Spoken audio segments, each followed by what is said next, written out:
This amazing story begins on a very cold evening, accompanied by severe snowstorms. However, such terrible weather is no obstacle for one warrior who has been steadily moving towards his goal for many years. This warrior comes here to avenge his fallen comrades and to face a very serious enemy. This enemy is already waiting for him in his icy throne room and does not yet suspect who he will face. The warrior, nicknamed the Sky Demon, angrily pushes the giant wolf away and declares that he has finally arrived. He immediately steps on it, demonstrating with his whole appearance incredible fearlessness and readiness to go to the end. He turns to his opponent, whom everyone calls the Ice Witch, and declares that he will capture her and kill her. The Ice Witch looks at him without any sign of fear, and only a sarcastic smile appears on her face. She slowly rises from her throne and declares that all of this is complete nonsense and empty threats. She states that no one has left this palace alive for thousands of years,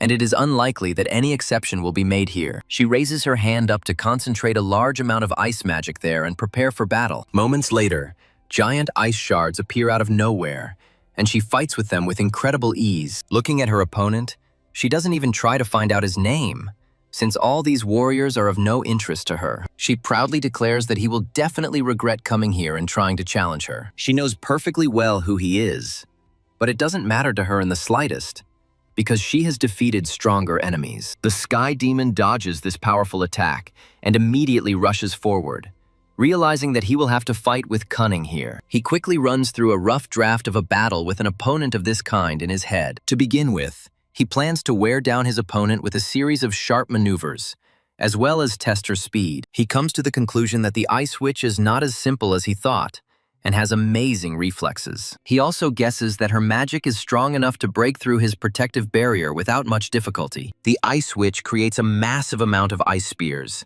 and the Sky Demon realizes that there are too many of them. However, he continues to dodge them thanks to his inhuman speed.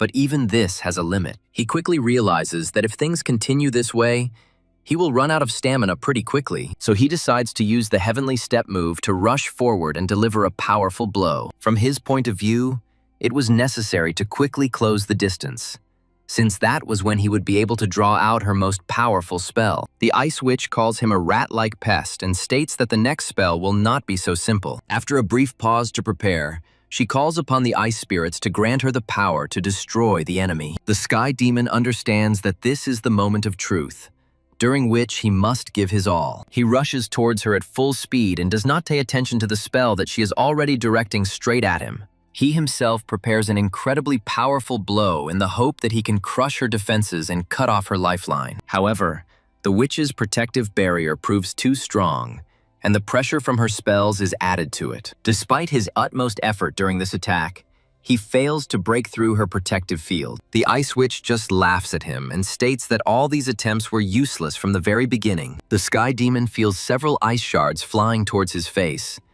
but he is not going to give up under any circumstances. Jumping aside, he realizes that this was a missed opportunity, so in the future he must be even faster. After this, he does a few somersaults and lands on the icy floor, waiting for his opponent's next move. He also admits that the speed at which the Ice Witch uses her magic is off the charts. However, for him, such things are within the bounds of what is expected, since he knows for sure that this fight will not be easy for him in any case. The Ice Witch decides to talk a little, and states that she wants to ask him something while he is still alive. She reminds him that he is going through a very long journey and is climbing here over the bodies of his many comrades. She asks him what the point of this fight is, and why he risks his life since she never attacks him. The Sky Demon declares that his cult is meant to rule all things, and that this is the reason for their existence. He also says that his motives are not only an endless thirst for power, although this is already a secondary reason. He adds that many members of his clan have already been sacrificed,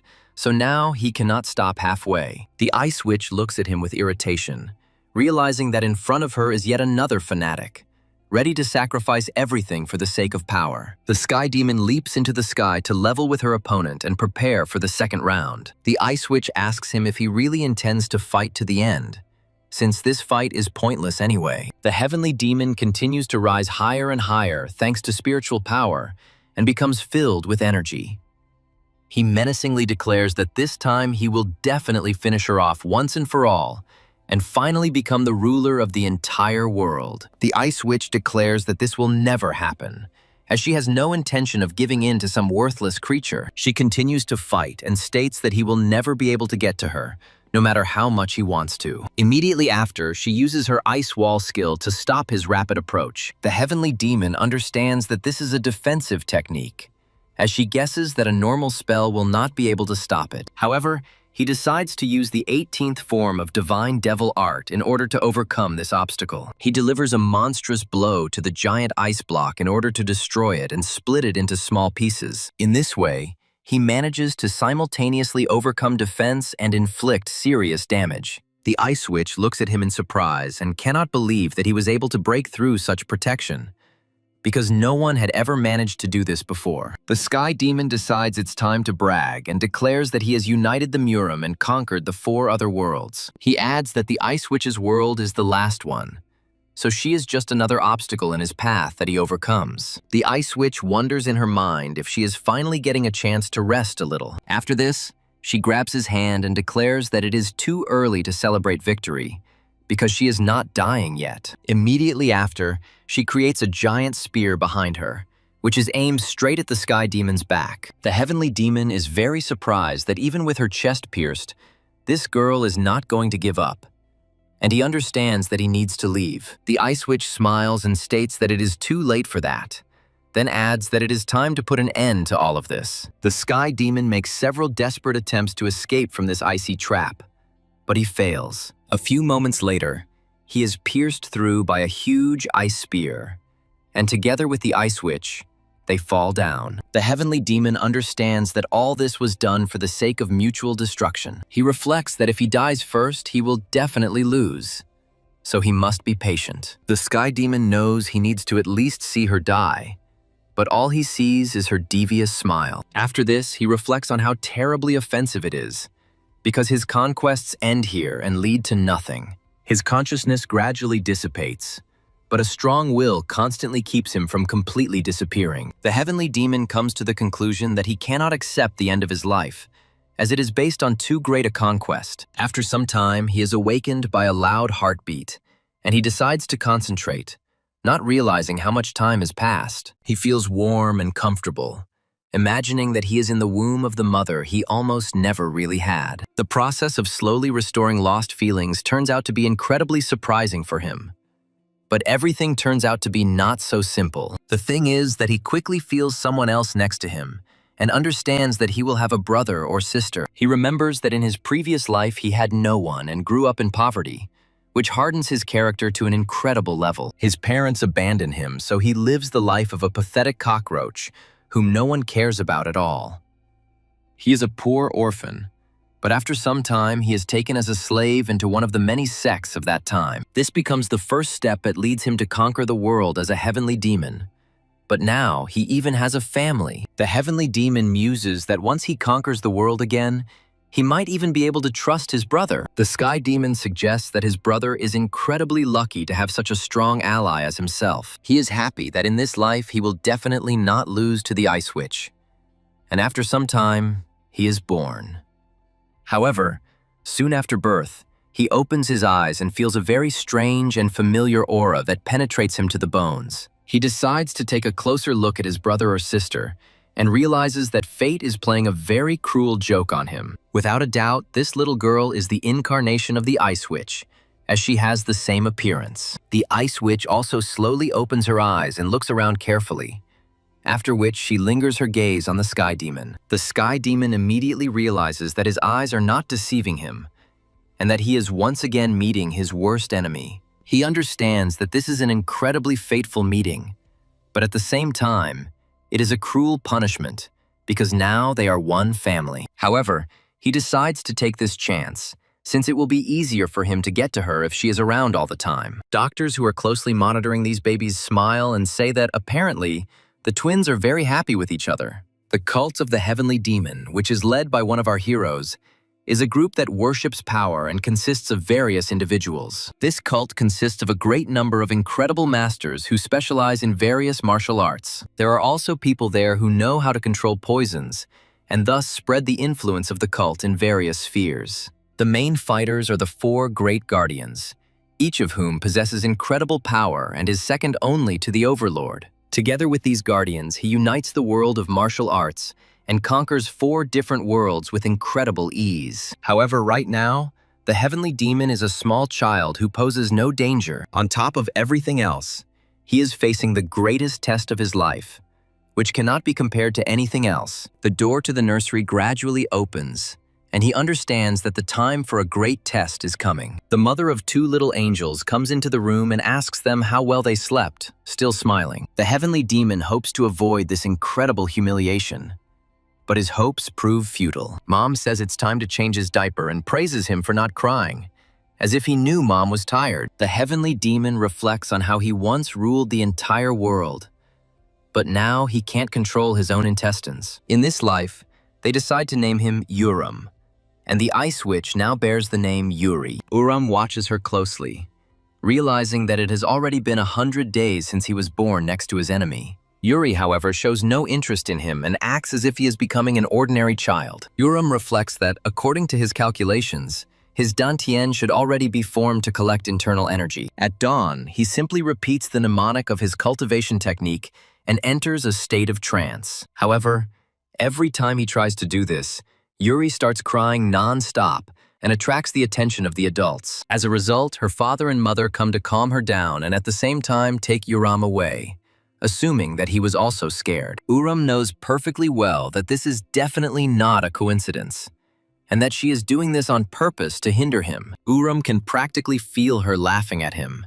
and promises himself that one day he will definitely take revenge on her. Urim looks at her intently every time she does something like this, and makes this promise to himself again and again. The thing is, a Heavenly Demon never gives up, no matter what circumstances may come against him. Urim understands that in order to defeat her, he must train not only his energy, but also his physical body. He cannot calm down for a minute, because in this situation, the winner is the one who is ready to fight first. Yuri periodically watches his grueling training, but behaves completely calmly. From the outside, it seems as if she doesn't care about such things at all, and doesn't see him as the slightest threat to herself. 4 years later, Urim finally gets the chance to face his sworn enemy one-on-one and find out who is stronger. Their mother and her sister decide to go for a walk in order to rest a little and discuss very important things. Urim immediately approaches her and asks how long she is going to pretend she has no idea who he is. Yuri turns around in his direction in surprise and holds his gaze on him for a while, after which he turns away again. Urim says that until now, due to their parents' supervision, they have not had the opportunity to finally clash in a duel. Yuri states that he is already 4 years old, so it would be good if he tried to grow up a little and stop talking about battles. She then turns around and states that there are 3 things to keep in mind going forward. Urim asks her what she wants to say, and Yuri replies that, firstly, she is the one who emerges victorious from their past life. Urim claims that these are pathetic attempts to provoke him with vile lies that are incredibly far from the truth. After this, he rushes forward, realizing that in order to win, someone must strike first and crush their enemy. However, a few moments later, his blow hits not Yuri's face, but one of the many plush bunnies. Yuri proves to be surprisingly agile despite not doing any physical training. Urim understands that even now she makes him wonder, but he still considers himself much more prepared. He delivers a powerful kick, but she quickly jumps to the side,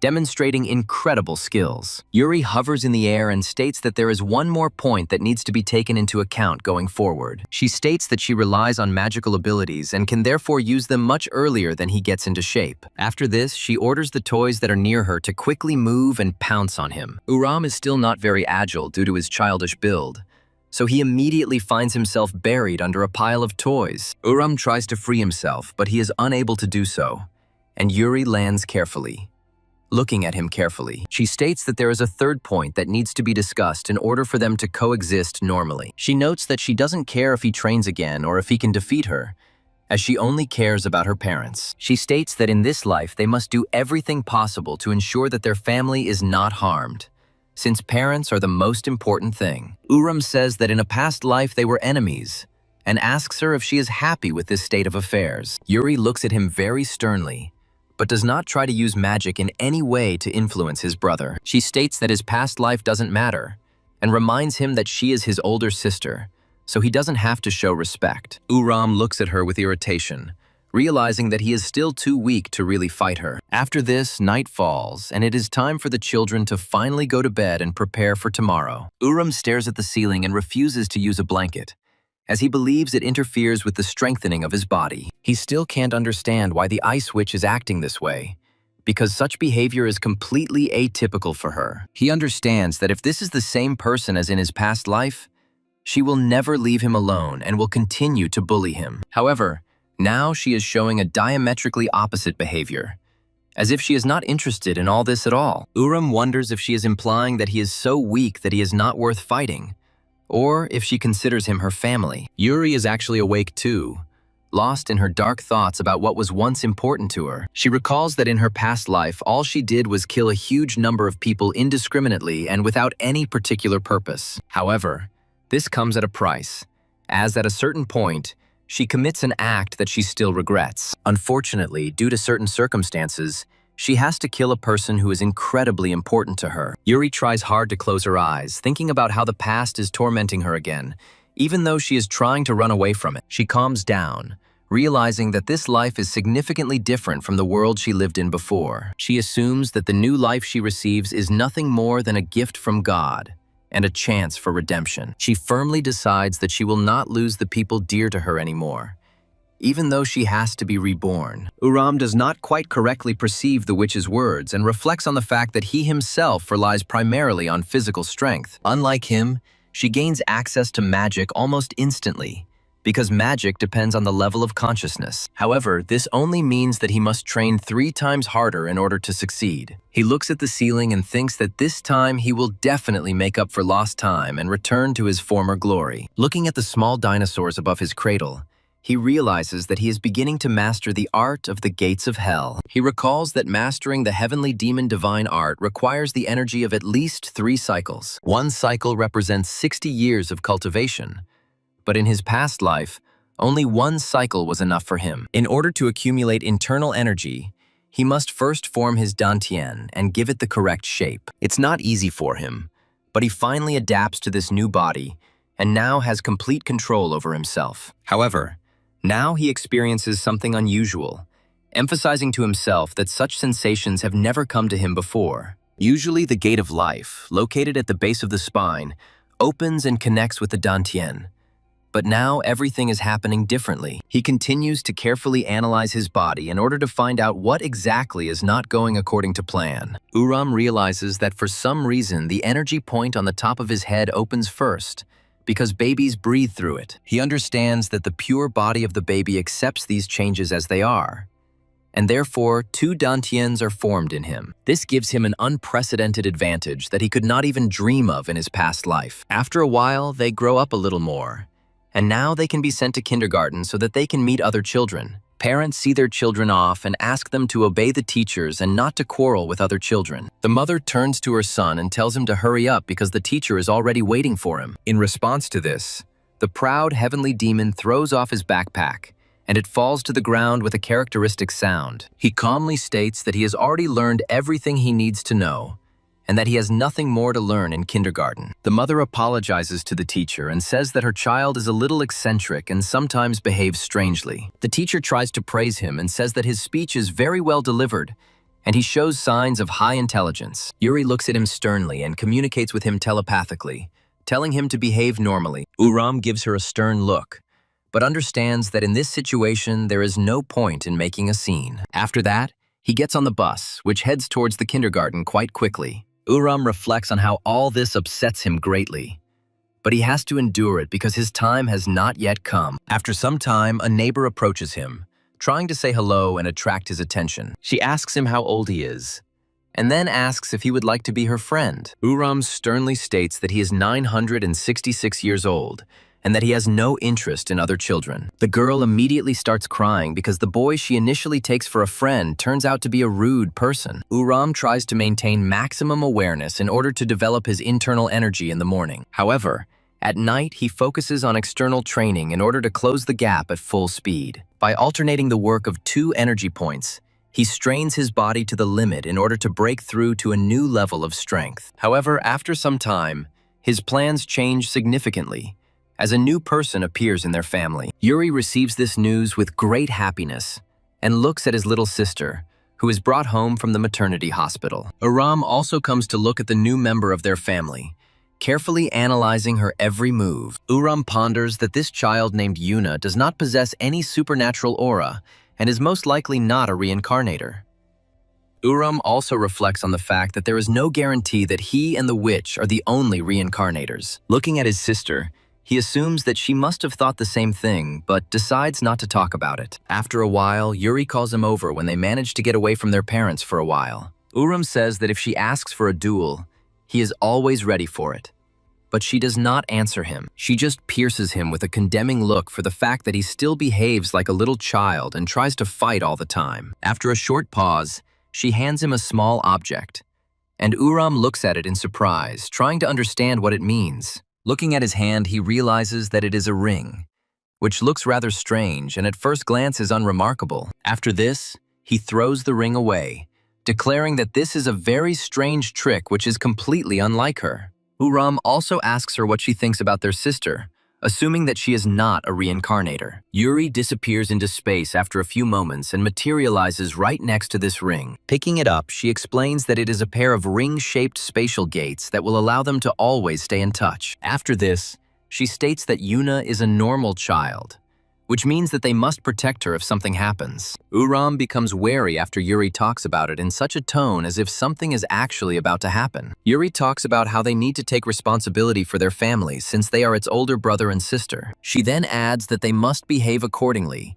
and be vigilant about the safety of their loved ones. Uram accepts this information with great difficulty, since his mind is still filled with the thirst for new conquests. He reflects that no matter what happens, it doesn't really matter because he needs to focus on himself. He is not too afraid of the prospect of other reincarnators appearing, since he is currently developing his body to the limit. He reflects that once he regains his strength from his past life, all problems will naturally disappear. So the long years of schooling continue, but he does not waste a single day. Finally, he manages to make a breakthrough and achieve 3 cycles of internal energy, which allow him to move forward. He takes a deep breath to focus on the present moment and analyze everything carefully. He realizes that he is now 17 years old, and considering his age, this is an incredible increase in terms of combat power. He also understands that compared to his past life, this is still too little, so he should begin serious preparation. After this, the real drama begins as one of the students named Donald is bullied by his classmates.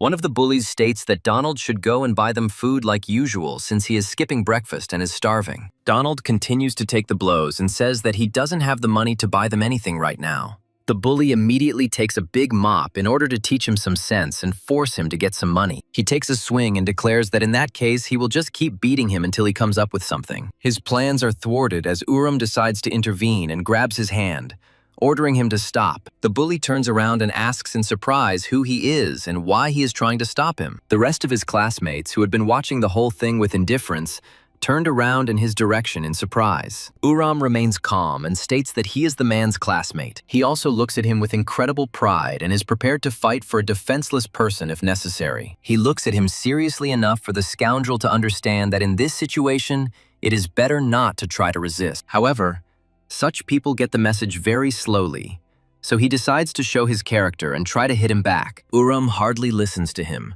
paying attention only to Donald and realizing that such people are too weak. He also understands that such people are also lonely, since no one can stand up for them and protect them from stronger ones. He remembers himself in the past and understands that people look down on such people and pretend that they do not exist. He looks up in irritation, realizing that nothing has changed now and this is still the same world as before. The girl says that this is the class president's brother and that they are twins, although they are completely different from each other. The bully continues to try to break free from Uram's grip, but Uram holds his hand too tightly and he is unable to get away. He immediately swings his arm and demands that he be released immediately, Otherwise, he promises to beat Uram for allowing himself to go too far. Uram calmly dodges this blow, as it is too predictable for his incredible combat intelligence. Immediately after this, he trips him up and declares that he is fulfilling his request and is not going to hold him back any longer. He demonstratively shows his hands and declares that he has let go of him,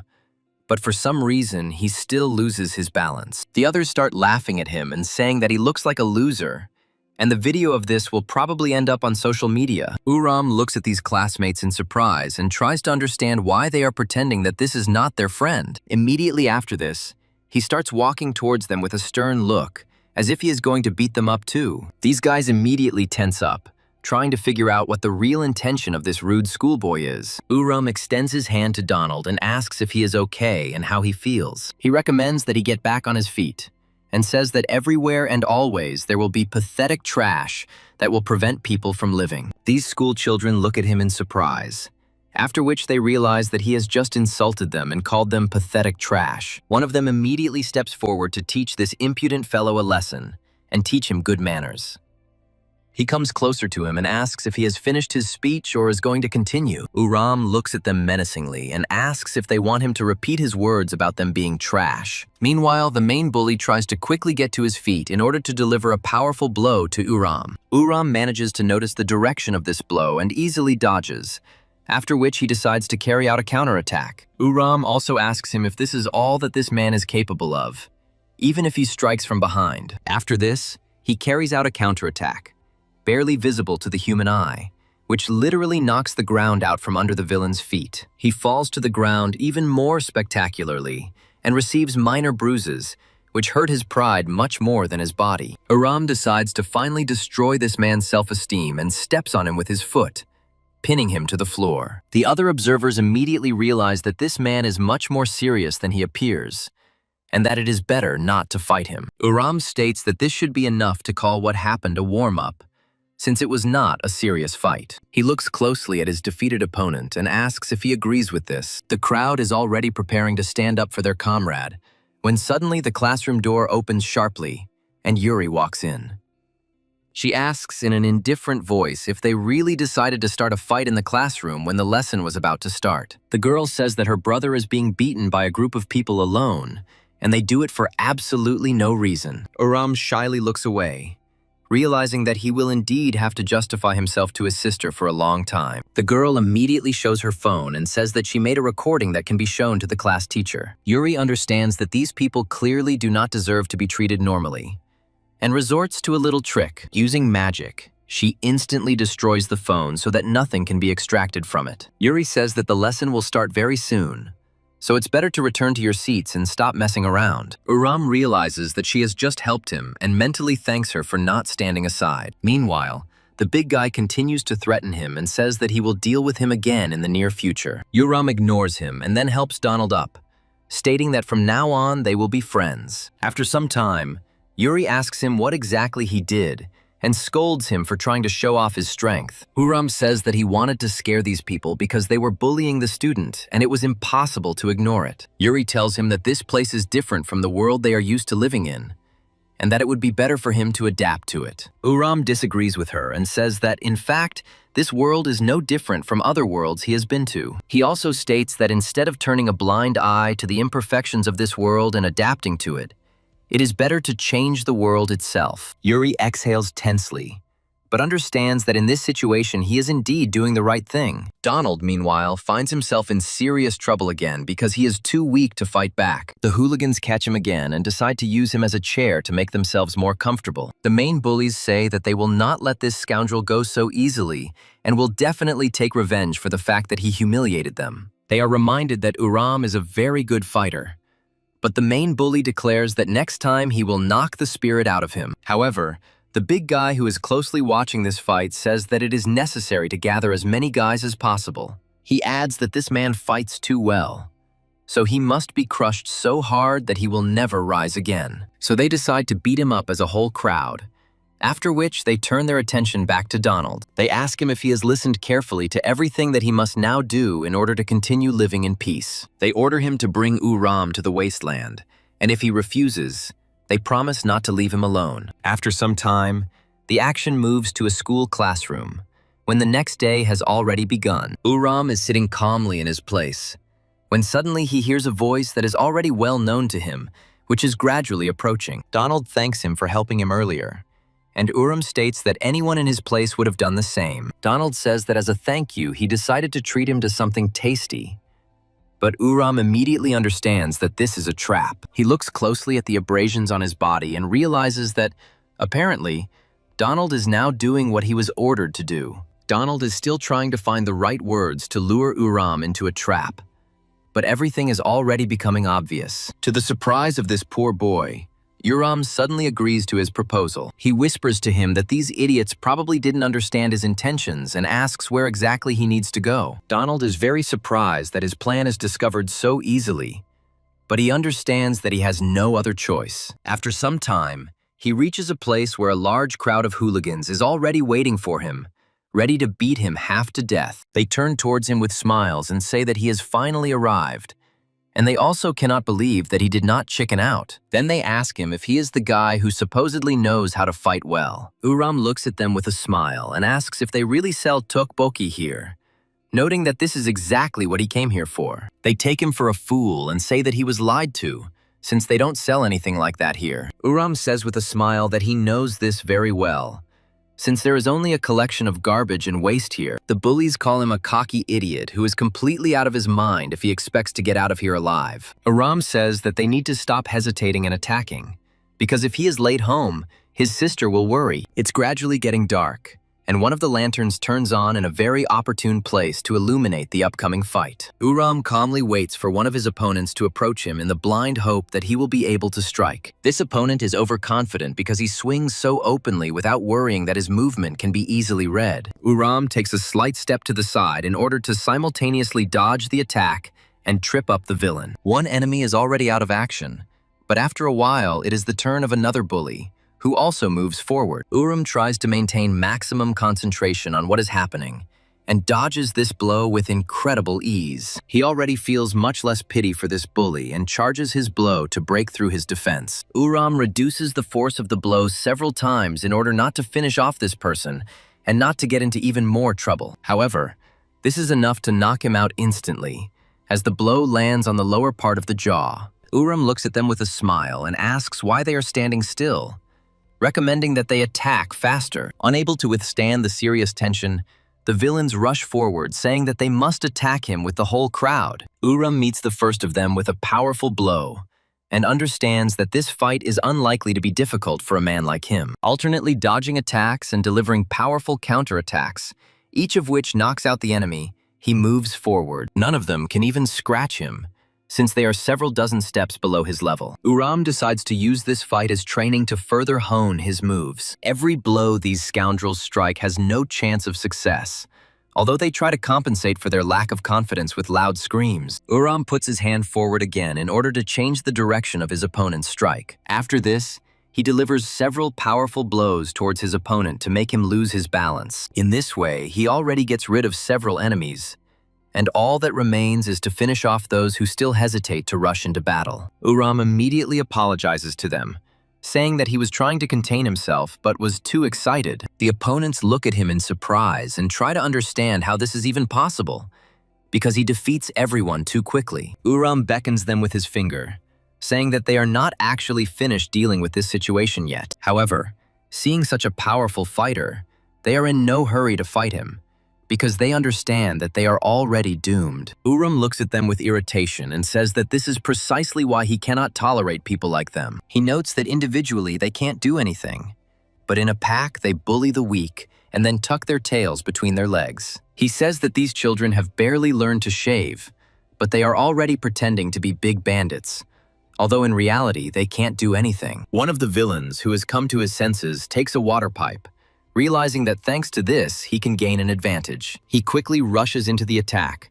hoping that Uram will continue to rant and not pay the slightest attention to him. Uram continues to lecture these people, telling them that nothing good will come of them if they continue to live this way of life. So, in a few moments, this pipe is dangerously close to his neck. However, Uram is too fast even for such a movement, So he intercepts the pipe with his hand and stops it. He asks the attacker if he doesn't understand that such objects can kill a person if you hit him too hard. Immediately after this, he delivers a powerful counterattack, which is soft enough not to kill the opponent. After this, the bully immediately falls to the ground, feeling that his muscles no longer obey him, and loses mobility for a while. Uram says that it looks like he will have to teach these scoundrels a valuable lesson for them to learn. The remaining hooligans understand that now they will definitely not be able to cope with this martial arts monster. The next day, all sorts of rumors begin to spread around the school, which the students happily discuss with each other. They say that someone punished the school bullies, noting that this is why it is unusually quiet today and they all end up in the hospital. They wonder what happened, and say that more than 10 hooligans were defeated by one person. One of them expresses skepticism, but is immediately told that someone's friends saw it on the way to school, but did not see who it was. Yuri walks past these people, carefully catching every rumor that reaches her ears. She exhales tensely and realizes that she might have a serious conversation with her homeroom teacher. Meanwhile, Uram decides to meet Donald in a quiet place where no one will disturb them. Uram says that he has nothing to worry about anymore because if the bullies bother him again, he can tell them about it. Donald asks if the rumors are true, adding that Uram is dealing with them single-handedly. Uram says that these are all empty rumors since he is simply talking to them properly, and therefore they change their minds. Uram says that he shouldn't spread these rumors anyway, and Donald immediately apologizes to him. He says that he shouldn't have dragged him into this, but he couldn't do anything because he was too weak and pathetic. Uram says that it is not he who is pathetic here, but those people who are trying to put pressure on him with numbers. Donald says that he heard that these people are very dangerous because there are real bandits behind them. Donald says that if something happens to Uram because of him, he will never forgive himself, because there is nothing he can do. Uram gets to his feet and says that everything can always be discussed, so there is no need to worry in this situation. Donald immediately thanks him and says that he was always alone, so no one was embarrassed to beat him up. He also states that Uram is the first person who stands up for him when he was bullied by almost everyone. Uram thanks him for deciding to befriend him, as this is the first friend he has in this life. Immediately after this, he says that they need to continue to be friends, since they have a lot in common. Donald asks him if he reads manga, adding that his way of speaking is somewhat unique. After some time, Uram returns home to take part in the family dinner with the others. Yuri sits quietly at the table with the others and tries to pretend that he doesn't hear what's going on. The mother tells her youngest daughter that she should eat her carrot, but she says that it is not tasty. Mom says that if she wants to be as smart as Yuri and as tall as Uram, she needs to eat right. Afterwards, the father asks them both how their school life is going, hoping that everything is going well. Yuri says that life has hardly changed for her, and little Yuna says that her sister always comes first. Uram continues to eat in silence, after which his father asks him how his affairs are going. Uram talks about restoring justice in the world, and even making a friend named Donald. He also says that compared to winning first place in some test, this is a much greater achievement. Immediately after this, Yuri thanks them for the treat and says that he will probably go on to study further. After everyone leaves, the mother of the family says that she is very worried about her son. She notes that he is already 17 years old. He does not care about his studies, but he also does not worry about his future, which is incredibly important. However, his father says that there is no need to rush him, as he should grow at his own pace. Uram continues to train physically in order to become even stronger and reach the next level. The father assumes that he is unlikely to get into trouble, when suddenly several people in suits approach Uram. They look at each other and wonder if this is the person they were all talking about. Uram asks them if the people standing before him are really the same bandits who patronize pathetic hooligans. One of these suspicious people says that he is saving them from unnecessary trouble, and then tries to introduce himself. He also says that it would be better for them to talk somewhere else, as they don't need prying eyes watching them. Uram says these words are music to his ears as a small group of criminals lead him away from his comrades. After some time, the action moves to a remote place, which is located several kilometers from Uram's house. Two criminals look at him and say that this place would be perfect because there is no one extra here.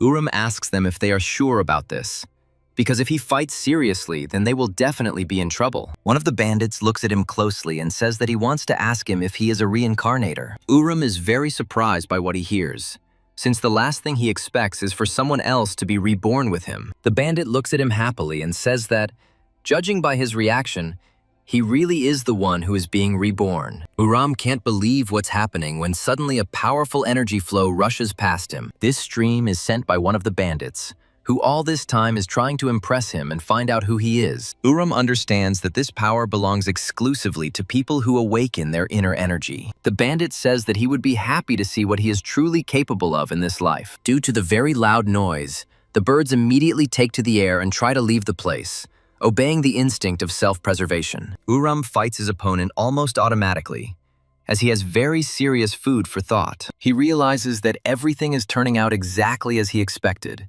and that it is not only he and the witch who are returning to life in this new world. One of the bandits leans to the side after a blow from Uram and manages to avoid serious damage. He guesses that Uram is lost in his thoughts, which is why his attacks look careless and inaccurate. Uram continues to fight this opponent and realizes that this fight is beginning to seem unimaginably boring to him. Meanwhile, the bandit misinterprets his behavior and assumes that he was simply scared and fell silent. Uram blocks his most powerful blows with unprecedented ease and does not feel the slightest tingling on his skin. He understands that there is nothing special about this enemy, so he can calmly find out who they are. The second bandit, watching what is happening, says that he expected much more from him, and this looks disappointing. Another bandit says that there is no point in dragging out the fight, and that we need to deal with this scoundrel as quickly as possible. He notes that the assignment was to finish him off quickly, so the whole thing turns into a pointless farce. Uram notes that his opponents use martial arts and asks them who they are. The bandit says that if he wants answers,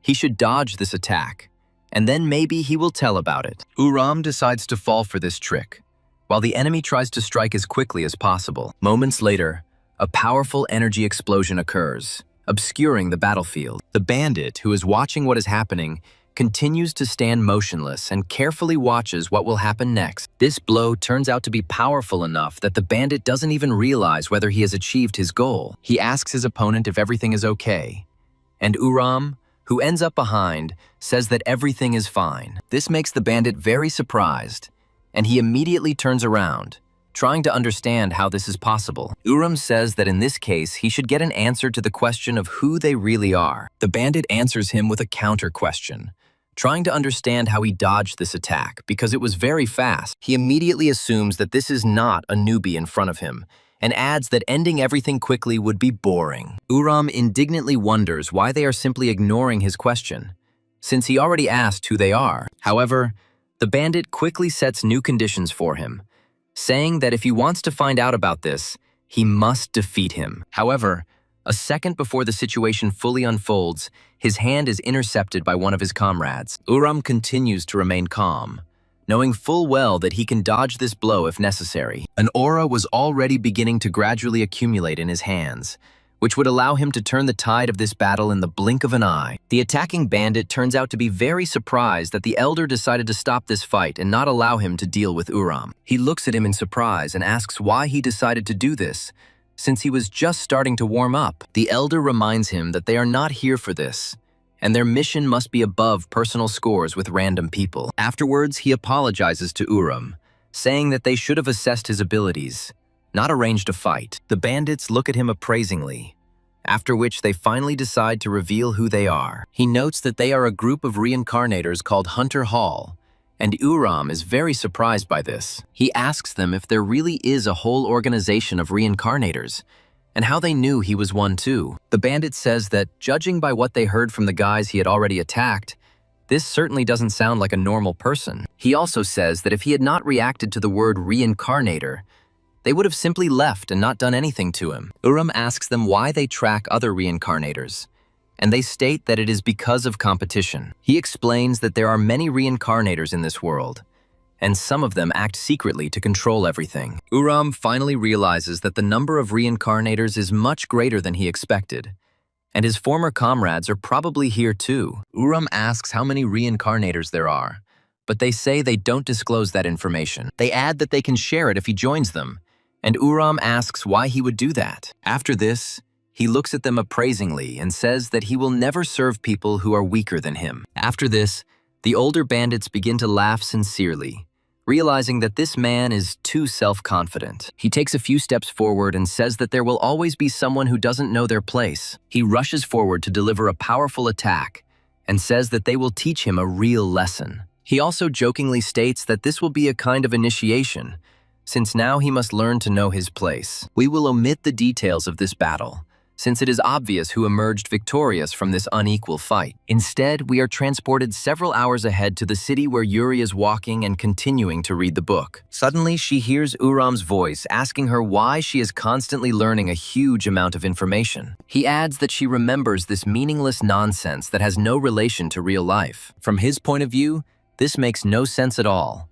But they continue to compete to see who has remembered the material better. Yuri says that this is how society here is structured and asks him what he wants to say. Uram says that she should try her best not to be surprised by new information, adding that they are not the only ones who have reincarnated. Yuri says with absolute indifference that she knew about this perfectly well, but it doesn't bother her at all. Uram asks her how she can turn a blind eye to this, and adds that the ice witch should not behave like this. Yuri briefly loses her temper and orders him to stop calling her that, reminding him that she's just a high school student. Uram stops in surprise and watches as passersby also try to understand why the two started arguing. Yuri says that she is no longer the ice witch he once knew, and is now just an ordinary high school student. She states that if anyone tries to ruin her current life, she will not forgive them.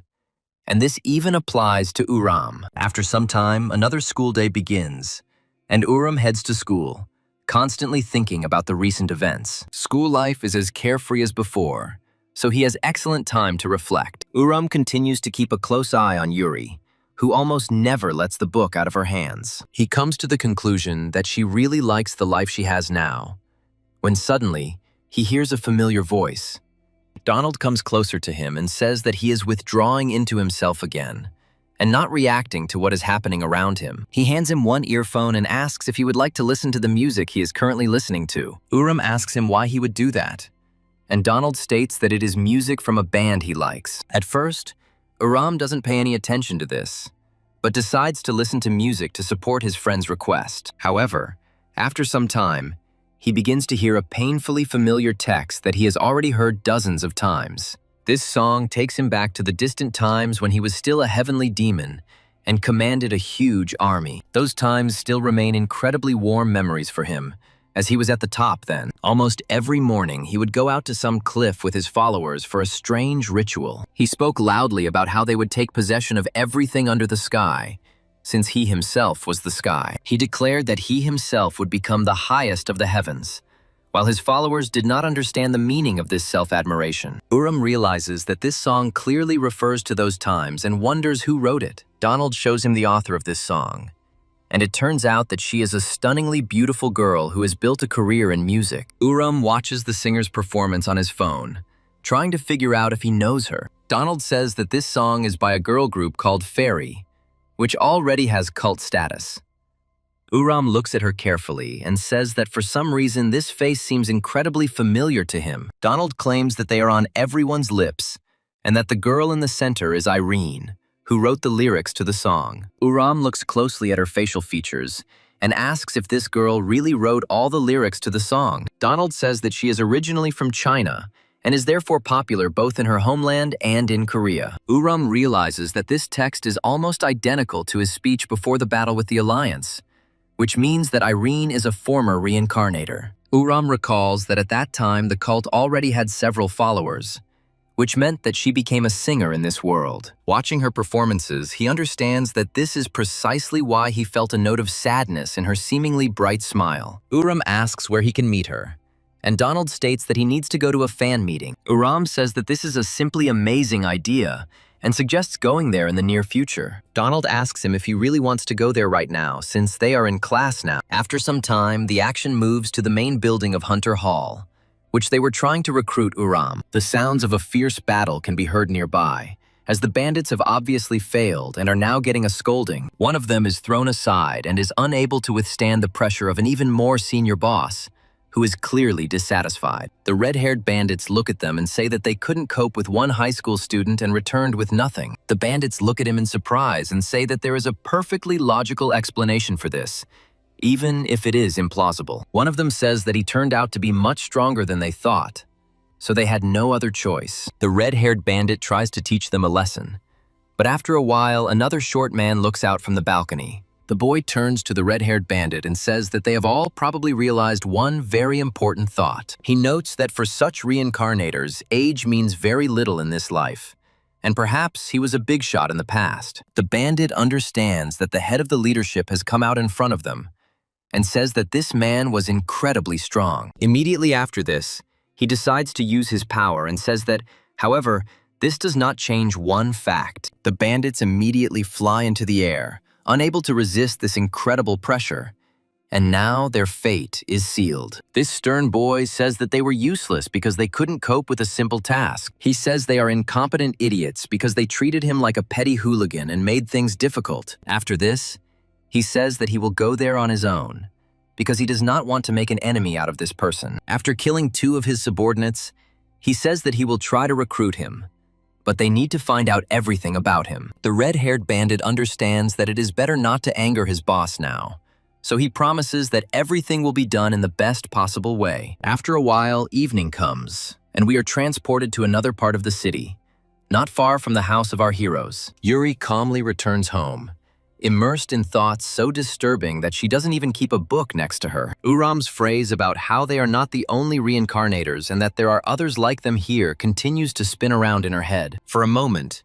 she is transported to the distant past, before she became the legendary Ice Witch. She lived in a small settlement of refugees who moved from place to place and pitched tents to live. The Ice Witch was a small child, so she had to resort to any tricks to get food.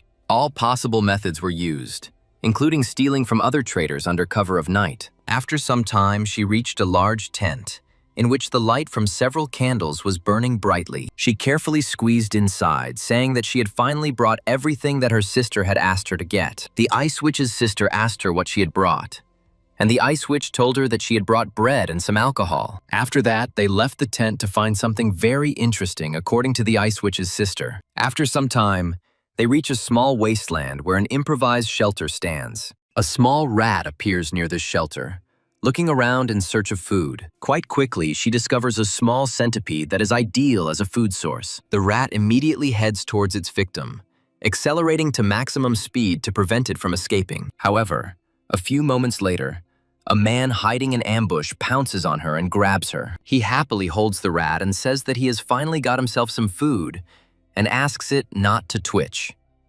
Immediately after this, he creates a small fireball in his hand to quickly kill his prey. After a while, he hears the voices of girls approaching, one of whom joyfully calls him grandfather. He immediately turns around and releases the rat, trying to figure out who has come, and is relieved to recognize his student. This student's name is Lena, and her mentor was really looking forward to her coming to him to share supplies. Lena asks him how long he waited for her return, after which she hands him a piece of bread. She says that adults have not shared food with them as often lately, so they were not able to visit him earlier. The Ice Witch asks him why he lives here alone and without food, after which Lena addresses her by the name Sui. Lena immediately says that Sui is her little sister, whom she has already mentioned more than once during previous visits. The mentor clears his throat and then says that Sui is a very cute name for such an inquisitive child. After this, he shows her a fireball and says that this is the reason why he lives alone. Sui was very impressed by his knowledge of magic,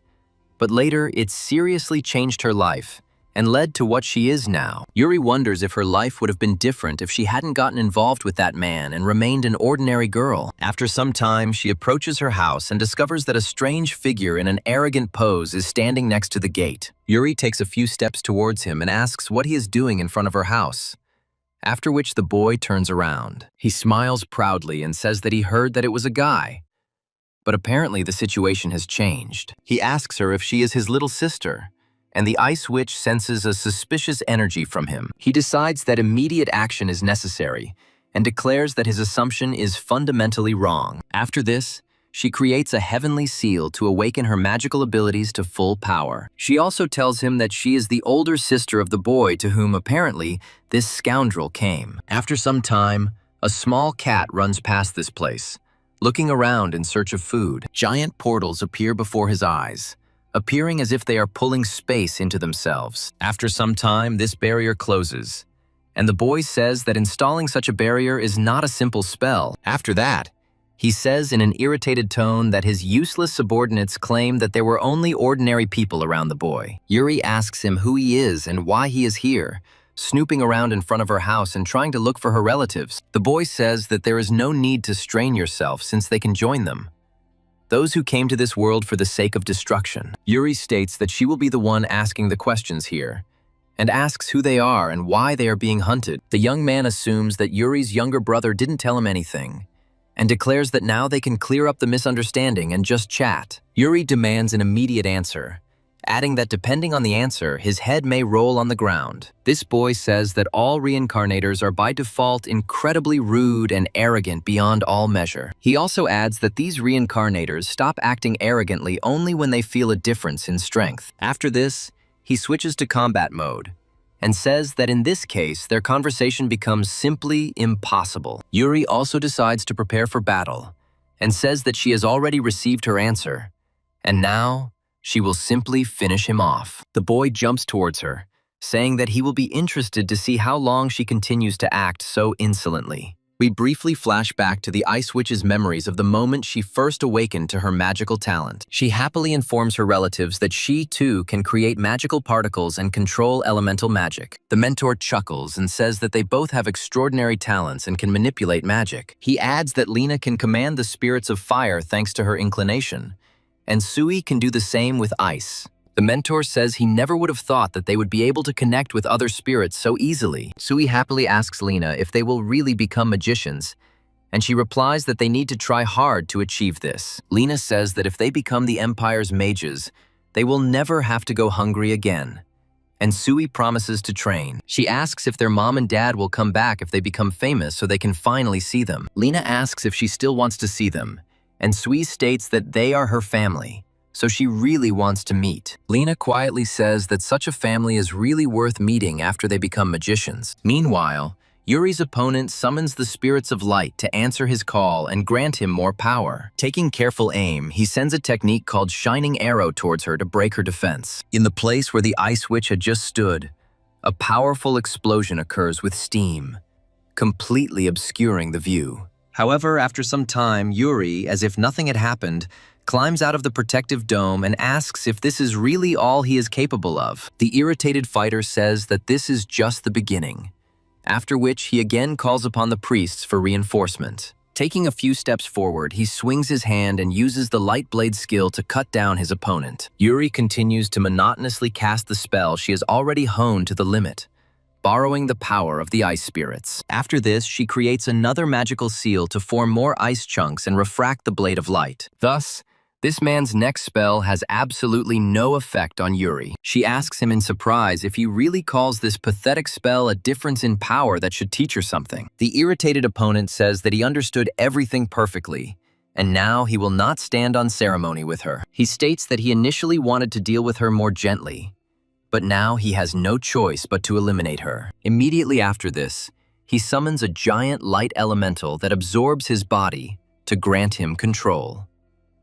He looks at her proudly and says that he will now show her the way to the afterlife with the help of his most powerful spells. Yuri continues to look at him, showing boredom from fighting such a bland and uninteresting opponent. Finally, she tells him that he can try to do something similar, but it will not work. The light elemental leaps forward to tear its opponent to shreds. Gradually, the energy of light tries to absorb the energy of ice, but after some time, it completely loses. However, this boy has a few tricks up his sleeve, and he declares that such tricks will not work anymore. He rushes forward and says that he will finish her off, despite the increasing level of ice. Yuri looks at the approaching threat and continues to maintain an icy calm, knowing it's just a bluff. Finally, he turns to the icy winds and commands them to whirl immediately to stop her. After this, she summons an advanced seal and states that the power will now consume him entirely. In the real world, this battle manifests itself in the form of sudden changes in weather and sudden snowfalls that surprise those around them. The mother of the family and Yuna meet this snowfall and are surprised that winter is still far away. But this phenomenon cannot be confused with anything else. However, they understand that this is clearly some kind of anomaly, but they stay in place longer to observe it. Yuna happily says that it is snowing, and she is very happy about it, since she already misses the cold weather. In the dimension where the battle takes place, it also begins to snow due to Yuri's incredibly powerful spell. Yuri remains standing as the villain's attack doesn't even manage to reach her, let alone scratch her. Yuri looks closely at the ice sculpture left behind by his enemy, trying to figure out what to do with it next. She continues to move forward and is not at all worried that this statue might melt and the enemy will escape from captivity. Even the sacred energy is unable to escape Yuri's captivity and ends up sealed in this tomb. Yuri continues walking, feeling how the snow gradually settles on the ground in several layers. The fight is obviously over, but she is still trying to find out the necessary information from the enemy. After this, she decides to rise into the air thanks to her innate ability to levitate in order to continue the interrogation. She carefully lowers herself down in front of her still living opponent, who looks at her in surprise and cannot believe what has happened. He asks who she is and how she was able to defeat him in battle without putting in much effort. Yuri makes a sharp movement with her finger, indicating that she will be the only one asking questions. However, this has not yet dawned on him, and such disrespect for a more powerful enemy costs him dearly. After this, he turns his attention to his body and realizes that his limbs are starting to crumble. He looks at his severed hand in horror and asks how she was able to cut it off so easily. Yuri says that it was her first question that he refused to answer, and that's why he lost his limb. She demands that he tell her everything he knows, otherwise she will continue to torment him. This man says that after death, they went through the process of reincarnation and were sent far into space. Thus, they were reborn and sent to an unknown place to fulfill an unknown purpose. So they found themselves on Earth, transported from a parallel universe or another dimension. Almost everyone who ended up here was a ruler in a past life, and, for various reasons, achieved their goals. And yet, for some reason, they were reborn into this world in a completely new place with new rules. Adapting this atmosphere was not so easy, but the general laws of the past world still worked here. They lived for a long time, hiding their true nature and not being seen by other people. However, the power they brought with them from their past lives gradually began to manifest itself, and people began to notice it. The world's rulers publicly denied everything so as not to increase the level of tension among the general population. However, secretly, almost all rulers decided to hunt them from the shadows in order to quickly eliminate the threat. Those who were exposed fought against government forces to somehow survive in a world that had turned against them. Even though ordinary people were weak and could not use magic or martial arts, this did not affect the outcome of events. They were well organized and methodical, which allowed them to eliminate many threats with minimal losses. The weapons they wielded were very powerful and ruthless, and it was much more difficult to dodge a bullet than an arrow. Eventually, the reincarnators were defeated, and only a small number remained who continued to resist. However, in order to counter this threat, they had to make concessions and unite with each other. Alliances of reincarnationists began to form out of ill will, but the result of this unification was the salvation of their remnants. Later, they decided to combine magic and martial arts to become stronger and stronger. In this way, they were able to come closer to preserving themselves as a species and continuing to exist. Many exceptional individuals emerged, and each of them began to act to seize control of this world. In order to increase their power, they began to gather competitors hiding in the shadows. But this turned out to be not so easy. Most small organizations eventually disintegrated due to rivalries and resentments left over from the past. The warrior says that now in every country, powerful groups of reincarnators with leaders have formed. He adds that they secretly gain influence, manipulate world leaders, and form complex alliances to survive. Yuri asks him how many people actually know about the existence of these so-called reincarnators. He tells her that very few, as the world's rulers are hiding it, knowing that the truth would cause mass panic. Yuri says the information he received is enough to continue living and planning his actions. And she adds that in exchange for information, she is ready to give him a painless death instead of continuing the torture. Meanwhile, the mother of the family calls the father and says that the news reported that this only happened in their area. She adds that she was just returning from the grocery store when these huge snowflakes suddenly started falling. She also says that her youngest daughter is outside trying to make a snowman out of the fallen snow. Yuna continues to joyfully hum some songs, hoping that she will make the biggest and most beautiful snowman. However, After a few moments, a large portal opens in front of her, pulsating with strange energy. An unsuspecting Yuri emerges from the portal as her surprised sister looks on. Yuri quickly notices her and asks what she is doing outside, since she should have been home a long time ago due to the cold. However, young Yuna does not understand all the subtleties of the complex world and is only glad that her sister has magical abilities. She immediately rushes into her arms and calls her her beloved older sister. After that, she asks her if she really is a fairy, like Tinkerbell from the cartoons she watches. Yuri tries to get out of this situation and says that she really is a real fairy and can work miracles. After this, she makes her promise that she will not tell a single living soul that she is a fairy. The next day, the snow melts, and Uram and Donald head to a concert that happens to be nearby. Uram looks at the giant posters of the singers and says he has never seen anything like it. Donald says he's going to the bathroom and advises him not to get into trouble since they don't even have tickets. Meanwhile, strange people continue to be on the roof of the stadium, watching what is happening. These people turn out to be the same criminals who went on reconnaissance to learn more about Uram. The red-haired leader turns his attention to one person and asks if this target is that person. They say that this man looks exactly like him, and also find that he came here with a friend. They decide to turn their attention to this man, as he can be used to blackmail Uram. Meanwhile, we move into the concert hall, where the staff are trying to do their jobs. The fairy group's manager comes into their dressing room and tells them that they shouldn't worry about the large number of fans. He adds that they just need to do what they always do and gradually raise their voices at the right points in the songs. Afterwards, he wonders where Irene went, and one of the singers says that she went out to get some fresh air. She promises that there is nothing to worry about, as she will be back before the performance as usual and everything will go well. Meanwhile, Irene continues to carefully examine the concert hall, searching for the strange aura she felt. Looking around, she tries to figure out if she imagined it, but her senses remain acute. Continuing to look around, she says that she felt a presence, but now it is felt faintly. After some time, her attention is drawn to several silhouettes on the roof.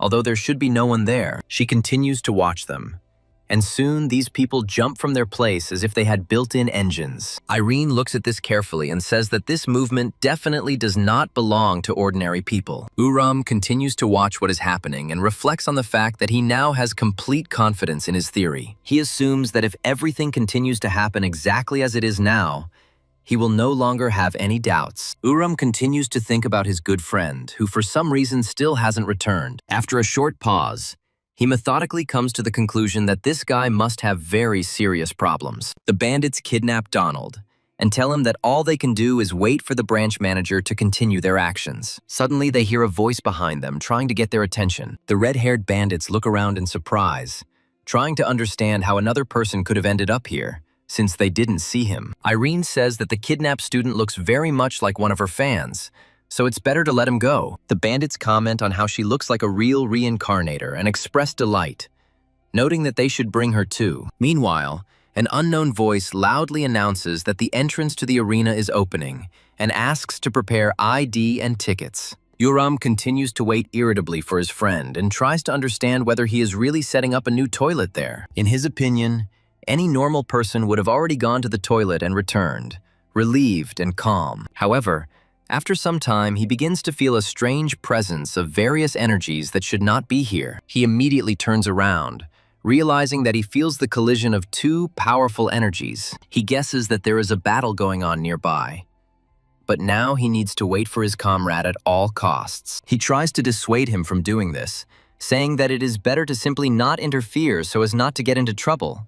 He also understands that his sister is unlikely to be thrilled with him continuing to fight and attract attention. However, after a few moments, he decides to rush out to scout out the situation and understand what is going on. Meanwhile, Irene destroys her opponents with incredible ease, leaving no trace of them. Uram moves through the air from side to side and discovers that there is a strange girl on the roof. He looks closely at the other people who are there and realizes that this is clearly some kind of collection of strange bandits. However, he also discovers his comrade there and realizes that he is probably in serious danger. He immediately lands on the ground and begins to look around carefully, first of all deciding to check on Donald. Putting his fingers to his neck, he realizes that he seems to be simply unconscious, since his heart is beating normally. After this, he looks at the girl and asks if she really did this to him, and Irene states that she saved him from the bandits. Uram looks closely at the girl, who also looks back at him,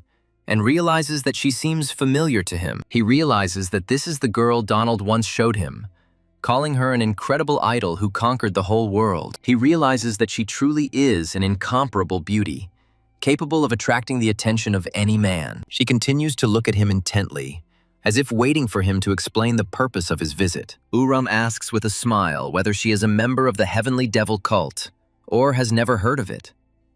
Irene's expression changes dramatically after these words, and it becomes clear that this means a lot to her. She asks irritably if he is one of those people, emphasizing that she is tired of dealing with such people. She sternly states that apparently he is a friend of her devoted fan, so she will show mercy. Taking a few steps forward, she says that she is giving him one last chance. He must get out of here. Taking a fighting stance, Irene declares that if Uram takes his friend and simply leaves, she will let him live. Uram happily says that this is a wonderful mood, as befits a member of the cult of the Heavenly Devil. After this, he declares that he is not going to stand on ceremony with her just because she is a woman, and will fight. Irene asks if he is really serious and understands that they will have to fight. Uram rushes to attack, although it is unclear why he would fight a member of the Heavenly Devil cult, since she is supposed to be his ally. Perhaps it is critical for him to check how strong his followers remain even after incarnation. Irene blocks his attack and easily stops it with a simple move that anyone can do. Immediately after this, she squeezes her fingers to block his further advance. After this, she rushes forward and says that she has found another gap in his defense, trying to strike quickly. The blow successfully hits its target, and Uram is sent flying into the air, taking serious damage. Uram tries to break, but he fails and crashes backwards into a pile of rocks. Irene asks him if he really admitted to having such modest skills, and there is disappointment in her voice. Uram falls silent for a moment and tries to recover, feeling that this opponent will indeed be very strong. After this, he says that Irene is much stronger than he thought, and now he will also give it his all to defeat her. Irene claps her hands joyfully and says that this is the most joyful news she has heard in the last few days. After this, she again takes a fighting stance and says that she hasn't warmed up for a very long time and would like to test her strength. Uram also feels an incredible delight and excitement, which he had missed for a long time, since he had not met a serious opponent. Irene continues to look at him intently, while a slightly frightening smile spreads across her face. Uram decides not to think long about his next steps and immediately rushes forward to continue the fight. He also says that things are serious now and advises her to try her best to stay on her feet. Irene blocks this attack and feels that the enemy has indeed begun to behave more dangerously. Uram unleashes multiple blows on her, but he fails to penetrate her defense. Irene, meanwhile, realizes that this fighter is actually quite good, as he has an aura that can penetrate defenses. In response, she uses powerful, quick spinning kicks, and Uram quickly jumps to the side. Uram tries to tease her and asks if she doesn't have enough breath to withstand this onslaught. Immediately after this, he prepares a powerful punch to hit her in the face and instantly take her out of the fight. Irene just smiles, realizing that this was a clear plan that Uram had been following perfectly all this time.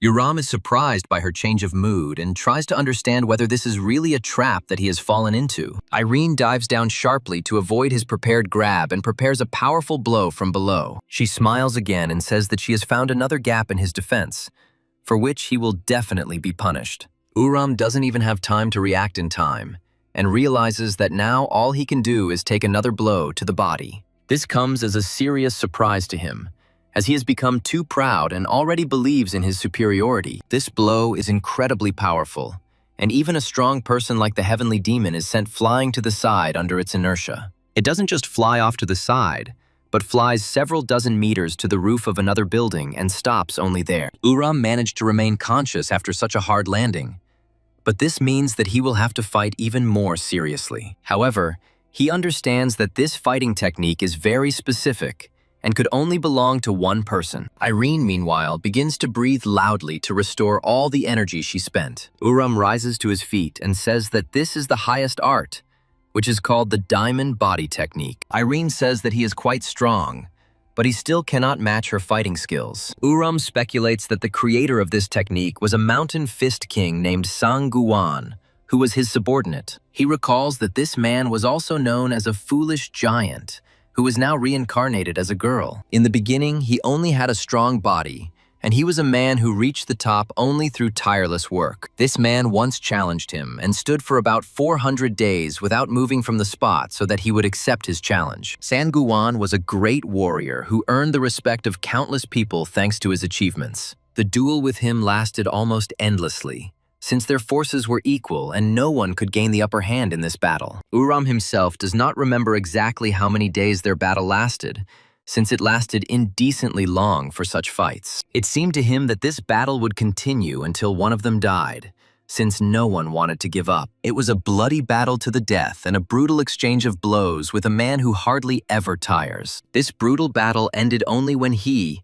having miraculously escaped death, dealt the final blow to his opponent. Only then did he barely manage to crush this god of war, who seemed invincible, and it became his last battle. Once the battle began, he turned into a real demon.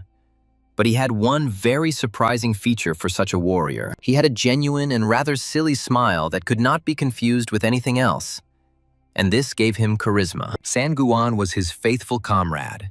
He almost always covered his back if the situation required it. Uram asks him if he really has an invincible warrior standing before him, and wonders what kind of warrior he is. He continues to stare at him, wondering what happened to him that he became a girl. Irene says that given that his past identity has been revealed, it fundamentally changes her strategy. She says that just a moment ago she was still thinking about letting him go, but now everything has changed. Irene states that since things have gone so far, she can no longer let him go, because she must keep the secret. He says that if nothing has changed in their situation yet and she still has incredible self-confidence. He adds that this won't do and suggests that she could use a little discipline to remind her who's boss. After that, he decides to use the Divine Devil art skill, which is his signature technique. Irene immediately realizes who is in front of her and understands that there is no point in fighting this person with full force. Uram decides to use the first form of his art simply to demonstrate his power. He then flies into the air to use Dragon Slash and pounce on Irene. Irene looks at him joyfully and says that this is indeed the head of the cult that she has been looking for so long. After this, she smiles and says that very pleasant memories of past battles immediately came over her. After this, he decides to fight his comrade in order to once again test the strength they had accumulated. Their fists touch, and the moment arrives for the ultimate test of who has become stronger in this life. Uram possesses an all-consuming power that even now manages to surpass his comrade, who has existed here for a long time. Irene notices how her defenses are gradually beginning to weaken, and a small part of her sleeve simply splits. Uram jumps to the side, and Irene takes a few steps back to keep her balance and not fall. Uram lands on the ground and looks at her carefully as she rubs her hands after the powerful blow. Uram put in all the effort he had, and it didn't go unnoticed, as he was very tired. He reflects that it is still too difficult for him to use the Divine Devil art in this body. However, Irene does not continue to fight him and simply falls to her knees to greet him. Uram looks at his comrade in surprise and tries to understand why she is acting so strangely. Uram tells her to raise her head, as it is not appropriate for her to behave so humiliatingly in front of him. Irene turns to him happily and says that quite a long time has passed since they saw each other. Uram asks why she is laughing, adding that she couldn't even understand who she was fighting until the last moment. Irene asks him what he is talking about and states that she missed him incredibly much, calling him her big brother. Uram decides to ask her what happened and why he looks like a woman, and Irene states that it is normal. He adds that as soon as he grew up, he turned into a killer beauty and began to attract the attention of other people. Irene also says that she then decided to become an idol so that its fame would attract the revived cult members. Uram says it's a stupid decision, but Irene says it's a great decision because that's how they met. He also states that Jun Hagwi also found him, and Uram realizes that this is another overlord who served him. Uram immediately asks where this man is, and Irene states that she does not know where he is now. Irene emphasizes that since they met once in China, she has never seen him again, but he asked her to deliver a letter. Uram wonders if he has adapted too well to this body, then reads the note. The note says that Sang Gungwan is a fool and won't remember anything, and Uram suggests that this is too much of an attempt to put on airs. Irene looks at him with the same idiotic look, as if nothing in this life matters to her anymore. Uram says that June Govi has always had an outstanding understanding of other people's natures. The note states that not all of the Heavenly Devil's cult were reborn, but others turned to him after reincarnation. Uram reflects on the fact that the reincarnated are forming alliances, and one of them has been trying to prevent him from living for several days. Crumpling the paper, he realizes that there are several more unions like the one they just destroyed. Uram comes to the conclusion that the witch's fears have been confirmed, and all the loved ones he holds so dear are in danger. Uram wonders what he should do, and Irene says that there is something she needs to tell him. After a while, she suddenly asks him if he managed to get rid of this ice witch. Irene says that the Heavenly Devil cult is uniting right now, and he still holds a grudge against her for killing him. Irene says that the witch probably defeated them by uniting the entire world, and Uram tries to figure out how to explain this to him more gently. After some time, he feels that the ring that was on his finger begins to behave strangely. It looks at him in surprise, and he realizes that it has become hot, as if trying to signal danger. This ring has a special built-in function for warning of danger for one of the wearers, and for communication with a comrade. Uram is thinking hard about what happened, and Irene is trying to figure out why he suddenly looks so worried. Uram hopes that other hunters have been sent after his sister, and that if anything happens, she will be able to defeat them. He also suggests that perhaps they have taken a family member hostage, and that is why the Ice Witch cannot do anything. Uram stands up abruptly and says that they will talk to each other later, noting that he has a lot to do. After this, he decides to use this ring to dissolve into thin air, placing the responsibility for everything on him. Irene watches this in amazement and understands that the head of the cult was able to master even magic that was previously beyond his control. Yuri is in a pocket dimension at this point and is indeed in serious danger. All this time, she is fighting an unknown monster who has come to destroy her once and for all. However, we are transported to their home, where Yuri is attacked at the moment when she least expects it. Uram materializes in her room and looks around to find out what is going on. He understands that this is his sister's room, which he almost never visits. But there is one nuance here. This nuance lies in the giant portal that leads to an unknown direction and is the key to Yuri's disappearance. Uram takes a few steps forward to test the portal's safety and reaches out, feeling himself being pulled inside. Before he can think of a plan, he feels his body begin to dissolve and be transported to another place. And immediately after that, he finds himself in an unknown space and sees the same giant monster in front of him. Yuri prepares to fight this monster, and Uram guesses what this strange creature is. This monster is called the Reaper and resembles the image of death that commonly appears in popular culture. Uram immediately runs forward to take the blow and protect his sister, trying to figure out where the monster came from. The Reaper barely reacts to the appearance of a new enemy and tries to finish the attack with a blow from his scythe. He is armed with very fast and deadly weapons, so our heroes will have to give it their all to avoid dying in this battle. Yuri knows the beast's habits very well, as she is connected to it much more closely than one might imagine. She asks him how dare he attempt to take her life and creates a special ice shield around her hand. This defense proves strong enough to withstand even a blow from this deadly creature. However, such protection cannot boast of durability, and under sufficient pressure, the Reaper breaks it quite quickly. Yuri jumps back, thinking that this creature was much stronger than she initially thought. The Reaper tries to pull her towards him, and then pushes her back, throwing her off balance and opening her up for another strike. He waves his hand and menacingly declares that he will finish her off and put an end to this long-standing feud forever. After a short pause, he delivers a powerful blow that sends her flying and causes serious damage. Yuri screams as she feels blood start to spurt out from the injury as she suffers internal organ damage. Uram understands that if things continue like this, his ally will simply be destroyed, and he will be left all alone. Yuri is trying to recover from internal injuries using magic, but there is little time left. Uram quickly figures out what he needs to do, and then turns to the divine devil art. He takes advantage of the fact that the Reaper is almost completely ignoring his presence, and gets the opportunity to prepare a strike. After this, he uses the Dragon Slash skill to knock the opponent off balance. Yuri looks at him and tries to understand why he ended up in this place, although his appearance was very opportune. She asks him why he even decided to intervene when she could have handled it on her own. Uram starts to scold her and says that he actually saved her life, and asks what the hell the Reaper is doing here. The Reaper is the guardian of the Ice Castle, and in a past life he was served by a witch, and he was quite a formidable opponent. Almost half of the Heavenly Devil cult was killed before they even reached the fortress, and Yuri claims to have made a contract with him. Yuri says that she summoned him again to protect the house, and Uram replies that it is a great responsibility. Yuri states that in reality, she had to resort to such measures solely because of his stupidity. Yuri claims that the reincarnator came to the house to find him, but fortunately, she quickly dealt with him. She also states that this would not have happened if he had behaved decently and not gotten into trouble at the first opportunity. Yuri states that if their address is no longer a secret, then a guard dog is needed to protect the family.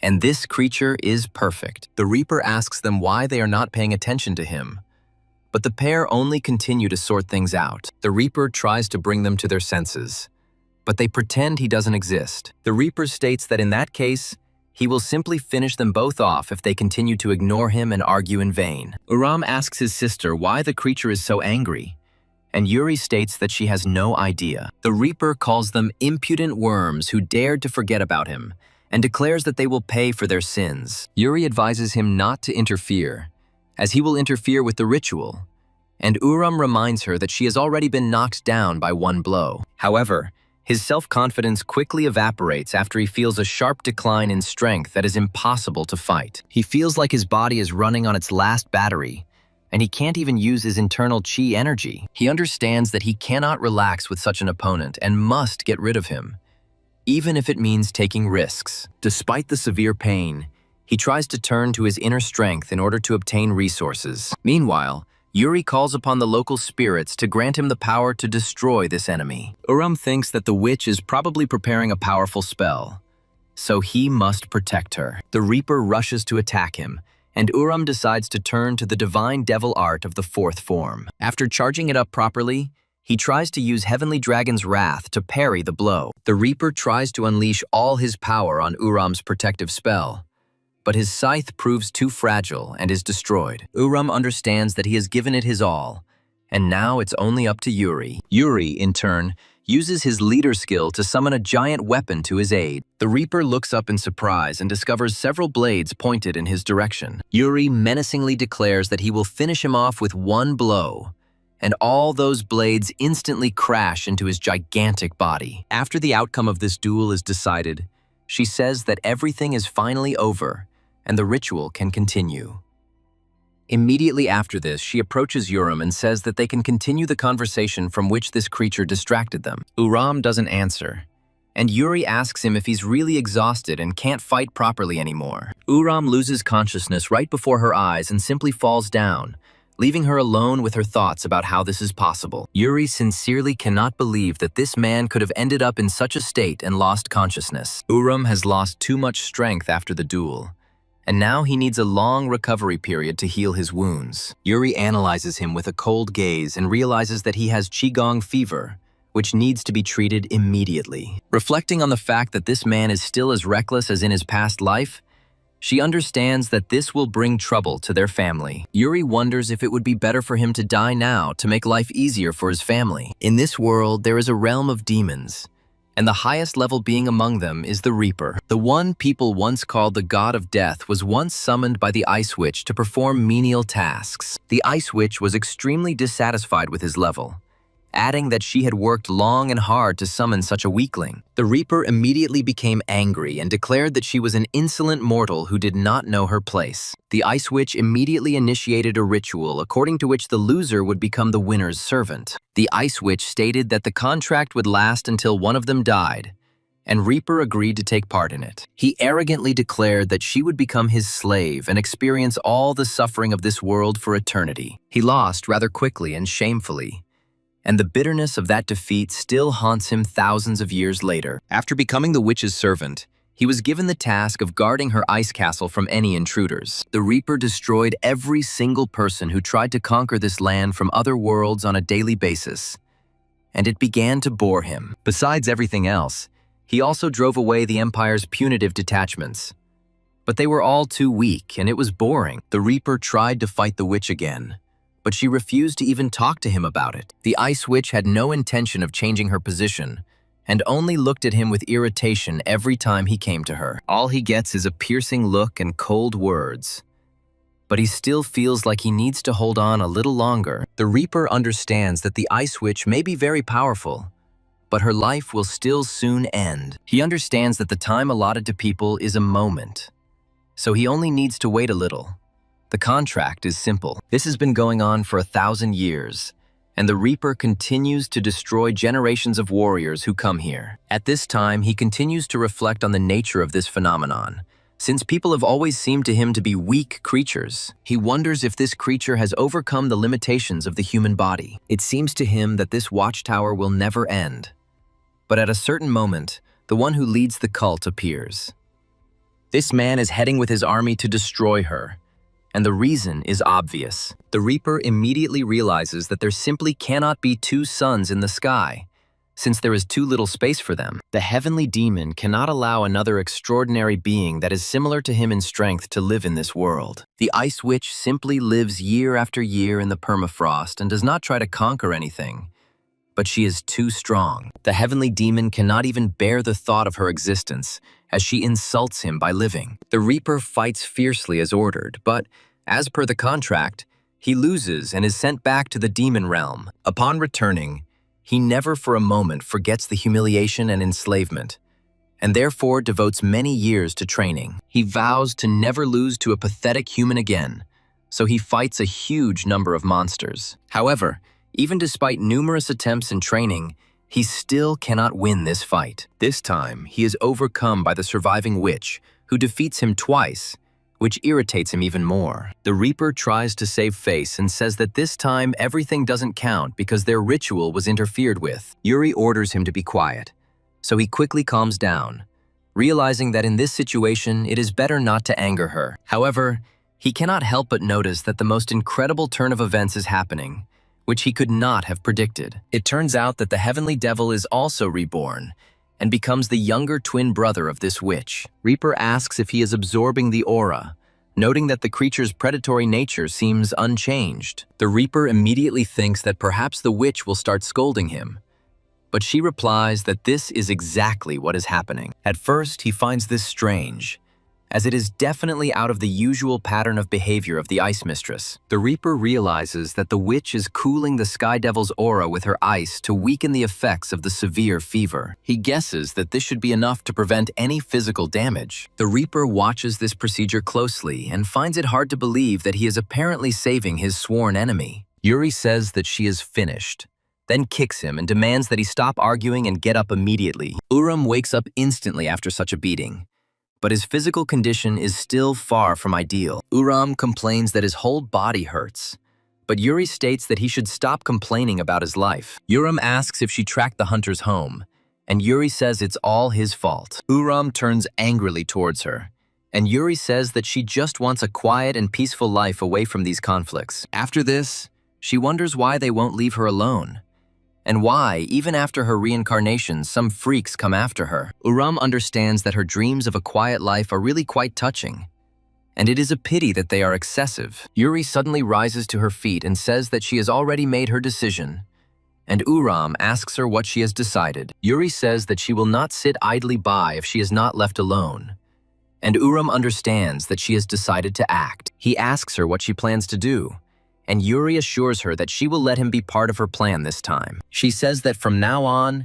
he is her first subordinate, and the heavenly demon acts as her second subordinate. Uram cannot believe such disrespect and asks her why she decided to call him her subordinate. Yuri instantly decides to teach him a lesson and charges magic into one of her fingers, which she intends to use to deliver several blows. Immediately after this, she makes several sharp attacks and says that his complaints will not help him. After he completely loses his power, he promises that he will one day take revenge on the Ice Witch, but Yuri demands to call her sister. The Reaper continues to watch them and comes to the conclusion that everything has now become crystal clear to him. He suggests that, apparently, the great beings he knew before have simply ceased to exist. Yuri says that we need to gather important information about the Hunter's Hall, since there is definitely an informant among them. After a while, a very expensive car stops near their house and the passenger door quickly opens. Irene happily jumps out of there to go meet her beloved cult leader. After this, she approaches the gate,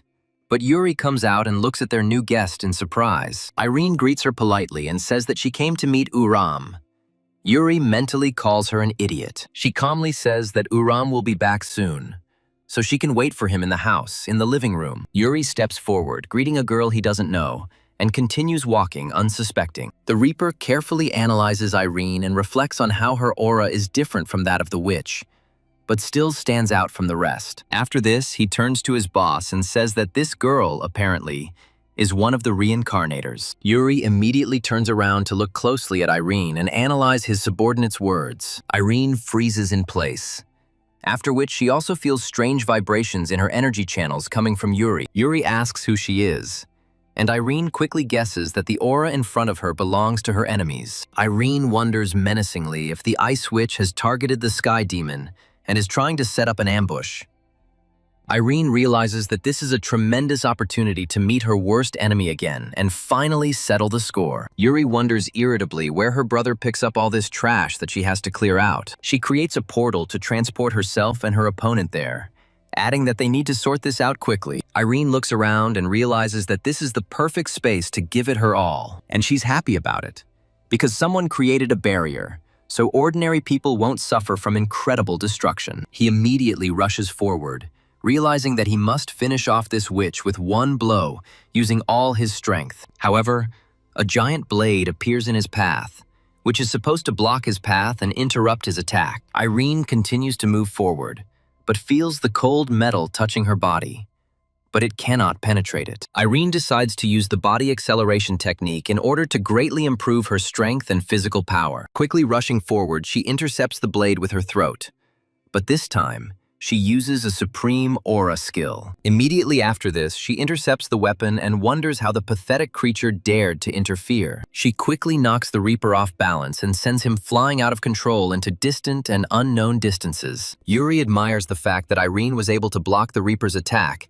and also strike back at the creature. She states that Irene is not that simple, so she cannot allow her to survive because she does not need such opponents. Irene doesn't hesitate and goes into a defensive stance, saying that Yuri can attack with all his strength. Yuri looks at her arrogantly and says that she will do it even if she is not asked to. She then takes aim at Irene and creates a giant ice sword that continually grows in size. Suddenly, little Yuna appears in this space, asking her little sister to stop fighting with Irene. Yuri quickly turns towards her and wonders what she is doing here, since outsiders are not allowed to enter this place. Yuna runs towards Irene completely carelessly, in the blind hope that she can somehow protect her. Irene also understands that some child was able to penetrate this space, which means something needs to be done urgently. Yuri fearfully extends his hand forward in the hope that she will have time to push the blade aside. But it is all in vain. We flash forward a few hours to Urim finally deciding to return home after his walk. He opens the door and says he's home, looking around for anything suspicious. He immediately notices some unknown boots that may belong to his sister's friend. His mother approaches him with a smile and says that his friend decided to come visit. And Uram tries to understand what this means. His mother says with a smile that she didn't know her son was famous, and Uram guesses that the situation is just terrible. Irene immediately greets him happily, calling him the head of the cult, and Yuna is also happy that her brother has come here. Uram calls Irene by her former name, and his mother tries to understand why her son became the head of the cult. Irene also says that he has already exchanged greetings with the witches, and they were quite fiery. Irene also says that she never would have thought that the Ice Witch would be reborn as the older sister of the cult leader. Yuri knows that the last thing she wanted was for the situation to reach this point, but she had no choice. She reflects on the fact that she doesn't like Irene, but there would have been a lot of trouble if she hadn't saved her sister. She also understands that the diamond body technique was used by one of the 4 guardians, so this person will be useful to them. Yuri looks at her carefully and understands that she is acting like an idiot, but Yuna gets along very well with her. Irene also says that the cult leader has a kind and sweet younger sister, as well as a very good and beautiful mother. Irene is happy that the cult leader, who was an orphan, now has a new family to take care of. She can't take it anymore, and tears start to well up in her eyes. And Uram understands that if this continues, it will look strange. Mom asks Yuri what all this means, and she replies that Uram joined a role-playing board game club. Irene thanks their mother for raising their cult leader, and Uram pulls her into his room to keep her from talking too much. Uram wonders why she came here, and Yuri says she has no ideas. but Irene reassures them. She proudly states that she accidentally managed to get hold of the board members of the Hunter's Hall, which is why she decided to come here.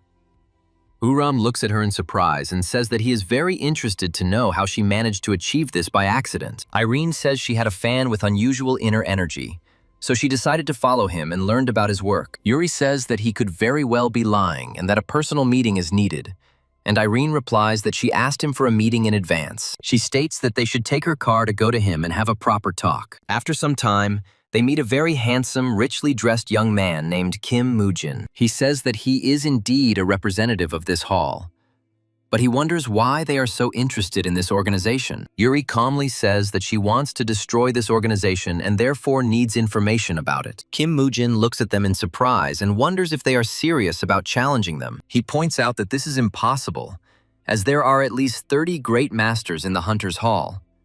But Irene stops him. She says that in front of him are the Ice Witch and the Sky Demon, who are the greatest existences. Kim Moojin looks at them in surprise and says that he can't believe he met such people. He adds that in his past life he was a Buddhist monk in a temple, so he was not aware of such legends. He also adds that in a world full of turmoil, he chose the life of an ascetic, training day after day to hone his skills. That is why in this life he decided to enjoy the opportunities to the fullest and lead a very dissolute life. Uram and Yuri mentally understand that this man is a little strange, but sincere and honest. Kim Moojin says that this is why this Hunter's Hall is also a serious obstacle for him. He complains that they demand money from him and use it for dirty work that he does not like. He also states that if they really are those legends, then they can easily destroy this guild. Yuri says that first he needs to tell them everything he knows about this organization, so they can plan their next move. Kim Moojin says the organization is reaching out to construction and trade,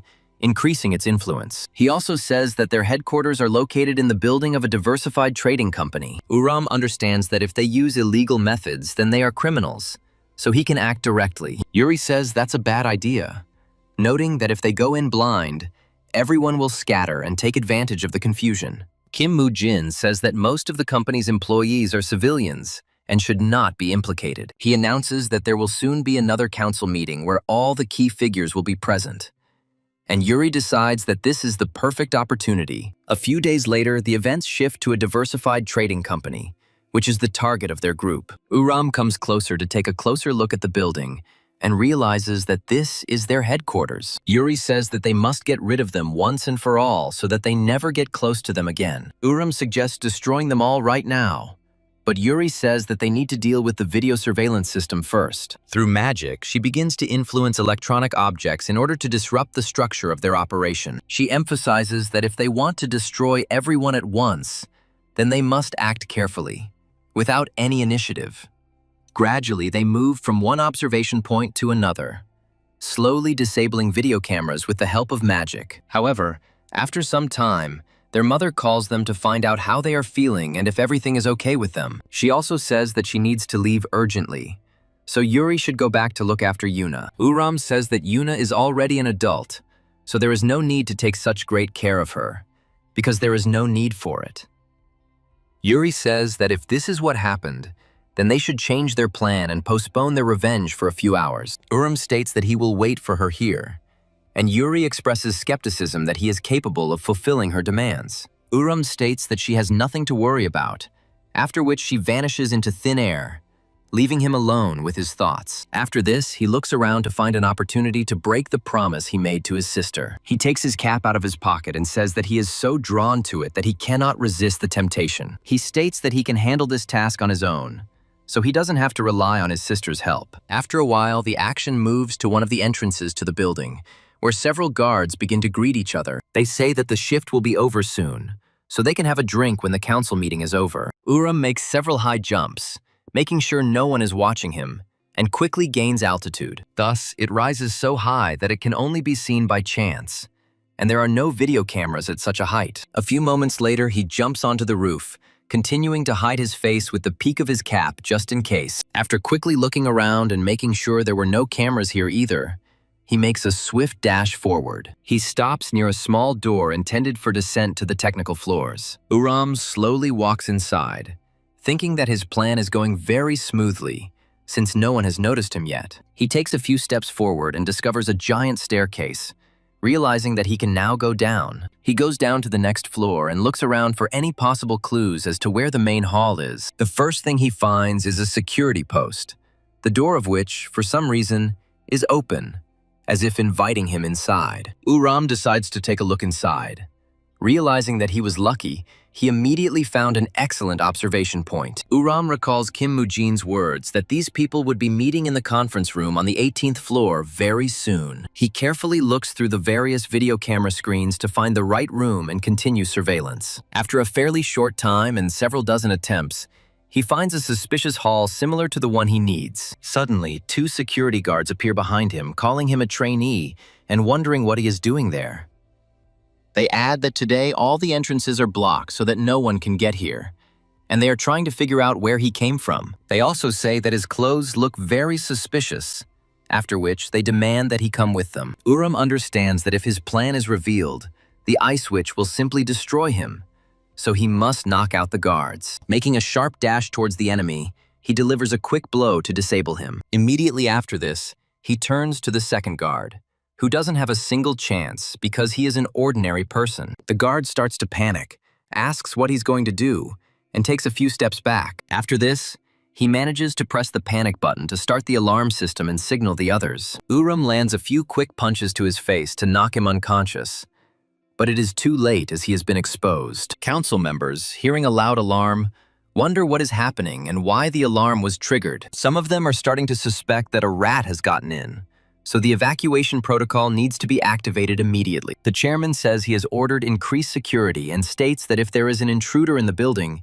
he must be apprehended. Uram continues to move quickly between floors in the hopes of reaching his targets before they escape. He is well aware that he doesn't have much time, so he needs to hurry if he wants to complete the task. A few moments later, several bodyguards appear in front of him, who immediately recognize him as a stranger. One of them says that he will catch this rat, but first, he needs to check if he has accomplices. He adds that his colleague can call for reinforcements just in case, although they are unlikely to be needed, since this man is clearly weak. Immediately after this, he lunges forward, declaring that this boy must get down on his knees and beg for mercy. Uram delivers a sharp punch straight to the face of the chief security manager to remind him that he can't be arrogant. The blow is so powerful that the manager is thrown to the side, unable to cope with the inertia. After this, the other guards try to pounce on him, claiming that he doesn't know when to stop. Uram makes a sharp dash towards these opponents in order to scatter them and move on. One of the security guards says that reinforcements will arrive soon, and in the meantime, she can help them get back on their feet. However, after some time, the body of her colleague flies at this girl so that she cannot use the healing spell. She lacks the agility to dodge this attack, so she falls to the ground off balance. Uram says that it will be much easier for him since they are not going to run away, which means that beating them will be more pleasant. However, once he has dealt with all the remaining guards, he feels his phone start to ring. He quickly takes it out and realizes that his sister is calling him, and she will probably ask him some uncomfortable questions. He carefully walks past the unconscious bodies of the other guards and asks what she wants. Yuri sternly asks if everything is going according to plan, expressing hope that he is quietly waiting for his turn as he promised her. Uram says in a calm voice that his word is law, after which he asks how quickly she will come, because his back hurts. Yuri states that she can hear an echo for some reason, and wonders if he went in there alone to solve everything himself. Meanwhile, Uram continues to look for the conference room and assumes that something has happened to the connection, since his phone is old. Yuri starts to lecture him, but he quickly finds the right place and says that he will calmly wait for her further. After this, he knocks down the doors and tells her to stop grumbling and play quietly with their little sister. Yuri hears a loud noise and wonders if she imagined he kicked something wooden, as if it were the doors. Uram says he has a meeting, so he will call back later and ends the call, ignoring his sister's angry protests. Immediately after this, he looks at the chairman and asks if he is the leader of this meeting. The bandits, who have already received a serious dressing down several times, rush forward, declaring that they will deal with him. Uram looks at them with a smirk and says that they seem to have forgotten how Irene beat them up on the roof. Uram also adds that this time he will be more serious and will teach them a real lesson that they will not forget for the rest of their lives. The bandit leader claims that he lost only because he let his guard down, And now this man will regret his words. Uram says that if these impudent people are attacking his friends, then he will make sure that they never appear here again. The chairman suddenly orders his men to stop and asks Uram if he has any business with him. Taking a few steps forward, he states that his men were extremely rude, as they immediately realized who they were dealing with. The bandits stop abruptly and look in surprise at the chairman, who decided to talk to Uram personally. He immediately apologizes for the behavior of his subordinates, saying that they made a serious mistake. Uram says that the man who calls himself their leader must already understand that apologies will not help here. Suddenly, several guards appear behind him and say that they are sorry they couldn't stop him. The chairman asks them to raise their heads and says that he will not reprimand them for the failed task. He immediately emphasizes that they are too weak to cope with such an opponent, and that this was expected. He grins and says that this man is clearly not the type to be easily dealt with or subdued. He also asks if he is the one who defeated the second fighter in their guild ranking. He notes that it is natural for him when the weak lose to the strong, but it was not easy to defeat this fighter. The chairman says that everything becomes clear from his aura and asks Uram what his name was in his past life. Uram proudly declares that he does not reveal his name to those who are significantly weaker than him, since it is beneath his dignity. The chairman smiles, realizing that he hasn't seen such a proud man for a long time, but decides not to change his tactics. He says that in a past life, the deceased fighter was his comrade, capable of single-handedly destroying the dragon. Uram realizes that Yuri was the one fighting this man and asks the chairman if he wants revenge. The chairman says that Uram is rather impatient and asks him to listen to the speech until the end. Immediately after this, he asks if he hasn't thought about why people from another world appeared on this earth. He adds that the strongest were sent here, but unfortunately, some defective ones also got caught up in this process. After this, he says that this world is an arena to choose the true deity from among all the others. He also adds that whoever defeats all the ringers should achieve the final victory and become a god for all worlds. After this, he extends his hand to him and says that he is proposing an alliance that will definitely help him live better. He also adds that he will stand by his side when he becomes a god, and will be a good companion who will not need anything. The chairman states that his comrade has lost his chance, but perhaps he would have been stronger if he had not lost it. However, Uram is much stronger. After carefully assessing his skills, the chairman says that he is worthy of taking a place next to him in the future pantheon of gods. Uram looks at him with irritation and says that in the past he lived a long life and understood several things. He also states that none of those who called themselves gods were normal, and the same applies to him. After this, Uram decides to show his aura, saying that he will never serve someone weaker than him. The chairman says irritably that, apparently, words really won't help here, and they will have to move on to action. He goes into battle mode and says that he asked politely, but to get the talent, you need to put in the effort. Uram prepares for battle, and the chairman says that he will show why he should be on his side and serve him. He also happily declares that now is the time to demonstrate why becoming a god is his destined destiny. Uram delivers a powerful punch right to his vulnerable spot, but he intercepts his fist. Uram is very surprised and feels his hand begin to bleed from the injuries he received. The chairman looks at him with a sly smile, realizing that he has just demonstrated a power superior to his opponent. Uram takes a few steps to the side, is surprised and stops fighting for a few seconds. He starts shaking his hand and says he would like to apologize, and the chairman notes his quick change of heart. He also adds that the apology is accepted, after which he invites him to kneel to complete the procedure. Uram smiles and declares that he thought the leader of the small fry was weak, but he was wrong.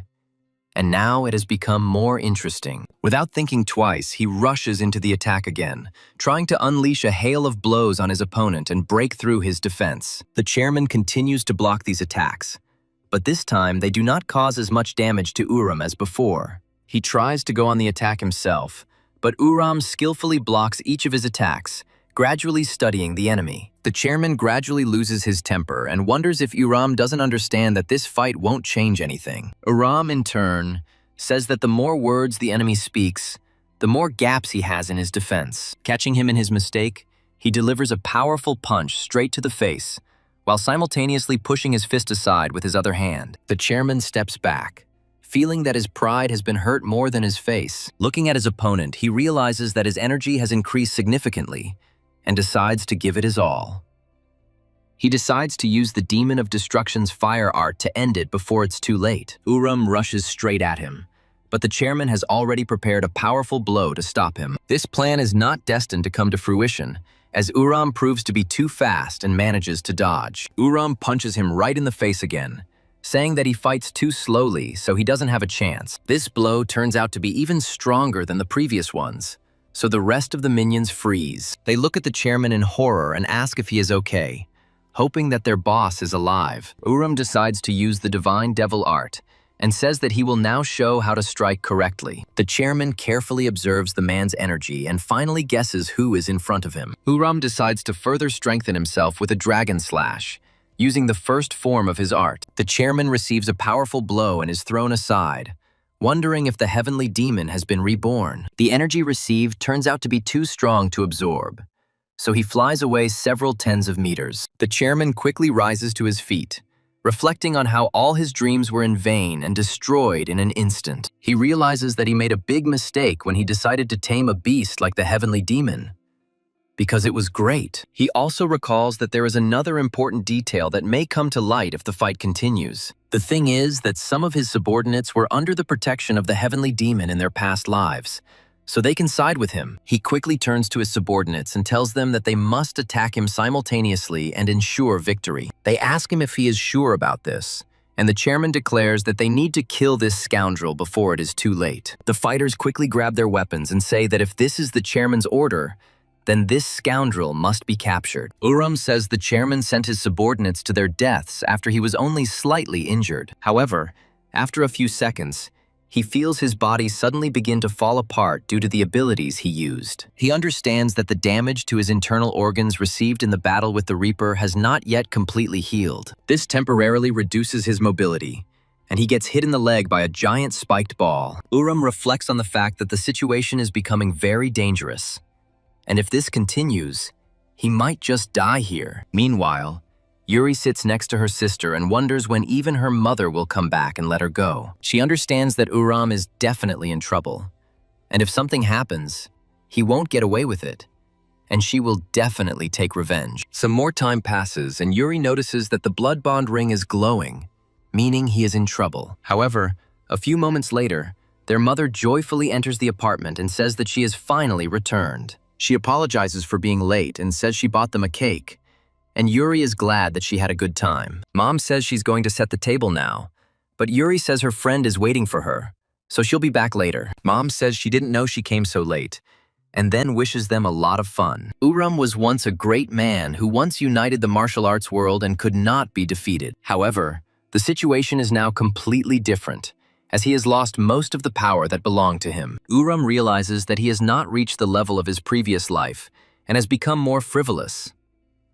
He realizes that he first needs to get out of here to think about what strategy to follow. He decides that he needs to buy time to use the divine art after restoring his internal energy. One of the guards rushes at him with a sharpened katana and delivers a powerful blow, but he manages to dodge down. Immediately after this, he counterattacks with a knee strike that lands right on the opponent's forehead. The other guards try to attack, saying that this scoundrel is exhausted, which means they have a chance to finish him off. They call him a pathetic piece of trash who doesn't know his place, but now he will definitely pay for what he did. Uram once again dodges a powerful sword strike and prepares to counterattack. He proudly states that his physical condition leaves much to be desired, but they are still not even close to being comparable to him. After this, he decides to run away, realizing that no matter how brave they are, he still won't be able to defeat such a number of people. As he gradually deals with isolated opponents, he realizes that in this case, he should have listened to his sister. Finally,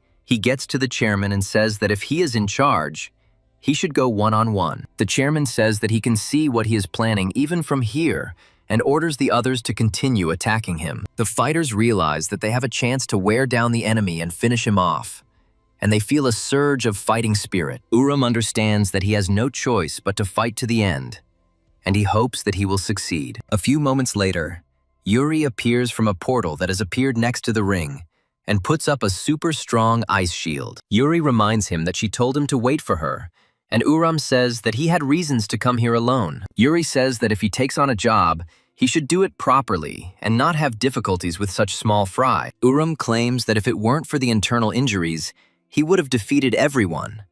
But Yuri says that's a very dubious story. Uram and Yuri come to the conclusion that it is better for now to focus on finishing off the remaining enemies as quickly as possible. Uram regains some of his inner energy and says that he will hit every one of these insolent bastards. Yuri activates a magic seal to summon ice spirits, who usually grant a portion of their power. Immediately after this, she summons several ice blocks that crash directly into the heads of her opponents. These blows send them brutally flying until only the chairman remains standing. He looks around and realizes that he no longer has any small fry to rely on. Uram turns to this leader of scum and says that he is the only one left, so he doesn't have a single chance. The chairman realizes that if this creature had not appeared, he would have been able to catch the heavenly devil himself. In his mind, he calls them damned insects who destroyed his great plans to restore world domination. He decides to use the divine flame skill, which destroys everything in its path, and declares that he will take them with him. Uram asks him if he seriously thinks he will allow him to use the self-destruct technique. Immediately after this, he quickly prepares one of his moves and delivers a powerful blow that stuns the opponent. This blow is enough to throw him into the wall and completely immobilize him for a while. Yuri says that they need to finish off this man as he poses a great threat to them. Uram asks why he needs to be killed,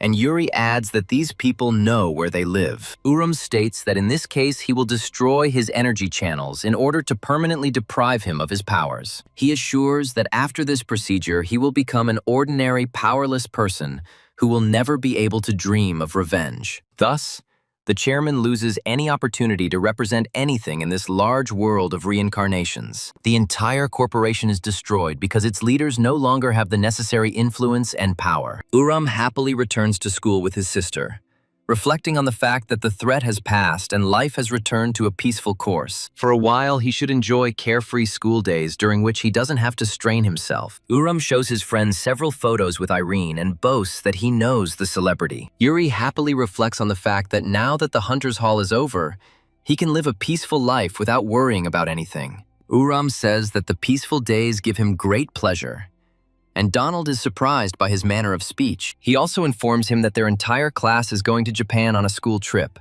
and Uram begins to listen to him attentively. He recalls that he had heard this many times before, but did not attach much importance to it, and is happy about his first trip. After some time, they are transported to Incheon, from where the heroes fly to Japan for their first excursion. The pilot addresses the esteemed passengers and says that they will try to make the flight comfortable. After some time, they land in Japan, in the city of Osaka, which is famous for its historical monuments. Yuri looks around and says that she thought it would be a little more fun here. Uram and Donald are having a great time, but the same can't be said for Yuri, who looks like she's very bored. Uram managed to learn a little Japanese, so he decided to treat his friends to takoyaki from a nearby stall. Donald praised him for speaking an unfamiliar language so well, and Uram was pleased with the witch's translation spell. After a while, he says that he urgently needs to visit the restroom, and Donald begins to look closely at the map. He says that he needs to go around the corner to the right, then straight ahead to the fork, and then turn left. Meanwhile, we are transported to one of the mysterious temples, inside which something truly amazing is happening. An expensive car stops near the temple, and a man in a business suit gets out of it with a very important air. He moves forward and is met by an elder who says that they have been waiting for him for a long time. He goes further and comes across a small pedestal with a statue on it, next to which he needs to place notes. The man hands the elder a small folder, saying that it contains all the necessary information about the target. He also adds that they need to get rid of her quietly, and when the task is completed, they will visit the congressman together. After some time, hired killers arrive at this place and meet with their master. The master asks if he has received all the details of the mission, and the killer nods silently, not daring to say a word. The master tells him to deal with this enemy without making any mistakes and return as quickly as possible. The killer says that the task will be completed, and then quietly takes off, leaving only dust behind. Uram says he found himself in a very difficult situation, despite the fact that he was confident that everything would go well. The problem is that he is lost, and now he has to figure out where he is and how to get back to his comrades. However, after some time, he begins to sense a strong intention to kill someone nearby. He tries to understand the reason for such a serious thirst for murder, and decides to go on reconnaissance to find out everything. An ordinary schoolboy would not attract the slightest attention. But suddenly, everyone in the area disappeared. Looking up carefully, he realizes that the energy in this place seems particularly alien and ominous. Uram decides to check what is going on there in order to possibly prevent any crime. Meanwhile, the killer brutally deals with his target, but does so quite quickly and skillfully. Looking at the dead man, he says that the target was destroyed, meaning the mission can be considered completed. He quickly wipes the blood from his weapon and says that all that remains for him to do is clean up his tracks and disappear. Satisfied that there was not a single piece of evidence left at the crime scene that could lead to him, he turns around. Immediately after this, he sees a schoolboy fly into his window and look at him attentively. Uram is very surprised by the strange and bloody carnage that is happening in this room, and tries to figure out what is going on. Looking at the hired killer, he asks if he is a reincarnator, but the latter grabs his sword. Meanwhile, the teacher tells the rest of the students to gather around him as they are leaving soon. Donald remembers Yuri's words that Uram will get there on his own and tries to figure out what happened to him. The teacher turns to him and tells him that he needs to come too, as it is time for them to board the bus. The assassin, meanwhile, turns to Uram and asks him who he is and who sent him here. Uram says in a calm voice that he is just a law-abiding citizen who was passing by. He asks why he killed the man, but the hitman states that the witnesses must be destroyed. Uram understands that if a person immediately rushes at him with a knife, then he is unlikely to be in the mood for a constructive dialogue. After driving him into the wall, he says that he will have to make sure that he answers all the questions. This blow turns out to be incredibly powerful, and the killer clearly did not expect that an ordinary schoolboy would have such strength. Uram haughtily asks if he has any desire to speak after such a serious blow. The killer, meanwhile, is slowly trying to recover from the blow, but his resolve is not broken. Taking careful aim, he suddenly throws out several shurikens to catch Uram off guard. Uram really didn't expect such a sharp ranged attack, since he was usually only fought in close combat. However, his reaction speed and agility are great enough for him to dodge this throw. The killer says he doesn't have time to waste his energy on some pathetic brats. Uram, dodging another katana strike, says that it looks like he'll have to beat the crap out of him for quite a while. However, the assassin's true intention was to confuse the enemy and buy time. Seeing that no one was closing the exit window, he immediately jumps out into the street and leaps from one roof to another. Uram understands that this killer is quite smart, since he was able to quickly figure out that he needed to run away if he was weaker. After that, he rushes after him, saying that the situation is getting more and more interesting. He jumps from roof to roof and continues to pursue his target, saying that there is no escaping him. The killer, meanwhile, says that he is being followed, emphasizing that he will lure him to the nearest base. After a while, he disappears into thin air, and Uram follows his trail to a small estate that is suspiciously quiet. Uram looks around and assumes that the assassin suspects that he may be being followed. Having jumped down, he wonders how he will now justify himself to the teacher, and whether his sister will be able to help him. Looking around, he says that this place looks quite ominous, and it is too deadly silent here. He stands motionless for a while, then says that he is tired of this stupid game of hide and seek. After this, he looks up and tells them to come out as he already knows where they are. He rudely declares to all the lurking assassins that their camouflage techniques have no effect on him and that he immediately noticed their presence. An unknown person appears out of nowhere and says that this man himself has come into the lion's den. They ask him who he works for, and Uram says that if he answers, they will all run away in fear. So he remains silent. He replies that this is just the rudeness of an ignorant brat, adding that this boy needs to be taught a lesson. The other killers immediately respond to their master's call, saying that they will destroy this presumptuous youth. Uram asks them if they are the kind of people who like to talk only with brute force. He states that they need to take action, when suddenly these killers take to the air, moving incredibly fast. To the average person, such movements are barely noticeable, but Uram has practiced for a long time to strengthen his reflexes. He calls upon the spirits of martial arts to help him and says that things are getting more interesting. Meanwhile, we are transported to another part of the city, where ordinary school children are heading to continue their excursion. Yuri wonders in his mind what he is so busy with that he can't even pick up the phone when his best friend calls him. After this, she looks at her hand and discovers that the ring has glowed red, meaning he is in serious danger. Donald asks her what she is doing, and Yuri replies that Uram is nearby and she will bring him. Immediately after this, she closes the door and, making sure that no one is watching her, decides to teleport. Materializing in another place, she reflects that it seems something has happened and the quiet life is over. Uram jumps to the side, despite the fact that a huge number of killers continue to pursue him, giving him no time to catch his breath. They constantly attack him with long-range attacks, and at the moment they manage to hit one of his arms, the assassins jump right at him, realizing that now is the perfect time to finish him off. The master of this temple reflects on the fact that the boy has started well, but for him it is all over and he has no chance. Uram abruptly grabs the sharp chain, not paying attention to the fact that it causes serious damage to his hand. After this, he suddenly begins to pull her towards himself in order to turn the tide of the battle in a second. The killer doesn't have time to react in time, because he never expected that an ordinary schoolboy could come up with such things. Uram spins around to attack straight into the faces of these killers. The chief assassin is surprised that this boy managed to quickly escape from the ring of attackers. However, they continue to attack him, saying that they must not stop and continue to wear him down. Uram decides to use his signature martial art,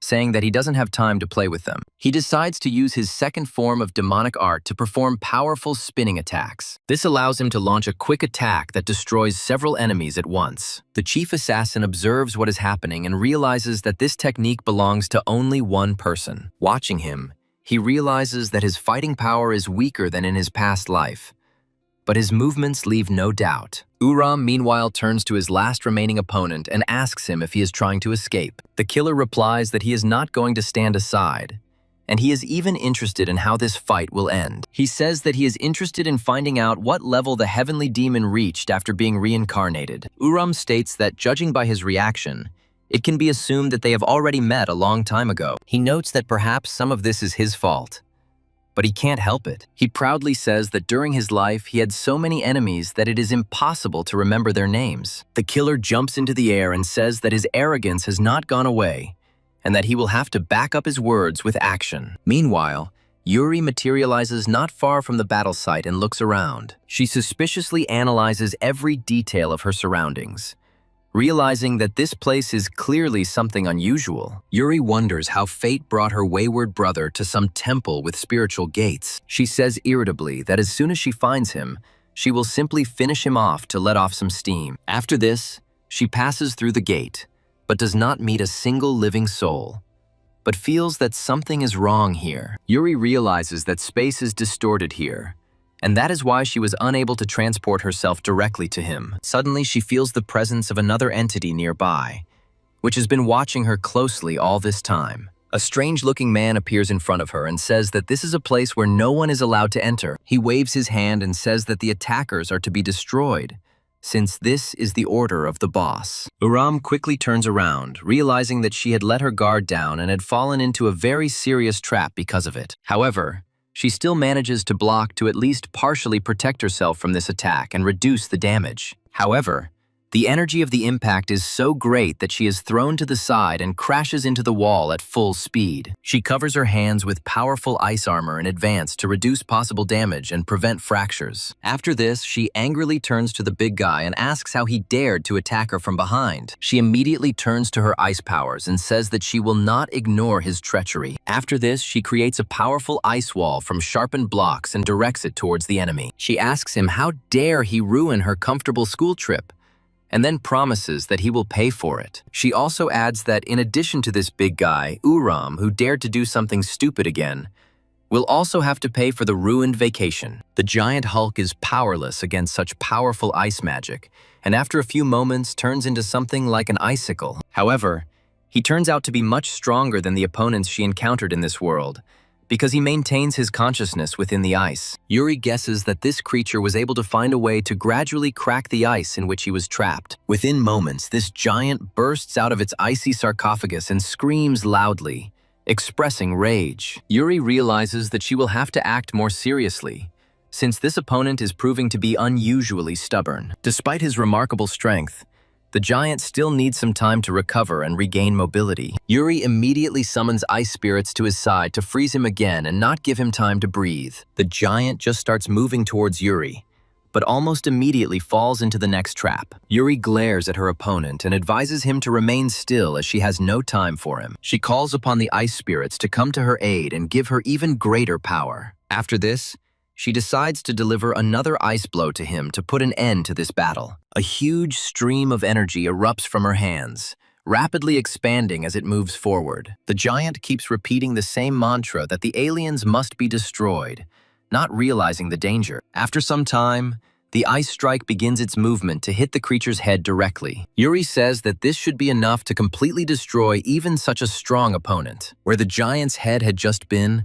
a bright cloud of steam appears, obscuring the view. However, after a few moments, it becomes obvious that this giant was able to survive even such serious damage. Yuri is surprised that she hit the creature's head right on target, and he acts as if he didn't notice. The enraged giant says that he will destroy everyone who dared to set foot on this forbidden sacred land. He quickly cracks open another ice tomb he was trapped in and rushes forward to destroy it. Yuri says that for such a stupid creature, he has an unusually strong body, which causes a lot of trouble. The giant continues to fight desperately to destroy all the intruders and jumps to attack the witch.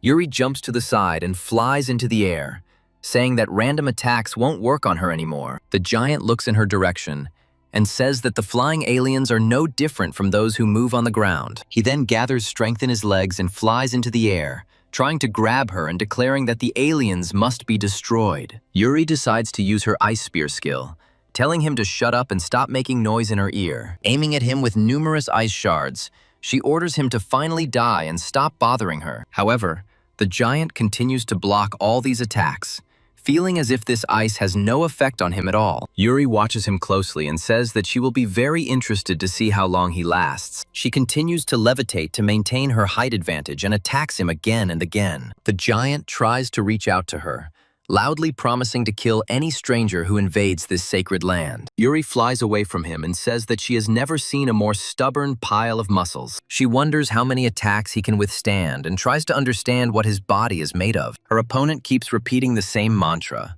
clearly demonstrating that his consciousness is very limited. At a certain point, he finally reaches the necessary distance to deliver a powerful blow with his hand. However, all of this turns out to be just part of Yuri's plan, which says that he must now freeze forever. Immediately after this, she touches his hand, and his body is almost instantly covered in ice. The giant looks at her in surprise, trying to understand why he can't overcome the resistance of the ice this time. Yuri says that he has a very strong body, but he is powerless against the cold that comes from within. She tells him that all the ice he destroyed was broken into small pieces and injected into his body. Afterwards, she states that this is why he is frozen inside, and that it is the perfect magic for a muscle-bound body like him. She rolls her shoulders and says it's time to find her wayward little brother. Having broken her opponent into small pieces, she says that this time he will definitely not get off with a simple remark. Meanwhile, Yoram continues to fight with his mysterious opponent,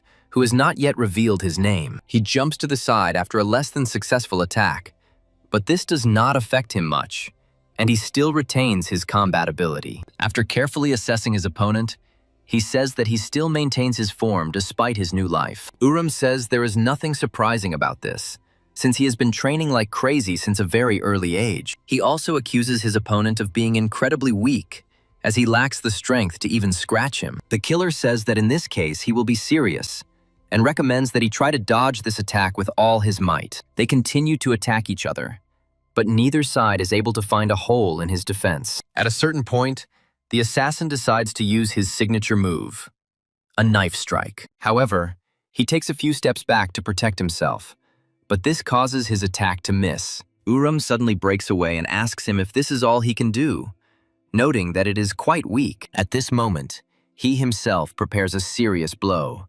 charging a huge amount of energy into his fists. He doesn't have time to react in time and jump to the side, so he still receives some of the damage. He thinks about how he managed to dodge it well, and tells him not to talk until he hits him properly. And yet, a few moments later, a powerful blow lands in his face, leaving serious damage. Uram puts a huge amount of force into this strike and deliberately shifts his center of gravity to the left. Thus, thanks to this blow, the assassin understands who he is dealing with, but is not destroyed in 1 second. Uram says that if he had hit more accurately, the fight would have ended that very second. The killer looks closely at his opponent and tries to figure out how he still got hit if he dodged. Smiling, he realized that this was exactly the kind of skill a heavenly demon must have in order to be recognized. Uram watches his opponent's gait closely and realizes that it can only belong to one person. After a few moments, the assassin creates a huge number of copies, or begins to move so quickly that it is impossible to distinguish him. This technique is called the blood shadow step, and it is necessary to quickly confuse your opponent. This way, he will never understand where the real blows are coming from, because he would have to be too fast to do that. Uram, fortunately, has been training long enough to withstand even such techniques. He looks closely at his opponent and says that this battle brings back pleasant memories for him. He uses martial arts energy to charge his arm and increase its strength, deflecting one of the blades. And the next moment he finds himself behind him, and Uram says that it was not without reason that he was shown his familiar attacks. After this, he sharply turns towards his opponent and intercepts his blow, stopping the attack. From the outside, it may seem like the fight has already been won, but this fighter is not the easiest warrior. He almost immediately follows up with the same momentum using his other hand, which was hidden. Uram understands that if you grab him by one hand, he will use the technique with the other, and this technique relies entirely on attack. One look at this fighter and he realizes that he has a style that is aimed at mutual destruction at any cost. Uram smiles and realizes that this boy is still as arrogant as before. He speaks joyfully about how his determination is visible even if it is so serious that it will lead to his death. After this, he says that in this case he will fight with full force in order to show respect. The assassin looks at his opponent in surprise and realizes that he is now fighting at full strength, and there is no way to dodge it. Uram decides to use the skill Illuminated Wind Strike to make the direction of his next strike impossible to guess, and he manages to inflict several cuts on the killer's body,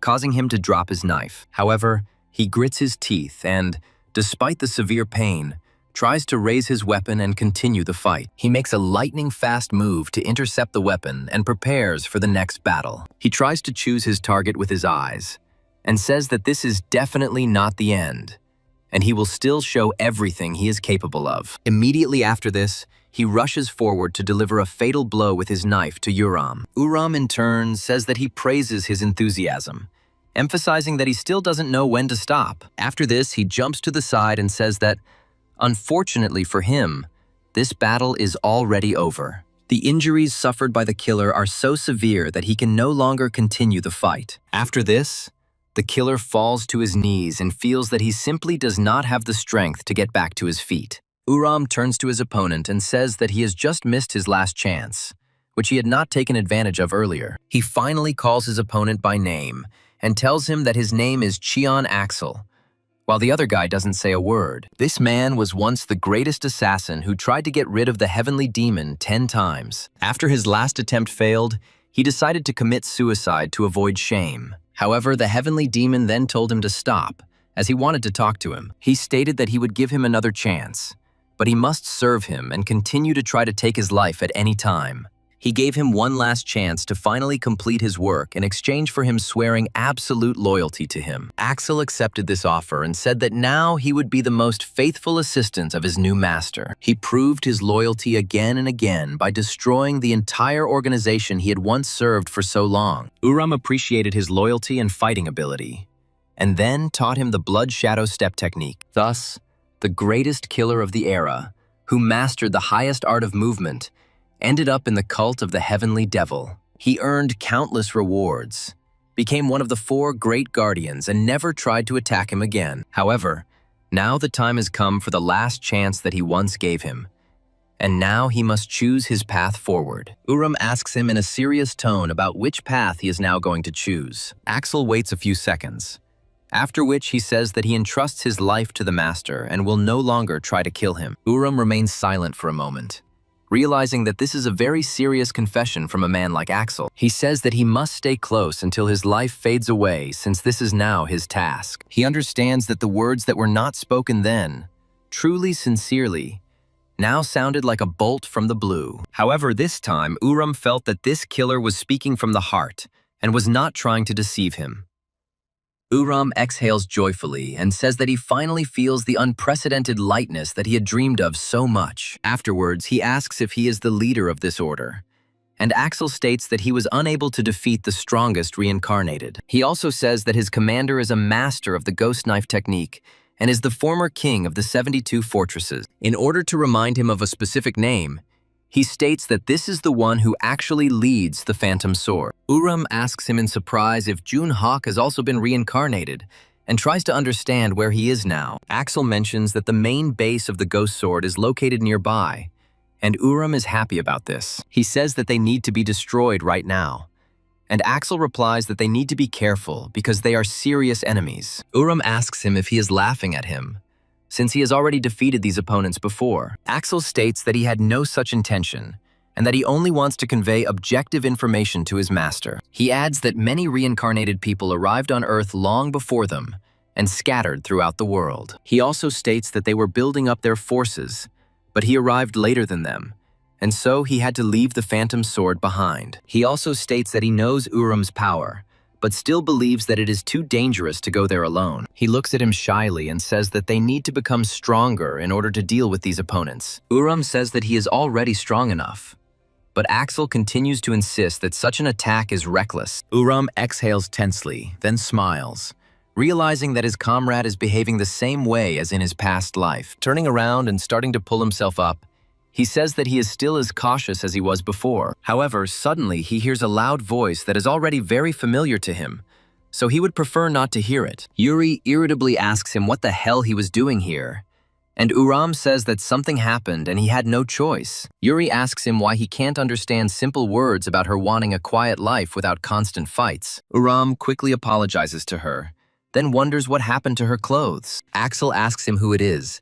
and Uram states that it is his close friend, and Axel assumes that it is someone like Sang-guan. Yuri says that she doesn't care what he got himself into because they are going home, because their clothes are dirty and they need to leave. She throws away the ring and says that they will change clothes and then go to the meeting point as quickly as possible. After this, she turns around abruptly and summons a small shard of ice to help her in her task. After a few moments, she casts a freezing spell forward and says that she needs to sort out something. Uram watches in bewilderment as an ice block forms with him inside the spot where his comrade had just stood. Uram asks her why she did this, saying that this man was her comrade in a past life. Yuri replies that she doesn't know him, and that she froze him, not killed him.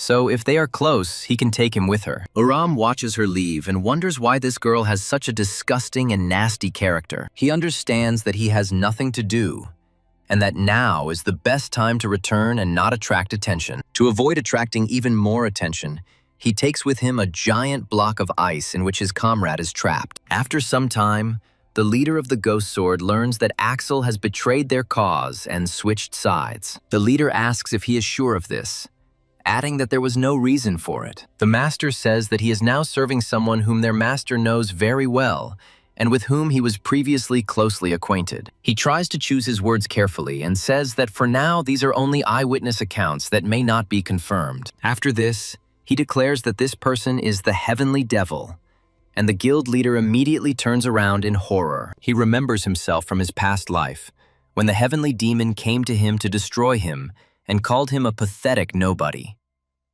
The bandit tried to beg for mercy, saying that he would never be seen again, but he burned his face. He called it an insect and said that such creatures were far worse than the most vile creatures on this earth. The guild leader says that the Heavenly Demon has finally returned and is now walking the world again. Smiling madly, he says that the time has come for long-awaited revenge and demands that everyone gather their people. He declares that they will attack this scoundrel as soon as they complete their preparations and will not leave a wet spot of him. After the school excursion ended, the days went on as usual and were no different from standard training and studying. Yuri creates a fake training facility in order to hone his skills to the maximum. She understands that after the last battle, she needs to become stronger as quickly as possible. She reflects that perhaps the one she is thinking about has also been reborn, although she herself has not seen it. From her point of view, in order to recover, she will have to regain the power she possessed, and to do this, she will have to start over. The key to regaining her power lies in creating the ice heart and absorbing its power. The first step to creating this heart is to concentrate the ice energy to its maximum to form the base. She also understands that time flows much faster here, and she no longer has the 3 centuries it usually takes. She gradually forms a small base from which she can create an ice heart with maximum effort. However, she constantly thinks that she needs to find a way to speed up the process many times over. She decides that in this life she will try to use this technique differently, to change her approach a little. She uses magical writing to subtly manipulate the structure of this magical artifact. After a few moments, the heart begins to break into small pieces, but this is a controlled process. Uram deliberately decides to divide the ice heart into 30 fragments, trying to make them equal in size. She suggests that each of them needs to be filled with power so that they grow separately, and then they can be connected. This way, she can achieve the result much faster and finishes cooking after a while. Yuri is thinking about how he can maintain the required mana level, and then the fragments will reach the required size within a year. Reaper appears behind her and speaks with admiration about how she managed to create the ice heart again. He also appreciates her change of approach, and says the new formula will significantly speed up the process. He carefully assesses the sizes of these ice fragments and realizes that they are matched almost perfectly. Meanwhile, the action moves to a forest located several dozen kilometers from our hero's home. Uram continues to train to achieve unprecedented levels of physical prowess and skill. Uram reflects on Axel's words, noting that he was right and his current powers are not enough to revive the cult. He also realizes that in order to protect his loved ones, he will need even more strength than he ever had. Thus, he also comes to the conclusion that he needs to regain the power he achieved in his past life, but for a different purpose. The key to everything is the energy of Qi, which contains the potential of the forms of divine devil art. After some time, he returns to Yuri's underground training complex to continue his training. He reflects that even if he increases the amount of energy now, his body simply won't be able to withstand it and might explode. He understands that in order to bypass this limitation, he needs to use 2 energy reservoirs simultaneously. He had already used energy cultivation in his past life, but now he had new opportunities. He didn't have such opportunities in his past life, so it would be a mistake not to take advantage of them now. After some time, he decides that he has found the optimal strategy for energetic manipulation of his body.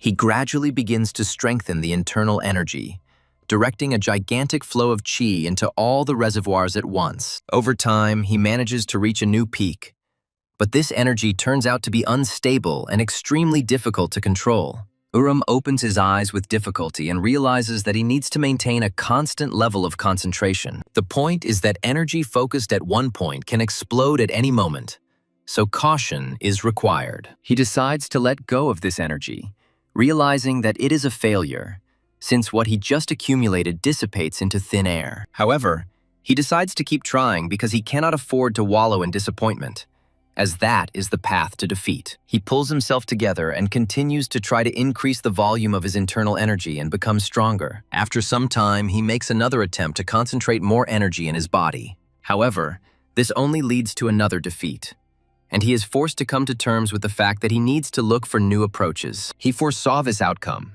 so after failure, he continues to try again and again until he achieves a result. Uram decides that he must be persistent and will definitely achieve success, because he is the great heavenly demon. He begins to feel as if his body is burning from this energy, constantly circulating between the 2 poles. He wonders if this means he is already starting to reach his limit and will soon make a breakthrough. The energy pole in his head gradually increases in size, causing the pressure to become more and more severe. The same thing happens with the other energy pole, concentrated in his stomach. Uram understands that both poles are starting to get out of control, but if he stops now, an energy collapse will begin. After some time, his body begins to experience severe overloads, as the energy changes the direction of circulation. It's getting worse and worse for him as his body temperature increases significantly with each passing second. However, at this moment, Yuri comes to his aid, asking him to concentrate and stabilizing the reverse energy flow.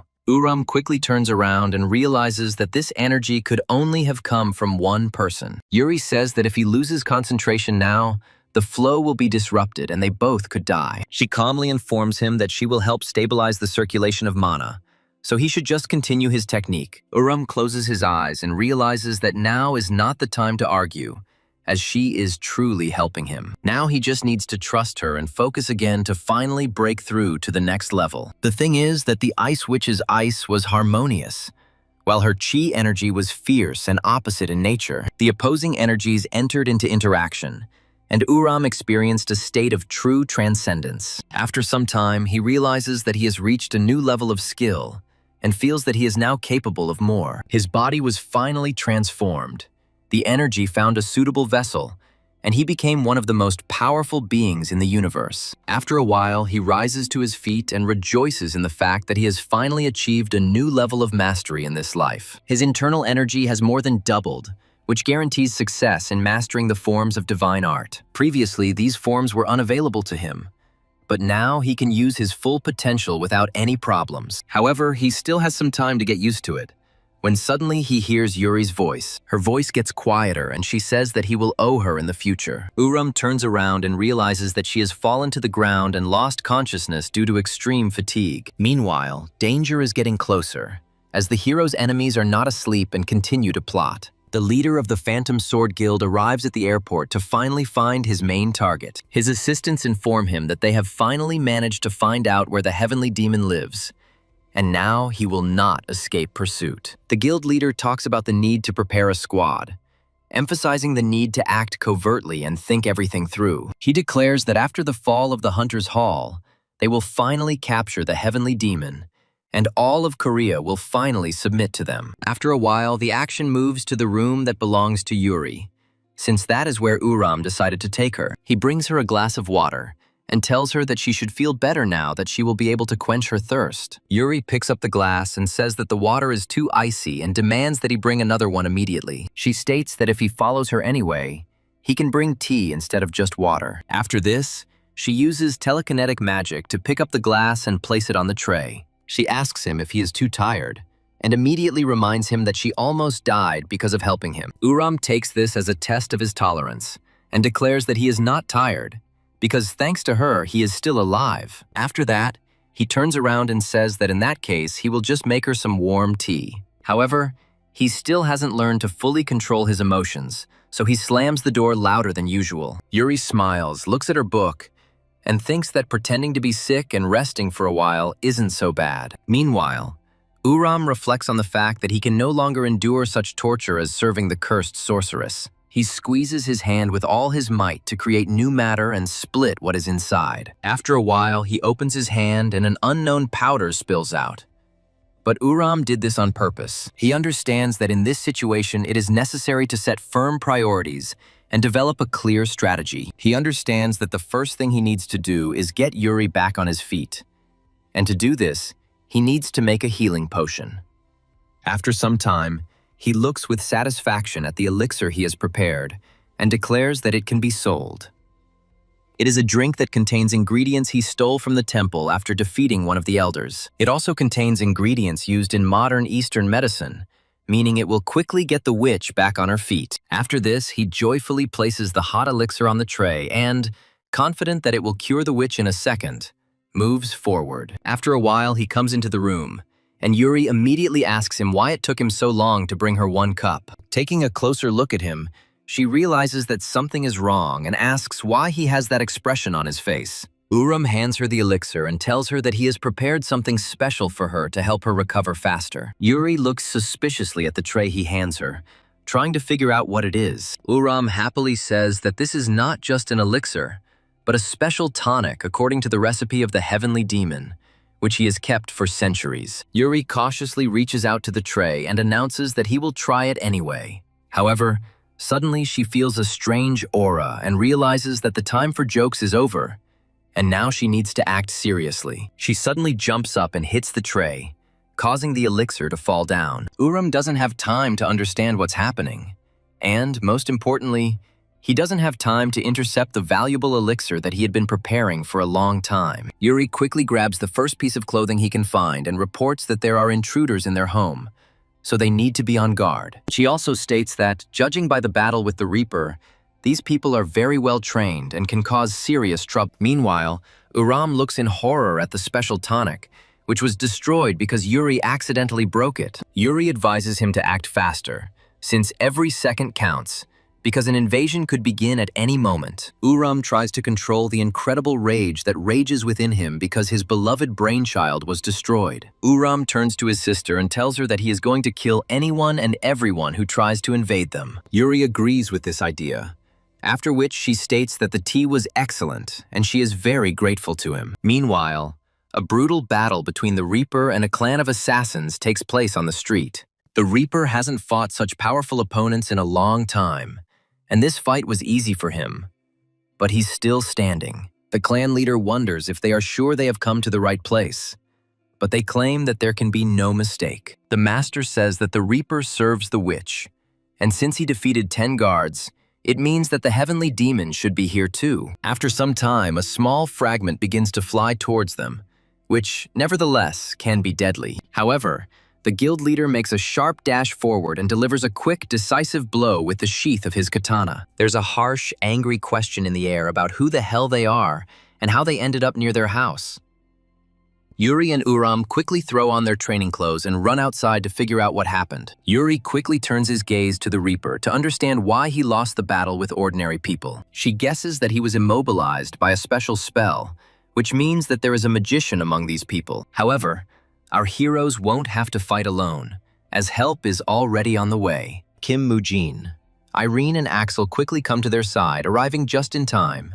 Uram says that this is a fantastic help, as they could use some extra strength for the fight right now. Axel quickly looks around to assess the situation at lightning speed and figure out what strategy to choose. He turns to his teacher and tells them that they must remain cautious, as they are facing difficult opponents. He reminds that this man is the same Jun Hak, who is now the head of the Phantom Sword. Uram looks at him carefully and asks if he came here for revenge or is trying to become a servant. He adds that in the past he turned him to dust, but now he seems to have forgotten that fear. Junhak angrily states that the heavenly demon still fearlessly says whatever he thinks without worrying about anything. Yuri decides to interrupt their conversation and states that she doesn't care who he is, but he dared to attack her Reaper. She also adds that he will pay with his life for this, and she does not plan to leave anyone present alive. Yuri unleashes a hail of ice arrows at them, but they all crumble when they hit the force field. This force field was created by magicians who knew how to create such barriers and prepared them in advance. Yuri says irritably that they actually have a well-trained mage with serious skills. Junhak states that no matter how strong their defense is, it doesn't matter. And if they start the fight now, they will win. After this, he creates a large portal and states that if they want to fight, they should follow him. Yuri watches the portal closely and realizes that it is still pulsating, as if inviting him to enter. The hero's opinions are divided. Some consider this a dangerous trap, others that they need to go. Yuri says that it really is a trap, but if they retreat now, those people will come back and won't leave them alone. Yuri emphasizes that these villains could threaten her family, so they must be neutralized right now. Without thinking twice, they enter the portal and find themselves in an unknown location that looks like an abandoned construction site. At this time, the opponents had already taken advantageous positions and prepared for their appearance. Junhak states that he knows full well that people like the Heavenly Demon do not retreat under any circumstances. After this, he says that he finally intends to end this confrontation and send him to the next world. He threatens that this time he will make him kneel and apologize for what he did. Uram and Yuri quickly look around and realize that there are too many opponents here for a direct fight. Uram looks closely at his main opponent in this battle and realizes that he has become much stronger than in his past life. However, he still doesn't stand a chance against him, and Uram asks why he came such a long way. Junhak asks if he really thinks he can feel safe after destroying everything. He adds that both he and this traitor will pay in full for his actions, and for his tricks in his past life. Junhak also states that she promises him the most painful death imaginable. Uram asks him if he remembers how it ended last time, and smirks at him for still challenging him. He adds that, just like then, he still doesn't know his place, but if that's what he wants, he will accept the challenge. He also states that he has no time to waste on weaklings, so everything must be decided in a fair one-on-one duel. Smiling and looking carefully at his sister, he says that it will be much easier for both of them. Yuri realizes that this is a good move, since with the numerical advantage, the duel will be more profitable for them. Yuri nods, looking at him, and thinks that in this situation there is no reason to object to it. Junhak states that this is ridiculous and smirks at being asked to duel in a body that has just been revived. After analyzing his condition, he realizes that he does not feel any powerful internal energy emanating from the heavenly demon. Junhak declares that she accepts his proposal, promising to make him realize how stupid he was. Uram says with a smile that he is full of self-importance, but, as in the past, he will make him lie at his feet. Uram understands that Junhak has accumulated a lot of internal energy, but thanks to training, he has become even stronger. Rushing forward, he is confident that he can deal with such an opponent, and that it will not be particularly difficult. Junhak also rushes from the spot to meet his opponent as early as possible and deliver a sharp blow. Uram charges his fists with all his might to deliver a sharp blow and break his opponent's head. However, his blows are not fast enough to match the seemingly decrepit old man. Junhak jumps to the side and counters, saying it's too slow and that he doesn't stand a chance. After this, he immediately goes on a furious attack and forces Uram to choose a safer and more conservative defensive tactic. Junhak asks if he really thinks he can leave even a scratch on him if he attacks so half-heartedly. Uram jumps to the side and lands on the ground, but his opponent immediately follows him. Junhak smiles and declares that the tiger from the past has been reborn as a pathetic kitten. Uram advises him to stop talking nonsense and come closer for a real fight. Junhak feels his whole body trembling with impatience to finish off his worst enemy, and he gives in to the provocation. Uram, in turn, moves much more relaxed, since he knows perfectly well that he can manipulate his opponent. Junhak rushes forward and prepares to strike with his sword, making a sharp and quick lunge towards the enemy. Uram responds to his barrage of attacks, and the duel begins to stall as no one can gain an advantage. At a certain point, Uram begins to dodge these swings with incredible speed. Uram feels that his clothes have been slightly grazed by the sword, and realizes that his skills are sufficient for the duel. Junhak says that the heavenly demon probably now regrets allowing himself to relax like that. He reminds us that before his fists shook mountains and his internal energy was endless, but now it's just empty air. Uram jumps to the side and says that he finds it funny to watch his smugness. He also understands that there is no point in dragging out the fight, since this person was reborn earlier and has more time to spare. After this, he decides to use the third form of his divine art. Finding the right moment, he decides to switch to the skill Air Dragon Claws to disarm the enemy. Junhak rushes forward and says that these are just pathetic attempts that will not help him win. He delivers a sharp blow, but does not have time to notice that the enemy has already dodged and is behind him. Uram understands that the enemy has no chance to parry the attack from behind, because he is too fast. Junhak just smiles in response and says that it was a cheap trick that was easy to predict. After this, he turns around sharply, demonstrating speed and reflexes that are unusual for such an old body. Immediately after this, he fills his sword with spiritual energy as quickly as possible to give it killing power. Then he makes a sharp swing, and Uram continues to stand motionless, as if paralyzed by fear and horror. Junhak loudly declares that today, the heavenly demon will finally leave this world and turn to dust. However, after a few moments, it turns out that he was not attacking Uram himself, but only his residual image left after the movement. Uram immediately strikes his body, saying that he worked with all his might, but did not take into account the reason why he died last time. Uram has been in a different place all this time and now has the perfect moment to attack. Junhak angrily swings his sword, calling him pathetic, and Uram begins to analyze his weaknesses. He says it takes him a few seconds to charge the attack, and during that time, his defenses are weakened. Smiling, he declares that it is this weakness that will be the cause of his death, but he is too stupid to understand this. Junhak feels like his body is starting to act strangely because he has suffered too much damage. Uram flies into the air and says that Junhak seems confident in his speed, so it's better to play one game. Junhak hears and notices movement behind him, and then turns around sharply to strike. Uram gets ahead of him and punches him in the face with all his might, signaling the decisive moment. Junhak struggles to hold the sword in his hands, but at the last moment he finds the strength to hold on. He throws a backhand punch in frustration, but it's not enough to catch such a fast fighter. Uram says that he hit his energy field, so his circulation will be disrupted for a while. He prepares to strike again and declares that now everything will be like an adult, and he will not be able to get away with it. Junhak is still suffering from the effects of reduced mobility, so he has no choice but to take these blows. Uram is doing his best to finish the fight as quickly as possible and not allow any tricks to be used. Meanwhile, Junhak takes out a small device that looks like an ordinary smoke bomb. He declares that he cannot allow himself to be defeated and quickly throws a smoke bomb onto the ground to push the enemy back. Immediately after this, he turns around and begins to run away cowardly in the hope of saving his life. Uram immediately jumps after him and wonders if he really thinks they'll let him go just like that. However, as soon as he makes a sharp leap forward, his movement is immediately seriously constrained. The magician, who had been guarding the duel this whole time, decides to intervene to help his master. Uram falls to the ground and realizes that he won't be able to get up quickly due to the binding spell. He understands that his mobility has been significantly reduced, so he needs to find a way to free himself as quickly as possible. Junhak joyfully tells his students that the moment of truth has arrived when they can finish off their sworn enemy. After some time, a huge number of people attack him in the hope of defeating him. Uram immediately goes into a defensive stance to prevent serious damage from this trap. Yuri runs towards him to help him get out and get to his main enemy. Several fighters jump out to meet them,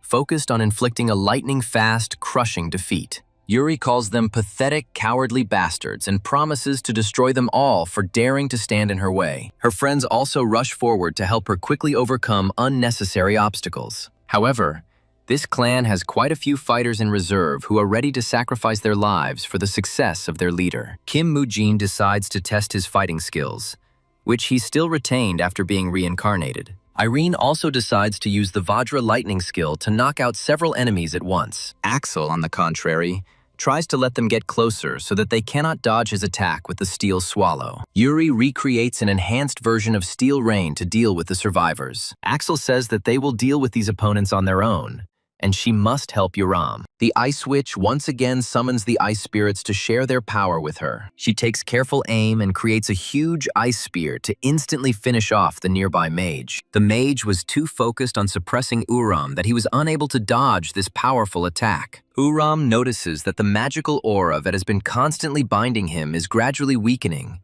and he has a chance to break free. With a sharp movement, he breaks all the chains that prevented him from moving freely. Junhak continues to furiously order his students to attack and kill this villain. The remaining fighters in reserve rush forward, declaring that they must carry out the teacher's order. Uram says that this is what he expected from the vile coward, and states that he should have been better prepared. Jumping forward, he delivers several blows along the way to immediately knock out all the approaching opponents. Junhak looks at the approaching enemy with fear and realizes that he needs to change tactics immediately. He turns to the rest of the fighters and orders them to retreat as quickly as possible and regroup before a new attack. However, after a few moments, he realizes that his body is starting to turn into a block of ice and he can no longer move. Looking at the witch, he says that he curses all existence and the world into which he was reborn. Finally, he raises his head up and, not believing his defeat, says that everything cannot end like this. After some time,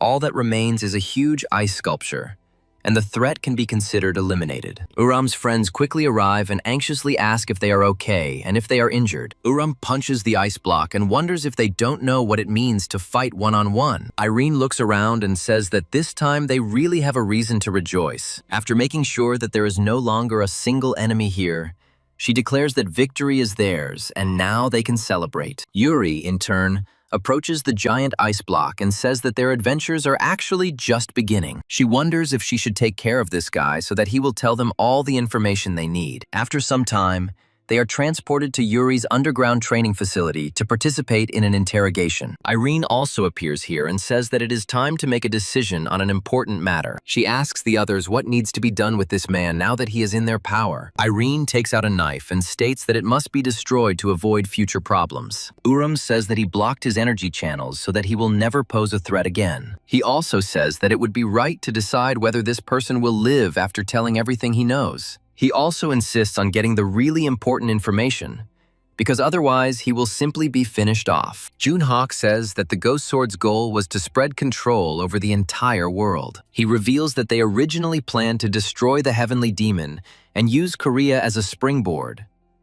He also reports that similar organizations exist in China, emphasizing that he does not know their exact numbers. Yuri asks him about the actual number of reincarnators and their organizations that have settled here. She advises him to answer honestly, because if he tries to joke, she will simply freeze him forever. Junhak says he doesn't really know the exact answer, but there are indeed quite a few. He notes that large organizations exist in the Middle East, Russia, the United States, and other countries. He suggests that the total number of such people in different groups could reach approximately 1,000 people. However, these 1,000 people control a huge amount of resources and subjugate many warriors. Junhak also says that this is all he knows, and he can't share any more important information. After some time, the heroes gather in a small hall to discuss what they heard. Uram says that if what he heard is true, then reincarnators in each direction are trying to establish their control. If this is true, the influence of these organizations seeking world domination will only grow and create problems. Uram says that if they want to destroy this threat, they cannot allow such organizations to emerge. Yuri immediately remarks that she would like to live a normal life if possible, since she has no interest in it. The most important thing for her is to live with her family and enjoy simple joys. After a short pause, she says that she is unable to allow this now, as a new threat has emerged. After this, she states that she must be prepared for anything, since they simply will not be allowed to live in peace. Yuri says they need to come up with a good plan because they can't drop out of school now. Their parents expect a lot from them. Kim Mujin says that in this situation, one of the few loopholes can be used. He explains that they can graduate early if they win awards or achieve high results in competitions. He also suggests taking part in a sports tournament and a mathematics Olympiad, and then graduating under his patronage. Yuri says that Uram is an idiot with developed muscles, so he can participate in judo competitions. Yuna asks why she keeps calling him a fool, but she states that he gave her every reason to do so. A few months later, Uram naturally wins a judo competition thanks to his impressive skills. Yuri also wins several mathematics Olympiads without any problems thanks to his sharp mind. After this, a ceremony of early completion of the educational process is held for particularly outstanding students. Their parents come to this ceremony and only now realize how quickly their children are growing up. The mother says that she is very happy for them, but she is very worried because they are too unusual. The father says that he is also worried,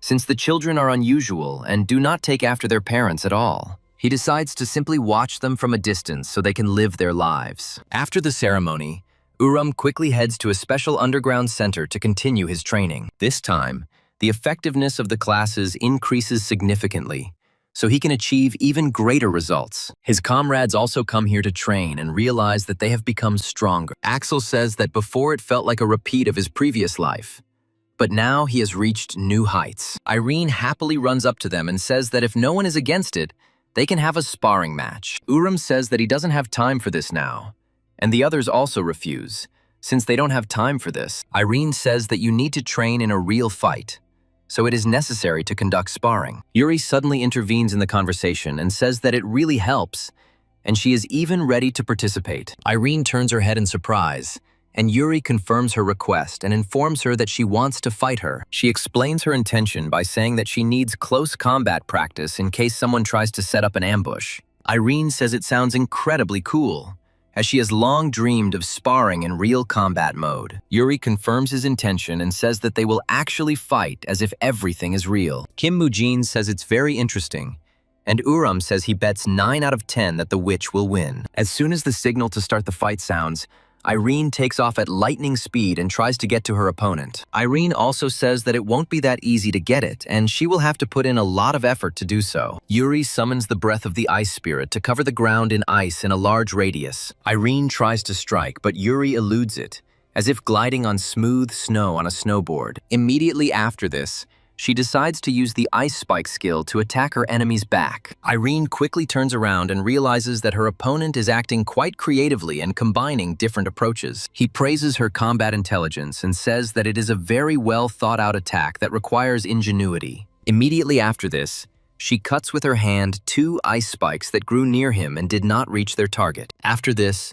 she gathers as much power as possible into her hand to return the sharpened ice spike to her opponent. This ice chunk has impressive speed, and can cause serious injury if left untreated. Yuri channels the icy energy in one of her limbs to create a powerful ice sword. She then performs a quick melee attack to cut the ice shards into several pieces. Her physical abilities are at a high enough level to fight in close combat. Uram and Axel come to the conclusion that Irene fights more thoughtfully, and for such a fighter, the ability to think in battle is a great rarity. Irene continues her determined attack, trying to break through the enemy's defense and destroy all the ice around her. She also uses fast leg movements that are charged with diamond body energy and have increased durability. In this way, she breaks through ice barriers without fear of receiving serious damage or fractures. Yuri quickly creates ice shards right behind her and tells her that she better not let her guard down. Irene turns sharply towards the attack and tries to understand how she managed to prepare it so quickly. Several large icicles fly towards her, and she manages to block them by increasing her strength. However, the impact is strong enough to send her flying and crashing into a wall. After this, a powerful smoke screen appears, making it impossible to observe the battle. Once the smoke clears, it becomes clear that Yuri has gained the upper hand in this duel and has put her opponent in a deadlock. Irene raises her hands and says that she lost because her internal energy was exhausted in this fight. Kim Moojin and Axel say that both girls have become much stronger than during the battle with the Phantom Sword. Uram happily says that now he will have to work hard to keep up with them. A few days later, they return to the house, where Irene joyfully arrives to share urgent news. She hands them a note and says that they both need to look at it, and Uram asks what it is. Irene says that it is important to read this as quickly as possible in order to make further decisions. Uram quickly unfolds the sheet of paper to read what his faithful comrade has given him. After a while, his eyes become very surprised, as if he saw something that could help him a lot. He looks at the letter and says that it is really very unusual and changes a lot. He states that he never thought he could receive such a letter, and Yuri asks him what it says. Uram states that this letter was written by Jun Go-wee, who was his faithful companion whom he once found in China. Uram also states that now that he knows he is in Korea, he invites him to join him. Irene asks if he will take them with him so that they can reunite and discuss further strategy. Uram understands that if they unite with his followers, then he will truly gain much more power. Smiling, he says that the second stage of the heavenly demon cult has almost blossomed before them. Afterwards, he turns to Yuri and asks her if she is still not impressed by his incredible power. Yuri says that he hasn't done anything on his own, but has only joined in with others' endeavors, and she doesn't trust them. Yuri also tells him that if he goes there, he should bring back some good souvenirs for his family from the trip. Uram asks why she is not going with him, to which she replies that she is not a member of his cult. Uram thinks for a moment, then says that they need to pack their things as quickly as possible and go to Beijing. They joyfully talk about how the restoration of their great cult is just around the corner, and that only a few steps remain to be taken. In a few days, they will head to Daxing International Airport, which is located in Beijing. Uram says that traveling on a private jet is an incredible luxury that he will definitely use again. After this, they go to customs control to check their luggage and move on. After a short time, they finally get the opportunity to go outside. They look around and move calmly in the hope of finding the right people who will help them. After a while, Irene freezes in place and carefully examines the man standing nearby. Irene immediately turns to her mentor and points to a young man holding a poster welcoming the heavenly demon. This young man looks quite attractive and is indeed holding a poster greeting his master. Uram approaches him with a smile and asks if it is really that same Jun Gawi standing in front of him. In response, the young man folds his hands in a specific gesture that signifies deep commitment and greeting. Once upon a time, he had declared his allegiance to his master by saying that he wished to have the opportunity to serve him again. This time, he continues this oath and says that he will devote himself entirely to his master. Uram says that he is now sure of who is in front of him, noting that these words brought back memories. Jun Gawi invites him to follow him, saying that he would like to accompany him to the nearest hotel. After a while, they get into the car and set off along deserted roads where few people travel. Uram asks his interlocutor if they are really going to meet with the followers right now. Jun Govi states that he has sent a message to his trusted people and that they will be able to discuss further plans tomorrow. Uram says that there is no point in rushing to organize a meeting now, since they can rest and look around. After this, they head to various attractions to take souvenir photos. They also try to taste modern Chinese food to see how much it has changed. Finally, they reach their hotel, where they rent a rather expensive room to have a good rest. Uram and his companions go inside, while Jungawi politely invites them to make themselves at home and not deny themselves anything. He also says that they have prepared drinks and various dishes so that they can have a good rest. Irene asks Uram if he wants to drink in this life since he is currently in a minor's body. Uram says that he is now physically a teenager, so non-alcoholic drinks have been prepared for him. Jungawi also says that he is driving, so he will limit himself to the same non-alcoholic drinks. After this, they decide to have some fun and start telling stories from their lives. At a certain point, the soul begins to demand more celebration, so they turn on karaoke to sing. Finally, when the mood of the rest of the comrades is already starting to go off the charts, they realize that it is time to end the evening. Uram says that they all passed out after a few drinks, and Jungawi says that everyone is very tired. Uram says it's time to sleep, completely oblivious to the fact that his ring has turned red. He calmly makes his way to his bed and falls heavily onto it, feeling like he could get a good night's sleep now. Uram also says that putting drunk bodies in different rooms is quite a hassle, and Jungawi thanks him. He smiles and says that he thought about it and now remembers the past when everyone was drunk as hell. Uram remembers that they were the only ones left standing back then, and Jungawi states that he remembers it that way too. Uram, falling asleep, says that tomorrow he will meet with the rest of his followers and discuss further conquests. Jungawi listens attentively to his speech and does not say anything, but he understands that these words are truly sincere. After this, he presses the light switch and wishes his master good night, hoping for a long sleep. After some time, a thick night falls over the city, but it contains much more danger than it might seem. Uram wakes up abruptly when he hears a strange noise that is not typical for this room. He sees that there are several opponents in front of him at once and calls on his comrade to wake up. Uram states that they are under attack and therefore need to be on alert as quickly as possible. He also warns him that these people are well armed, so he needs to put up barriers of protective energy. He himself quickly rushes into battle and disarms one of the opponents, completely depriving him of the ability to fight. Immediately after this, he intercepts the knife that he had been holding in his hands the whole time, receiving a powerful instrument of retribution. He immediately delivers several quick and heavy blows to the opponent's body, completely destroying his life force. After the first assassin is sent to the other world, Uram sets his sights on the remaining two and realizes he must remain vigilant. One of them makes another attack, but this blow immediately turns out to be the last one in his life. Uram tells his comrade to retreat, since he himself can deal with them thanks to his strength. Taking aim at one of his opponents, he throws a knife in his direction to distract his attention with a daring move. The enemy immediately falls for this provocation and blocks to avoid damage from the flying knife. Uram doesn't waste a second and immediately rushes forward to grab his opponent by the head. He then delivers a powerful knee strike directly to the opponent's face to knock him out. The last opponent falls, and it becomes clear that they were able to fight off the attack, even though Jungawi wasn't even involved in the fight. Uram says that he no longer senses evil intentions, so the barrier of internal energy can be removed. He tries to understand who these people are, and most importantly, he cannot understand why they knew where he is. He turns to his comrade and tells him to quickly pack his things, and they will leave here together. However, after a few minutes, he feels a very sharp pain in his stomach. Looking down, he realizes that he has just been pierced by a sword where one of the energy poles is located. Jungawi commits a grand betrayal and begins to laugh loudly, gloating over his former ally. He says that now the updated version of Jungawi is right in front of his master and is ready to carry out his orders. Uram looks at his former ally with irritation, trying to understand what all this means and how it came to this. The situation still remains shrouded in mystery, as Jungawi is in no hurry to reveal the reason. Instead, he makes several movements with his sword into the body of his former comrade to cause him even more pain. Uram asks what all this means, and Jungawi says that in this world, the heavenly demon cult doesn't even exist. He also states that he does not intend to obey him in this life, so he must finally die. Uram makes a sharp jerk to break free from the primitive shackles and get even with him. Jungawi watches this,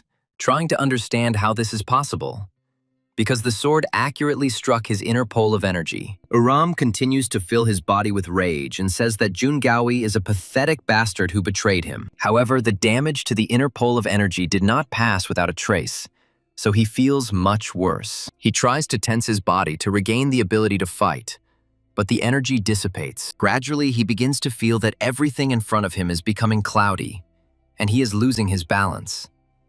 Uram looks at his opponent in rage and realizes that all the accumulated energy has dissipated into nothingness. Jungawi happily says that the drugs he added to his drink have finally worked. He emphasizes that Uram drank a huge amount of poisoned water, but the effect only became apparent now. He also states that the heavenly demon remains the strongest being even after reincarnation, but this will no longer help. He declares that it is time to end this senseless farce and delivers a powerful blow to his body. Uram falls to the ground and hits his head hard on the floor, after which his consciousness begins to fade even faster. He tries to keep his eyes open, but they close rather quickly and he plunges into the abyss. After some time, he finally comes to his senses. But now the situation has changed significantly. He realizes that he and his other comrades have been captured and placed in an unknown place. Uram looks around, after which he hears Jungowi's worried words that this man needs to be killed immediately. He notes that this guy was able to move even after swallowing a ton of poison and receiving critical damage. Jungawi loudly declares that if he is given time, he will simply recover. So he must be destroyed right now. The guard watching them says that killing this man is strictly forbidden. He states that he has received orders from his superiors to keep him alive, so they will rely on him. Jungawi tries to object, but the guard intervenes in the conversation and says that his energy pole is damaged. He emphasizes that they cannot understand the reason for his concern, since now there is definitely nothing to worry about. They also say that they shouldn't just kill the heavenly demon they captured with such difficulty. He also says that even all the humiliations he experienced in his past life will not be enough. He notes that this guy needs to understand the price of the arrogance with which he looked at others in his past life. He declares that this man must die the most miserable and painful death possible. He then punches him in the face to remind him that he is now in a losing position. He also starts talking loudly about how he will destroy his subordinates right in front of him so that he will suffer. And in conclusion, he promises that he will make sure that he dies in his death throes in a pool of his own blood. He continues to beat him and complains that he still cannot control his anger, despite all his attempts. After this, he continues to beat him for some time, but does not achieve the desired results. Uram continues to pretend that he is still unconscious so as not to lose the element of surprise. He thinks that he needs to prepare a proper plan before he manages to break out of here and kill everyone. Suddenly, one of the guards says that it's time to put an end to these cheap vendettas. He states that the boss will arrive soon, so it is necessary to prepare in the best possible way. The irritated security guard turns around and leaves, saying that he understands everything and will no longer engage in amateur activities. After this, all the guards, including Jungawi, go to an unknown location so as not to disturb their captives. Jungawi turns around to check one last time if his captive has regained consciousness. None of the captives move, so he decides that everything is fine, and he just imagined it. After this, he immediately turns around and leaves, so as not to lag behind his comrades. After this, he loudly closes the giant door, which is needed to contain the suddenly awakened prisoners. Uram quickly opens his eyes and is glad that he now has the opportunity to move and try to free himself. He decides to assess the situation and looks around to find out who else is with them. He quickly discovers Axel and Kim Mujin here, who also turned out to be prisoners of these scoundrels. After this, he decides to look in other directions to find out if there is anyone unfamiliar here. However, the only one he sees here is Irene, who also still hasn't regained consciousness after this drinking binge. Uram reflects that he had no doubt that the past would catch up with him, but he did not expect his subordinates to get into trouble. After this, he realizes that in order to save them, he must immediately restore his energy pole. He tries to see if he can do it, despite the fact that his pole is completely destroyed. After several futile attempts, he realizes that breathing exercises will not help because the damage is too severe.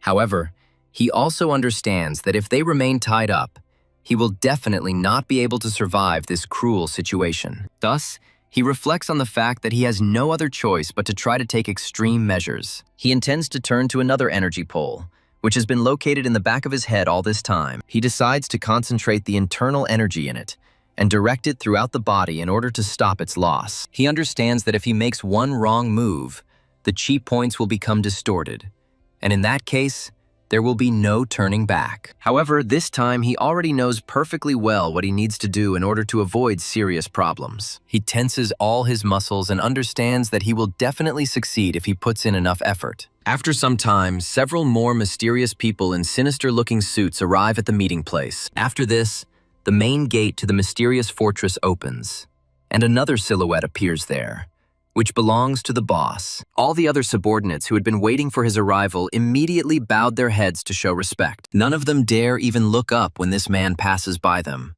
lest they incur his wrath. This man is dressed in a rich suit, and his gait is leisurely, but his movements are very precise. After this, he turns to his subordinates and asks them where the main guest of today's event is. He proudly states that he would very much like to meet the heavenly demon after so many years of separation. After a while, the doors to the room with the prisoners begin to slowly open, and moonlight bursts into the room. The leader of this gang, together with his guards, slowly enters inside, not suspecting any danger. At first glance, there really is nothing to worry about, since all the prisoners are exactly where they were a few minutes ago. The leader of this gang says that he can't believe that he has practically finished off the heavenly demon. Coming closer to him, he says that finally the rage that filled him in his past life will be quenched. After this, he wonders how they can finish him off so that they can enjoy it to the fullest. He adds that you can simply skin them alive or slowly inject them with deadly poison and enjoy their agony. They say that as soon as he imagines it, his blood begins to boil with incredible pleasure. After a short pause, he says that first we need to start with humiliation and simply cut off the arms and legs. Immediately after this, he turns to Jun Gaoi, who immediately responds to the call of his new master. He speaks of cutting off the limbs, adding that he will grant him this honor as a reward for his faithful service. After a short pause, he says that the exception will be the king of the mountain fists. He notes that the woman will have other uses, so it's best not to get rid of her limbs now. Jun Gaoi takes a few steps towards his target and draws his sword, saying that he will fulfill the master's will. After this, he carefully assesses his defeated opponent with his gaze to find out if everything is all right. On the one hand, caution is no longer necessary, since his opponent is mortally wounded and bandaged. But everything is more complicated than it seems. Jun Gaoi had always been a cautious person, and this time his intuition did not fail him, as he noticed a strange detail. He found that the profuse bleeding from his abdomen had suddenly stopped, and he quickly realized that things were even worse. He realizes that the man's wound has simply healed, despite the fact that it was inflicted by a special weapon laced with poison. Uram begins to fill his body with the energy of hatred and wonders if they noticed his trick. After this, he gets to his feet and says that Jun Gaoi is a real bastard who dared to betray him. The place where he had just been sitting is practically nothing left but a bright red flash that consumes everything. The guards wonder what it is and try to figure out how he was able to achieve this while being in their midst. Uram creates a powerful explosion, after which it becomes clear that he has broken free from his shackles and knocked his opponent to the ground. Jun Gaoi doesn't even have time to understand what's happening to him before he suddenly finds himself on the ground and loses his fighting ability. The same applies to all his friends,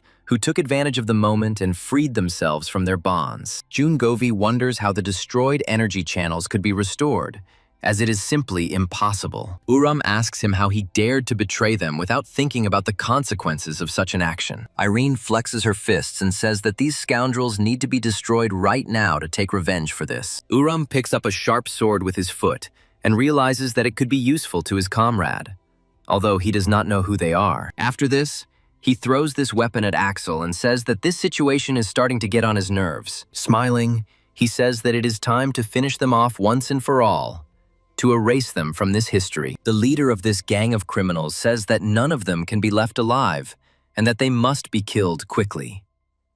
Uram is the first to rush forward in order to take on the main guards and destroy the leader of this gang. One of the guards gives orders, saying that 5 must fight the leader, while the rest choose their opponents. The leader says that Uram has restored the energy channels, so their protection must not be allowed to be broken. One of the guards, feeling the most confident, rushes forward to deliver a kick. As expected, this blow does absolutely nothing, as it is too obvious for such a genius. The guards are surprised that his technique was useless against such an opponent, and this makes them even more angry. He calls the sky demon pathetic, and soon gets punched right in the face. This blow is enough to completely take him out of the fight and discourage him from getting involved in such fights. The remaining opponents continue to press the attack and say that there is no need to panic, because this man is alone. Uram dodges with unprecedented ease a sharp jerk and a blow from a simple weapon that could kill him. However, this time he gets even more opportunities to deal with his opponents creatively. These criminals are not strong enough to react to his lightning-fast strikes. Finally, he is attacked by one of the main guards,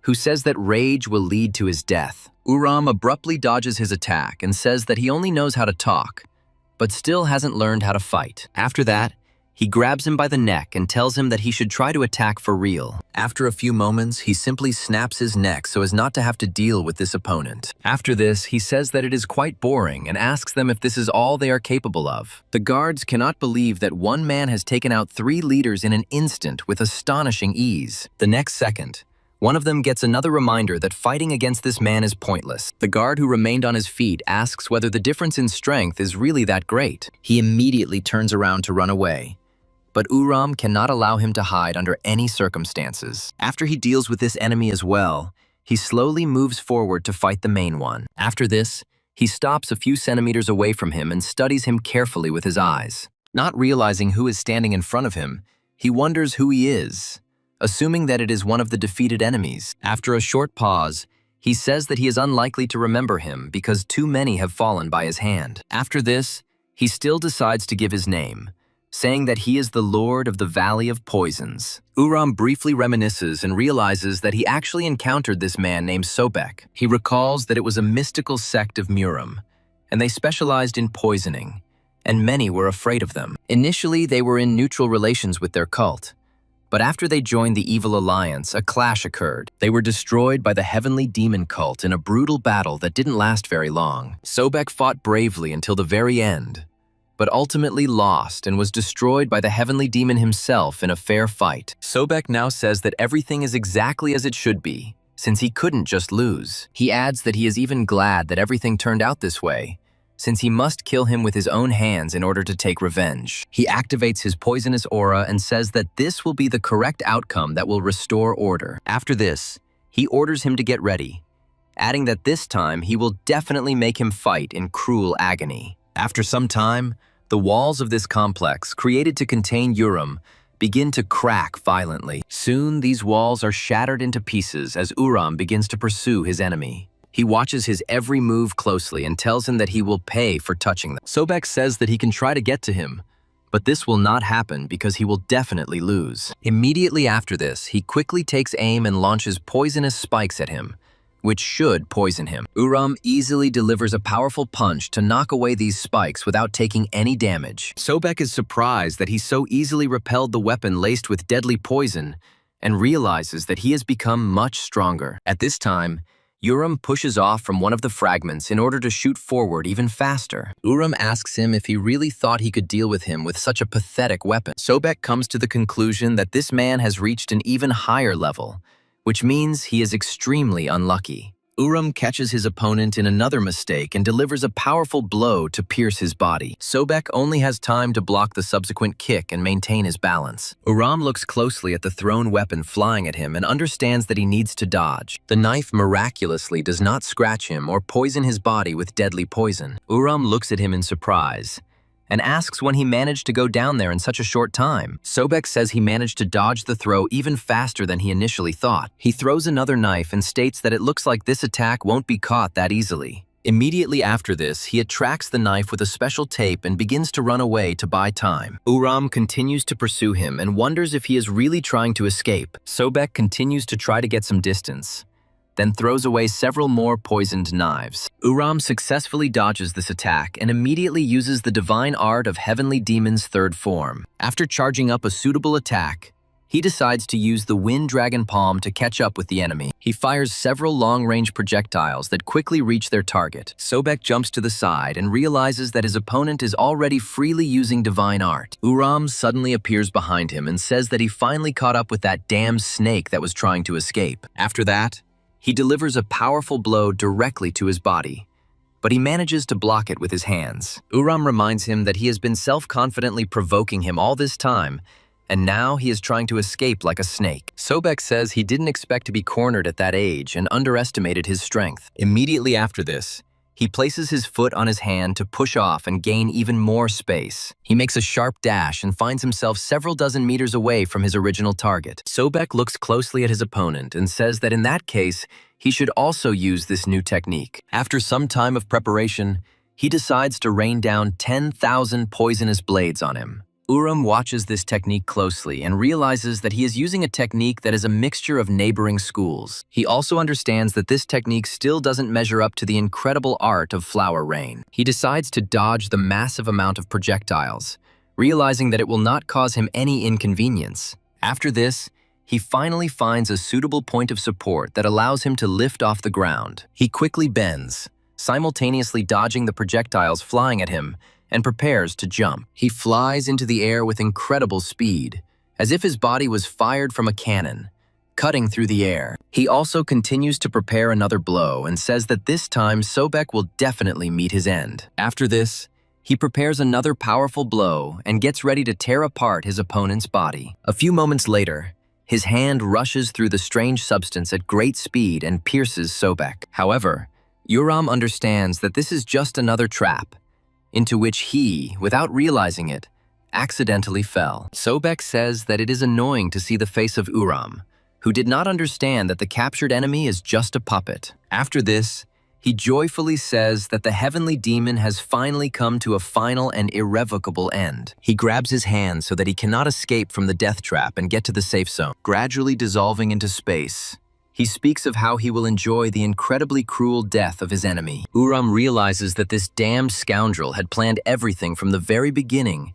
and tried to set him up. A few moments later, a powerful explosion is heard in the air, dispersing a huge amount of chemicals. Irene and the other comrades immediately rush in that direction, realizing that their lord is in danger. Irene reaches the site of the explosion, after which she stops, realizing that she cannot go further because of the toxic fumes. They watch closely what is happening and realize that a huge toxic cloud of smoke has formed around the Lord. Irene turns to Uram and asks if he is okay.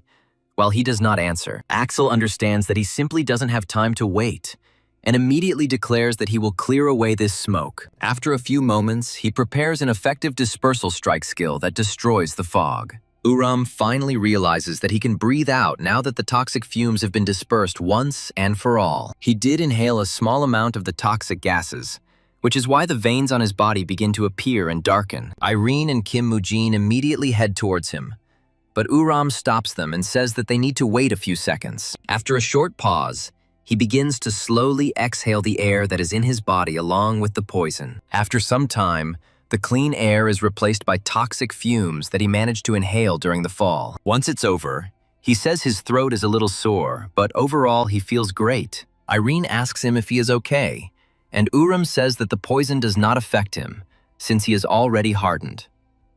Irene and the others say it's amazing, and Uram adds that he can cleanse his body of poison, but he still has a lot to learn. Finally, he says that Sobek's personality is much more important, because when he grabbed him, it turned out that he was a puppet. He notes that in order to find Sobek's real body, information is needed, which they must extract from someone. This #1 candidate, of course, turns out to be Jun Gaowi, since he is the only one who survived this massacre. Uram advises him to tell the truth.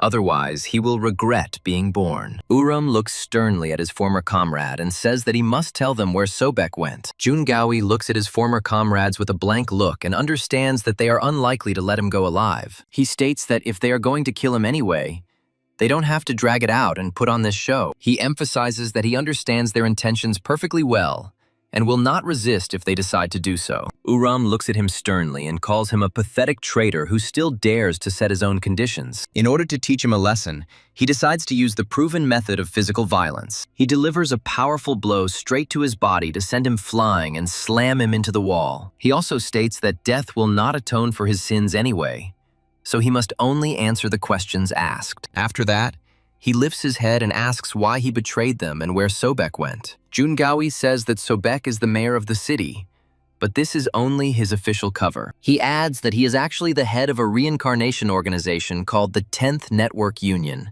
and is using his powers. As a result, the Union has not been officially recognized by the government as an armed group, and their influence is growing. Junhak adds that if they plan to pursue him, they should head east of the city to find shelter. After this, he says that this is all the information he has, and Urim asks why he betrayed them. Jungawi gives a fairly honest answer that he was incredibly afraid for his own life. He says that after his reincarnation, he worked to revive the heavenly demon cult, but was threatened by others. He believes that it was an inevitable choice for the sake of survival, so he had no choice but to submit to these people. He states that this world is different from the past life, and here the weak always win, being humiliated until the last moment. He also talks about how this world is not a place where brute force alone rules as it was before. He emphasizes that the current heavenly demon cult is quite weak, as it has neither fame nor power. Uram cannot tolerate such an insult and says that he has heard absolutely everything he wanted. After this,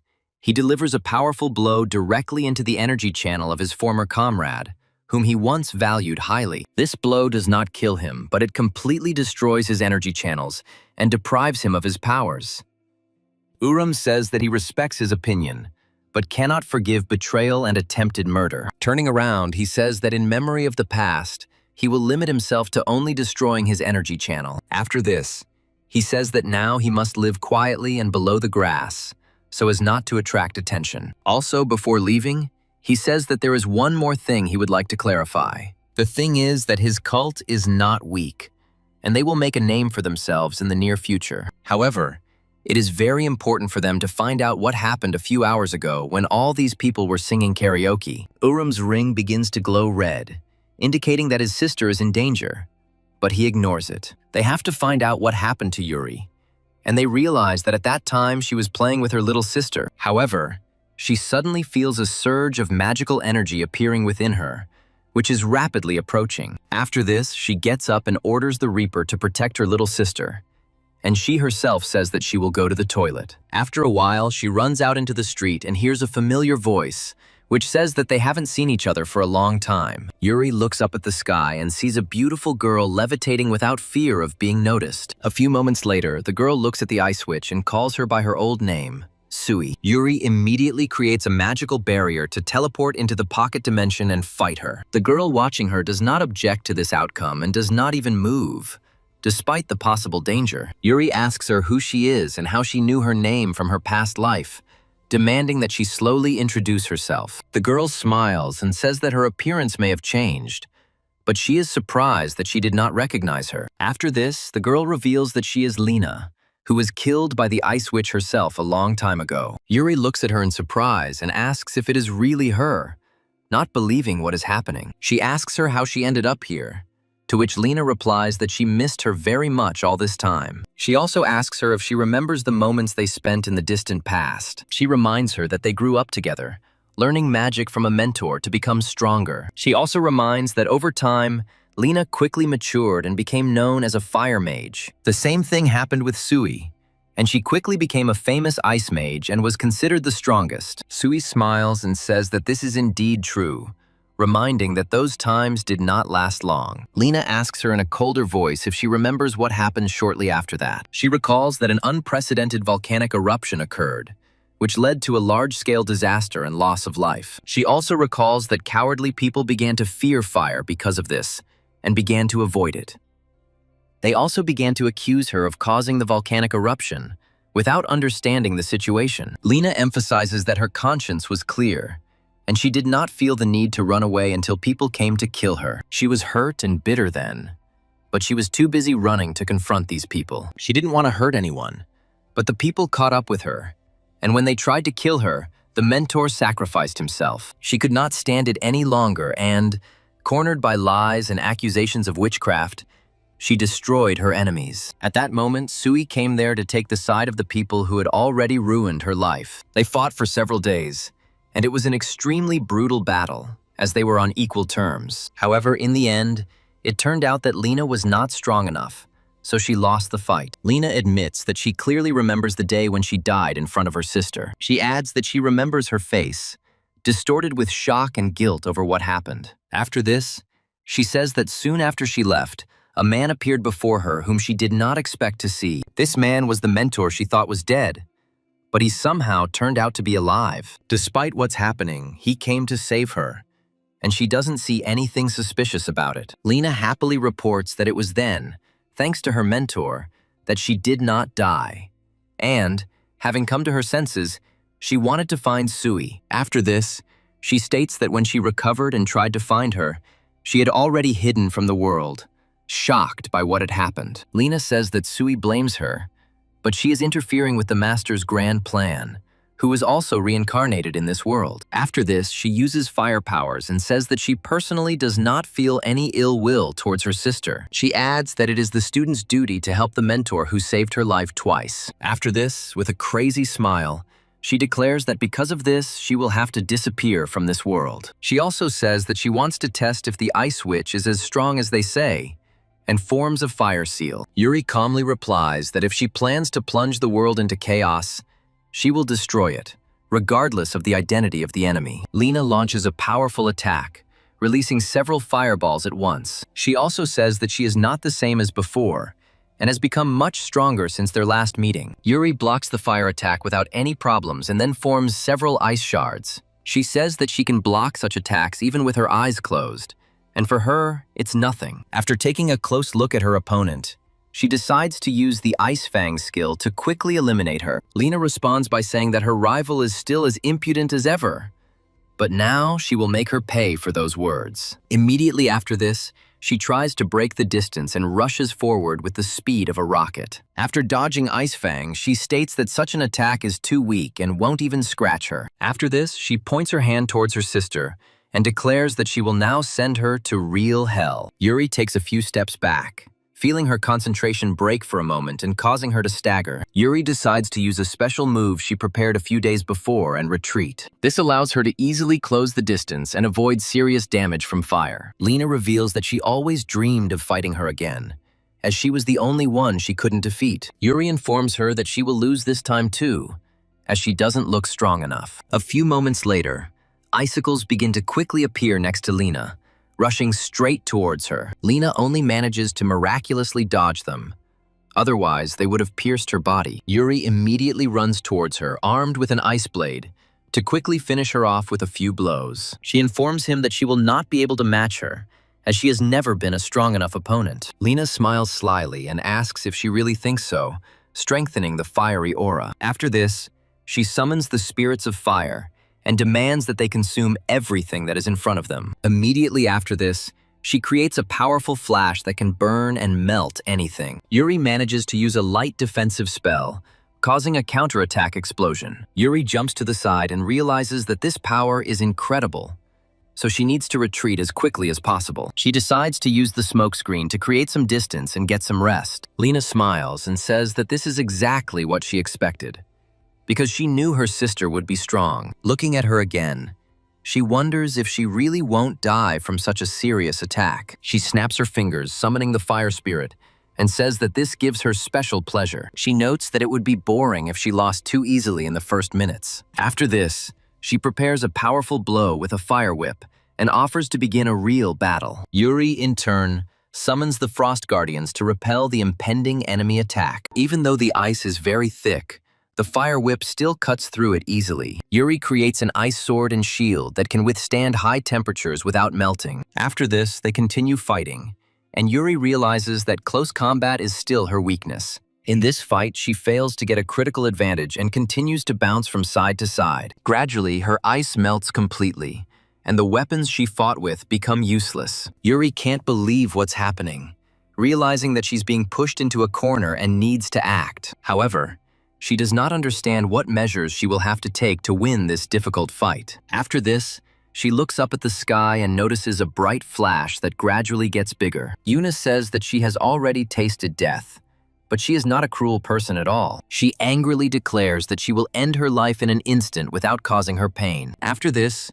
she turns to the spirits of fire and demands that they destroy the enemy in front of them. A giant flame of fire begins to fall on Yuri, leaving her with little chance of escape. She decides to take desperate measures and use advanced magic, which requires absorbing a piece of the icy heart. There is no time to think, so it is necessary to use the unfinished version, which remains unstable. She also understands that she could die if something goes wrong, but she has no other choice. From her point of view, this is the only way to strengthen her mana and win this fight. Lena watches her in surprise and notices that even she is beginning to feel a burning cold that was not there before. Yuri suddenly turns to the guardians of the frozen tundra, who have been patiently awaiting her order all this time. She creates magical seals and commands them to finally release their icy fury into this world. A second later, the giant energy comet is hit by powerful ice attacks. Gradually, nothing fiery remains of this comet, and it turns into a huge piece of ice. This ball looks like a frozen planet,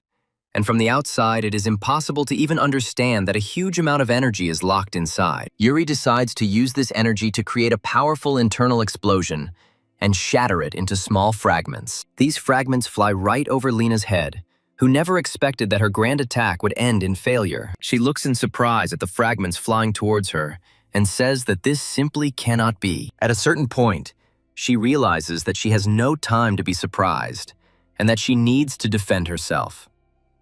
At the last moment, she creates a powerful ice barrier, after which a gigantic blow immediately crashes into it. Lena feels that her defenses are gradually becoming weaker and tries to understand how this is even possible. Under the onslaught of these ice shards and blows, her fire shield gradually cracks. Lena reflects that she expected a difficult fight, but she didn't think it would be this tough. Yuri also slows down for a while, realizing that she has run out of strength to continue the fight. Lena reflects on how Yuri's strength far exceeds expectations, and this is entirely in line with their plan. After this, she realizes that it is time to retreat and smiles, looking at her sister to hide her feelings. She disappears into the portal and says that today is not the last day of their meeting and battle. Yuri gives her a stern look as Lena tells her that they will see each other again in the near future. As she leaves in an unknown direction, she says that she has long wanted to meet her sister. Yuri doesn't try to stop her and shows no desire to continue the conversation. She's just waiting for her annoying sister to leave so she can get a break. After this, she falls to the ground, feeling that she has committed a risky act by consuming the unfinished heart. She reflects on the effects of forced absorption of the ice heart that are already taking their toll on her body. Meanwhile, Uram continues his reconnaissance and, together with his comrades, finds Sobek's hideout. Kim Moojin tells them to rush inside before he notices them, to use the element of surprise. Sobek had actually noticed them a long time ago, but decided to wait to deal with them personally. Despite their movements, he realizes that he expected the appearance of such a detachment of intolerable opponents. After this, he carefully straightens his tie and announces that it is time to begin the real hunt. Uram and his comrades continue to advance without encountering any resistance, as there is no one around. Sobek suddenly jumps out to meet them, as if wanting to fight and end this duel. However, at the last moment he turns sharply and continues to retreat, luring them behind him. Uram reports that the enemy has uncovered their intentions, so they must be immediately caught up with and destroyed. Sobek demonstrates incredible agility, jumping from branch to branch. Uram and his comrades also have high speed, so it will not be possible to escape from them in this way. Uram orders him to stop, and tells him that otherwise everything will end badly for him. After some time, he reaches a foggy area that hides his location. Uram and the other fighters catch up with him, and Sobek reports that they have driven themselves into the grave. He challenges them to a fight, and says that if they are so confident in themselves, let them come forward and accept death. Uram informs him that this is a great opportunity as he is going to smash him to smithereens. Axel asks him to stop and think about the situation they are in. Uram asks what he means, and Axel says that this fog looks a lot like a trap. Irene declares that she is not afraid of this and resolutely moves forward to deal with the enemy. After a short pause, she adds that real men always go ahead, no matter what. Uram notes that this is a great phrase, especially for a person in a female body. After this, he exhales heavily and realizes that no one is listening to him, which irritates him. After waiting a second and a half, he announces that if it comes to a fight, they will have to fight their way out. Axel and Kim Moojin look at each other and realize that these two people are destined for each other. After waiting a little, they go further and further, hoping that he will lead them into some kind of trap. They quickly find their comrades, but it becomes obvious that Sobek is somewhere else. Irene states that she thought it was an unusual fog, and indeed it is, as she does not sense any enemy presence. However, after some time, her keen sense still hints to her that something is rapidly approaching her. She raises her hand sharply to block the attack, and it bounces off her as if it were a twig. However, in reality, these are not twigs at all, but sharpened knives soaked in deadly poison. Uram wonders if he really decided to hide in the fog and try to wear them down with such a tactic. Kim Mujin says that he will try to destroy this foggy structure, but he will need a little time. Yuna says that she understands him, and then demands that the rest of her allies protect him. They surround their comrade with a reliable barrier in order to prevent any attempts to interrupt his spells. Axel and Irene control 2 sectors at once, preparing to intercept or reflect the blades back. Uram also plans to repel attacks with his own body, as it is too strong for these knives. A real massacre begins, and steel blades snap in the air every now and then, reflecting back. Kim Mujin reflects that it is not so easy to break out of such a formation, but he will still try. Having analyzed this structure, he realizes that he has quite quickly found a way to destroy it. He understands that a catalyst is needed to maintain the trap. If it is found, the structure will be destroyed. He finds it quite quickly with the help of his mysterious vision and moves forward. His speed begins to increase incredibly quickly, and soon he becomes out of reach of blades. Finally, he gets to that very catalyst, which is securely sewn into the ground. But this does not mean that it cannot be retrieved. Having gained sufficient strength, he delivers a quick blow in order to pierce the ground and destroy the catalyst. Gradually, the fog begins to clear as the catalyst has been destroyed, and there is nothing left to support the trap. Several fighters who had been watching them closely all this time immediately appear in front of the heroes. Uram says that Kim Mujin did a great job because now those pathetic rats can be seen. Sobek says he's a little impressed, as it's not that easy to destroy such a structure. After this, he says that it will have little effect anyway, since he has already thought through even this possible scenario. He orders his comrades to go forward in order to kill them and leave no one alive, as this is a waste of time. Axel says that they will take it upon themselves so as not to distract him with pointless fights. Uram begins to flex his arms again and says that he will tear his head off pretty quickly. Without thinking twice, he rushes forward, not worrying that this might be another trap. 2 puppets come out against him at once, but they don't stand a single chance against him. Uram quickly grabs one of them by the wrist in order to immediately break the balance and pull them towards himself. At the same time, he delivers a quick knee strike directly to the android's head in order to incapacitate it. Another puppet, armed with a knife, makes another lunge to cut him and poison his body. Uram intercepts his wrist again, taking advantage of his incredible speed and ability to counterattack. He puts another opponent in the path of a knife attack in order to block it and deal with both of them at the same time. After this, he decides to grab him by the throat, since this robot remains a little confused after the blow.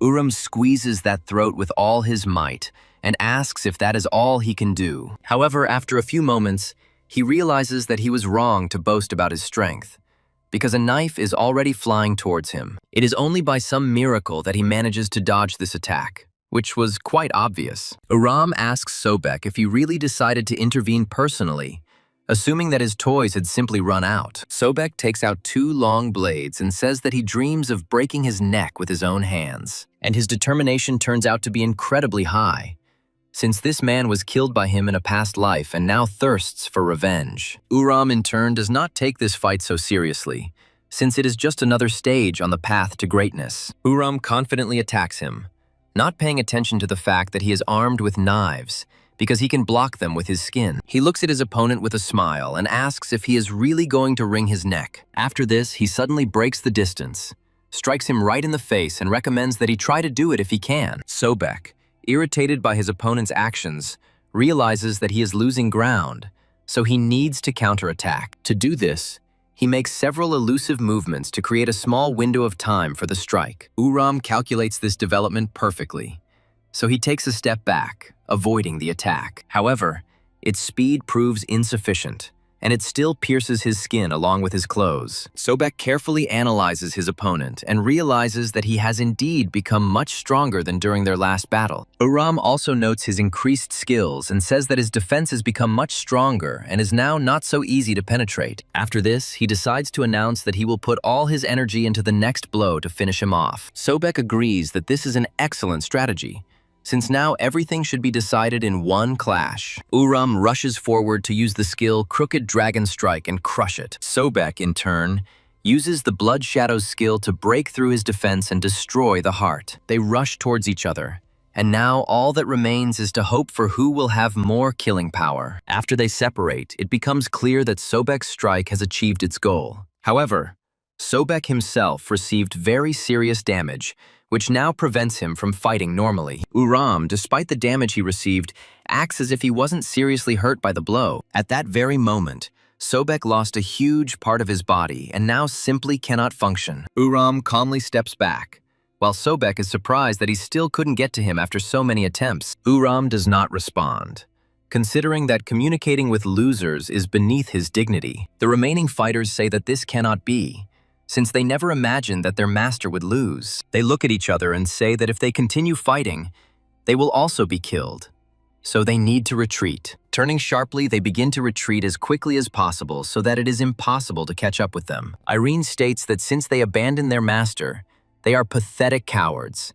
And Axel adds that there is no point in pursuing them. Axel asks what happened, and Uram replies that he is fine and tries to find out where the rest of the fighters went. After he learns that they have escaped, he says that there is little point in pursuing them. Irene happily says that in this case, they need to return quickly, since they are expected at home. Uram smiles and says that all they really have to do is go home after what they did here. Finally, he stops to turn around and make sure everything is okay. Looking around, he understands that something is definitely wrong here. But perhaps it's just his imagination. Axel asks what happened, to which he replies that he just imagined it and there is nothing to worry about. After this, they leave, leaving the lifeless body of their opponent lying on the ground in the hope that this will be the end of it. However, after a few minutes, his body begins to heal, as if someone had injected him with a regeneration elixir. Sobek comes to his senses quite quickly and gradually gets to his feet, as if nothing had happened to him. However, he begins to move in an unknown direction, and his movements give the impression that he is not himself. They arrive at the Beijing airport, through which their heroes plan to evacuate back to their country. Axel approaches his master to talk to him about a very important topic. He asks him if something is bothering him, while Kim Mujin and Irene are actively sorting things out. Uram says that he has a bad feeling. He definitely finished off Sobek, but his soul is still uneasy. Axel says that if your intuition is sounding the alarm, it's not just a coincidence, and you need to closely monitor the news. Axel states that as soon as they return, he will immediately order an investigation into everything related to this man. Uram says that maybe he is overreacting, so first they need to go home. After a few hours, they actually find themselves at home, where they have the opportunity to rest. Uram suddenly opens the door and says that he has returned, hoping that his disgruntled sister will jump out at him. However, he quickly discovers that the house is quite quiet, as if she had disappeared somewhere. Uram unceremoniously opens the door to her room to find out where she is and why they haven't contacted him. After a few moments, his eyes fill with horror and surprise as he sees something he didn't expect to see. He realizes that the portal that had previously signaled her need for help has reappeared in front of him. Axel and his other comrades appear behind him and ask what happened, and Uram orders them to follow him. He notes that it seems that the problems have affected not only him,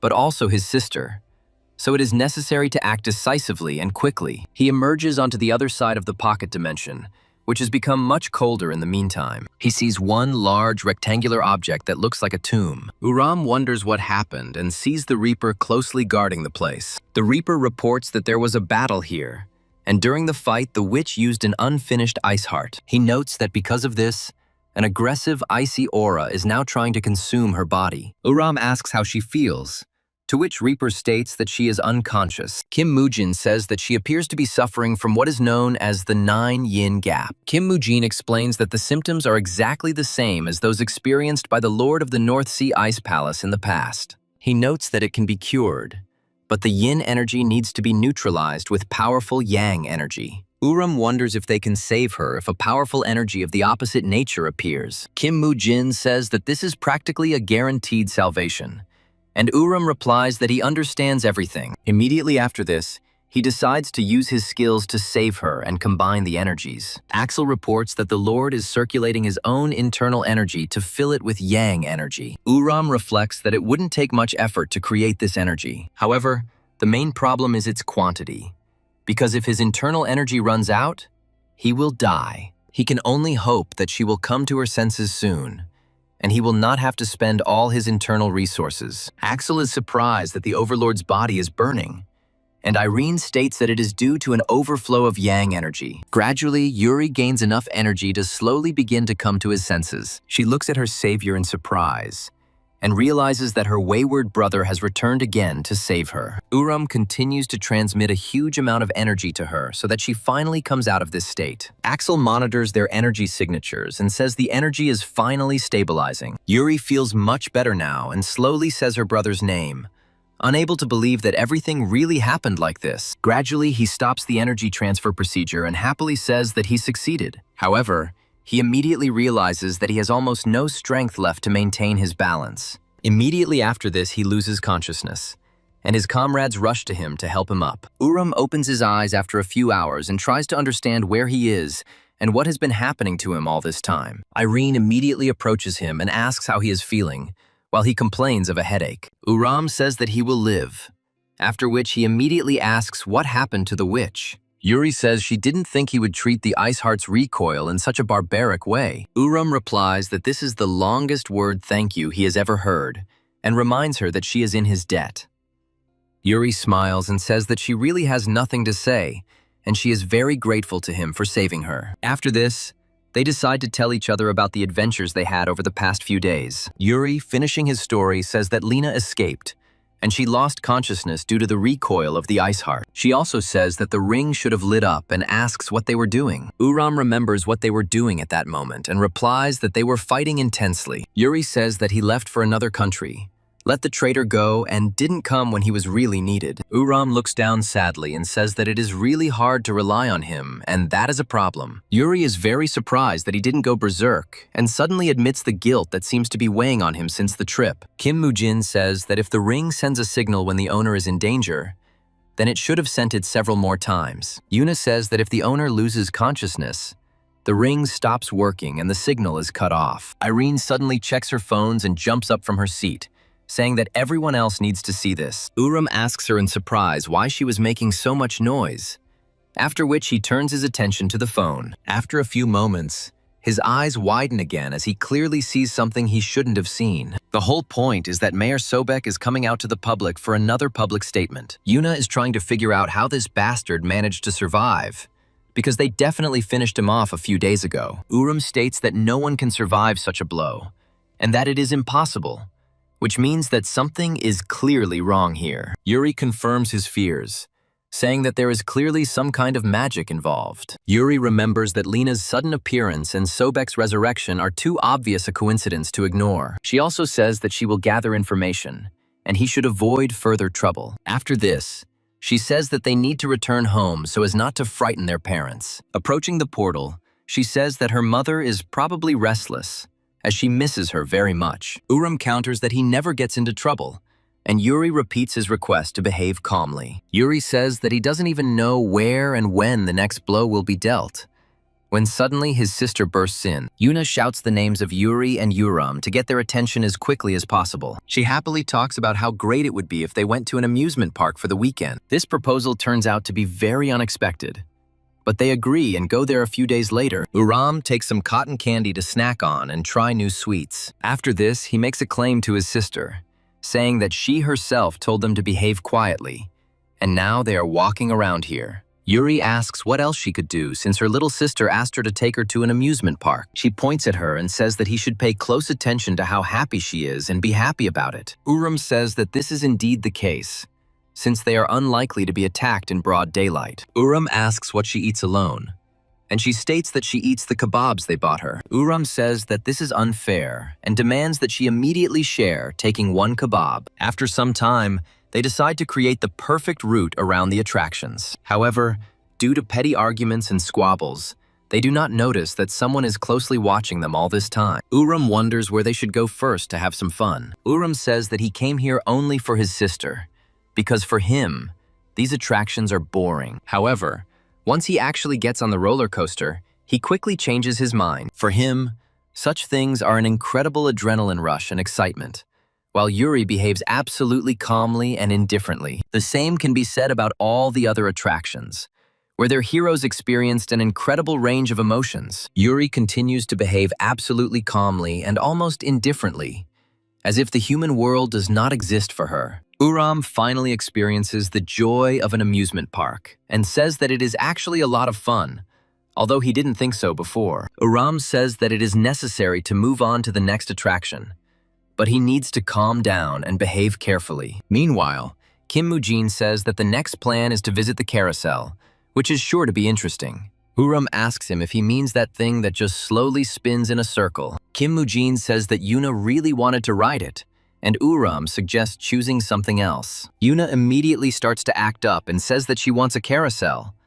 but Uram replies that it's boring. However, once he gets used to the carousel, which happens in about 5 seconds, he starts having fun. He acts as if he's never been on a ride like this in his life, and enjoys every second he spends there. Kim Moo-jin says that this man has been training all his life, so his emotions are understandable. Uram says he's hungry and suggests everyone else go get something to eat. The others agree, when suddenly Yuri turns around sharply, sensing a strange presence nearby. From the outside, everything seems to be in order, but it is impossible to hide from the watchful gaze of the Ice Witch. She immediately tells her brother that he needs to move away, adding that someone is following them. After this, they turn to their comrades and demand that they guard their little sister while they are gone. Yuri immediately says that they need to go to the restroom, and Yuna is surprised by this because they left recently. Yuri says that unforeseen circumstances have arisen, as her brother is about to throw up because of the carousel. Yuna asks him if that's really the case,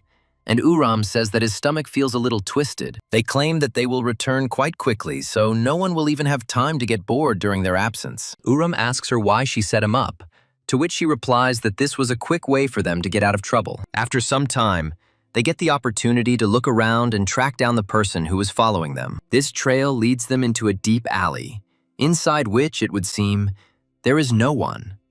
But this is only an illusion. Yuri looks around carefully and realizes that there is definitely a human signature here, and demands to leave immediately. A few moments later, a human silhouette appears from a small crack that seemed completely empty. The man says in a calm voice that he is glad to meet them, emphasizing that he has been watching them for a long time. He also asks them if they can spare him a couple of minutes, as the conversation won't take long. Uram and Yuri immediately prepare to activate their powers and, if necessary, destroy the enemy. Their interlocutor raises his hands and says that they do not need to strain themselves, since he is an ordinary person without strength. Yuri carefully analyzes him to understand whether he is really telling the truth or trying to deceive. She truly understands that in front of them is an absolutely ordinary person who has no energy pulls. When asked who he is, the young man identifies himself as Marcus Ivan, a U.S. intelligence agent. Uram asks him why he came and how he knows about them, to which he replies that they are quite prominent figures. He states that their battle with the other reincarnators left a lasting impression, and reveals that Sobek is alive after all. Marcus notes that the Sobek who is currently performing in public is a puppet, and the real body is still hidden.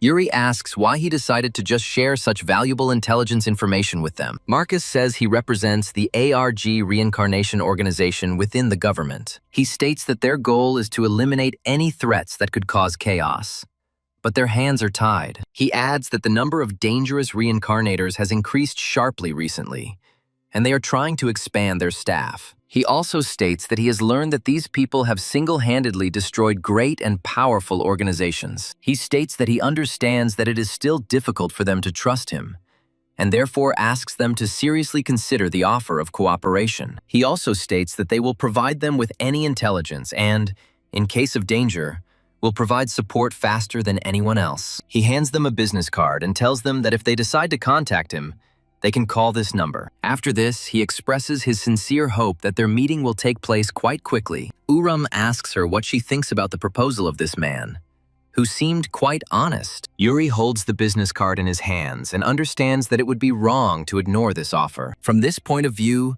it is at least worth thinking about, and perhaps even accepting the conditions of these people. After a while, Yuna happily turns around, seeing the familiar silhouettes of her approaching relatives. She waves her hand happily and says that they should come closer as soon as possible. Uram and Yuri exchange glances and realize that they can spend this day peacefully, since the one who was watching turned out to be a friend. Uram says that you need to put all your problems aside and have some fun with your little sister today. A few days later, they move to the international airport to board a private jet. After this, he takes comfortable positions and says that the time has come to expand his sphere of influence. He proudly says that the time has come to go to America to meet new allies. Marcus says that the heavenly demon is heading to the United States and tells his comrade that everything must be ready. This unknown young man says that it is necessary to prepare a worthy reception for dear guests. After some time, the flight ends and lands, after which the plane stops. Irene says that this kind of world tour is simply amazing,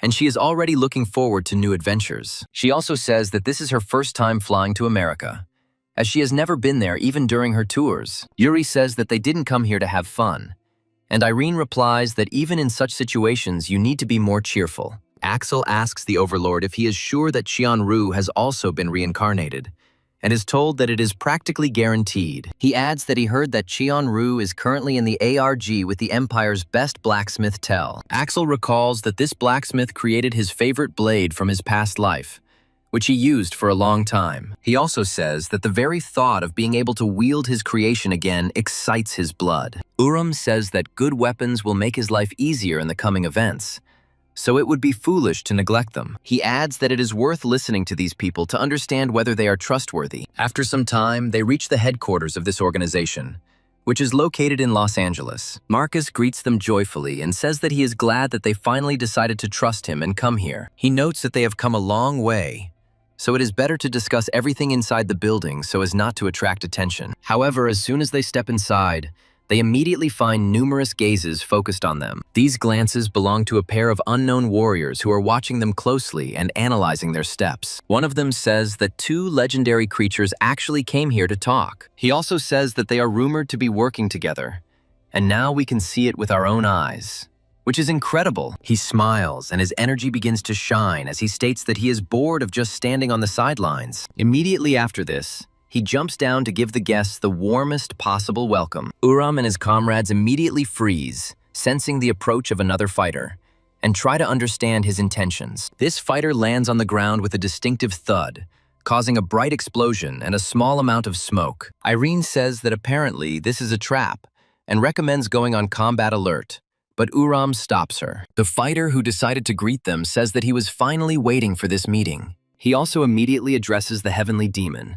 adding that he will be brief, and challenges him to a duel. Marcus asks a fighter named Rock what he's doing, to which he replies that his fists are itchy. He also states that everyone knows that in his past life he was the strongest, so his help would be useful to them. He adds that perhaps his power is not so great now, and his help will be much less valuable. Irene says that this is incredible impudence, and declares that if he wants to challenge the Overlord, he will have to step aside. Rock states that such a weak opponent is not in his area of interest, so he does not even consider her. Irene immediately loses her temper with rage and declares that he seems completely out of touch with his place. Rock realizes that he may have said too much, as this girl's aura is extremely dangerous. But another man approaches him and says that he is ashamed of his comrade's behavior. He also adds that many are eager to see the renowned power of Uram and his team, which is why they behave this way. He offers them a friendly duel, but Yuri immediately refuses, saying that she has neither the time nor the desire for it. The swordsman wonders if they are afraid of losing and showing their weakness in front of others. Yuri lets out an irritated breath and says that this is one of the cheapest provocations she has ever heard. After this, she decides that this was planned from the beginning and orders the site to be prepared. After a short time, they find themselves in a special room where other fighters are training. Marcus says that this is just a friendly sparring match, so the use of force is strictly prohibited and decorum must be observed. The first round begins, and the first fighters to go out are Irene and Rock, who have decided to challenge the others. Rock says he takes back his words and apologizes for being rude, then suggests they measure their strength. Irene accepts the challenge and says that this is exactly what is needed, and asks him not to make excuses if he loses. Immediately after this, they throw their hands forward to grab each other and find out who is stronger. Irene and Rock begin to press against each other with an incredible force that any person would envy. However, despite the fact that they initially seemed equal, Irene quickly begins to win. Rock tries to figure out what to do, and Irene declares that she cannot afford to lose in front of the Overlord. Rock begins to lose ground faster and faster as his body gradually gives up its resistance. Many people begin to respect him very much, and gradually the tension becomes extremely high. Rock only has time to wonder how such a fragile girl manages to gain such incredible power. After this, his knees give out completely and he falls to the ground, thus demonstrating his inability to continue the fight. He honestly admits defeat and says that he is very impressed by Irene's incredible strength. Kim Moo-jin says that this is the first time he has seen such fights, and is trying to understand what this strange technique is. Uram says that fighters always fight using brute force, and it is difficult to compare with Irene in this regard. After this, the second round begins, in which Axel and an unknown girl become participants. After the signal to begin the fight, he realizes that he needs to use close combat to finish everything in one blow.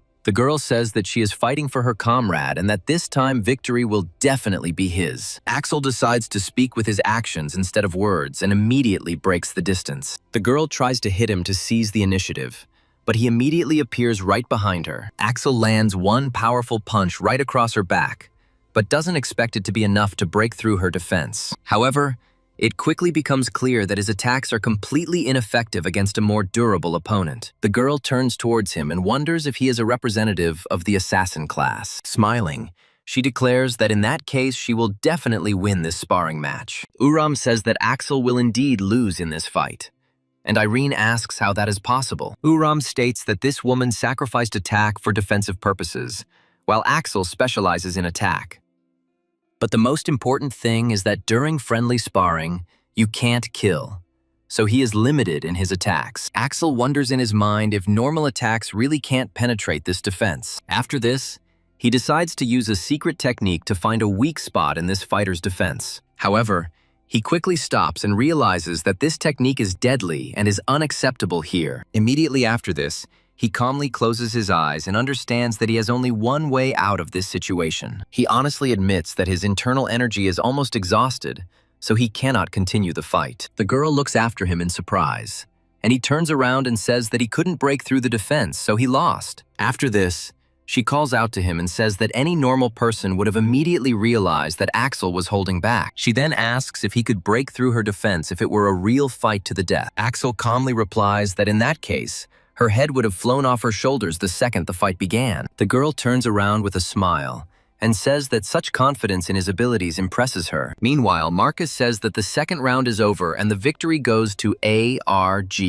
Next up in the ring is Kim Moo-jin, who is full of confidence that he can bring a point of victory to his team. Uram returns to his comrade and says that the enemies need to be more careful. He notes that this opponent is not as simple as it may seem, as he has an outstanding aura. He adds that this is an incredibly strong aura, not typical for ordinary people, so Kim Moo-jin will have a hard time. Marcus announces that it is time for the third round and begins the fight. Kim Moo-jin's opponent stops to introduce himself and says his name is Gabriel Vance. Kim Moo-jin takes a fighting stance and also states his name, observing military etiquette. Gabriel Vance says that he cedes the right of first attack to the enemy and offers him the opportunity to act at any moment. Kim Moo-jin takes this as a mockery and asks if he is trying to show his superiority. He decides that this cannot be allowed to happen and immediately takes off, charging his body with energy. He jumps forward to get into a comfortable stance and delivers a quick kick straight to the face. Gabriel Vance immediately intercepts the punch with a simple, unbreakable block. Kim Moo-jin continues to act arrogantly and says that he will quickly teach him not to be arrogant. Immediately after this, he decides to move on to his signature leg manipulation technique. He uses shadowless kick tactics to confuse his opponent. Gabriel Vance watches him closely, choosing opportune moments to block his punches. He manages to completely neutralize the enemy's tactics despite all his efforts. Thus, Kim Moo-jin spent a huge amount of effort without achieving any results. Kim Moo-jin is amazed that this man was able to counter his signature move with such incredible ease. After this, he jumps to the side, thinking that he needs to break the distance and wait for the right moment. Gabriel Vance politely takes a few steps back, as if considering whether he should go on the attack himself. After this, he decides to use an energy attack and challenges the enemy to try to repel it with all his might. Kim Moo-jin constantly wonders what this strange force is and realizes that he feels monstrous amounts of energy. Now he intends to show him the overwhelming difference in power that currently separates them. After this, he makes several quick dashes towards the enemy and uses the supernova skill. This strike creates a powerful energy discharge at the point of contact between the fist and the air, which flies forward. Kim Moo-jin tries to fend off the attack, but finds that he is too slow to cope. Kim Moo-jin understands that it is impossible to dodge, so he can only cover himself with a block. However, even a simple block may not be enough to withstand this monstrous blow. Even though he kept his balance, the attack had significantly depleted his combat stamina. However, he will have to continue the fight, even despite being very tired. However, now he has a much more serious problem. His opponent has simply disappeared from sight. Gabriel Vance suddenly appears next to Kim Moo-jin and calls him by name to get his attention. Immediately after he says these words, he prepares to knock all the strength out of the opponent. Kim Moo-jin tries to understand when this man managed to close the distance so quickly and regain his strength. He continues to block the blows, but realizes that he does not have enough stamina to continue the fight. Moreover, his bones could simply break if he overdoes it while trying to block such powerful attacks. However, his body quickly gives in to the damage he has received, and he simply falls to his knees. Gabriel Vance stops immediately and then politely asks if he is ready to continue. Kim Moo-jin reflects that he could not have imagined that this man would turn out to be such a strong opponent. He realizes that his skills were enough to break through his spiritual defense, which is quite strong. He understands that if Mr. Uram and Yuri are not taken into account, this will be a difficult opponent for any fighter. After this, he decides not to tempt fate and honestly admits his defeat in this battle. Uram, who closely followed the fight,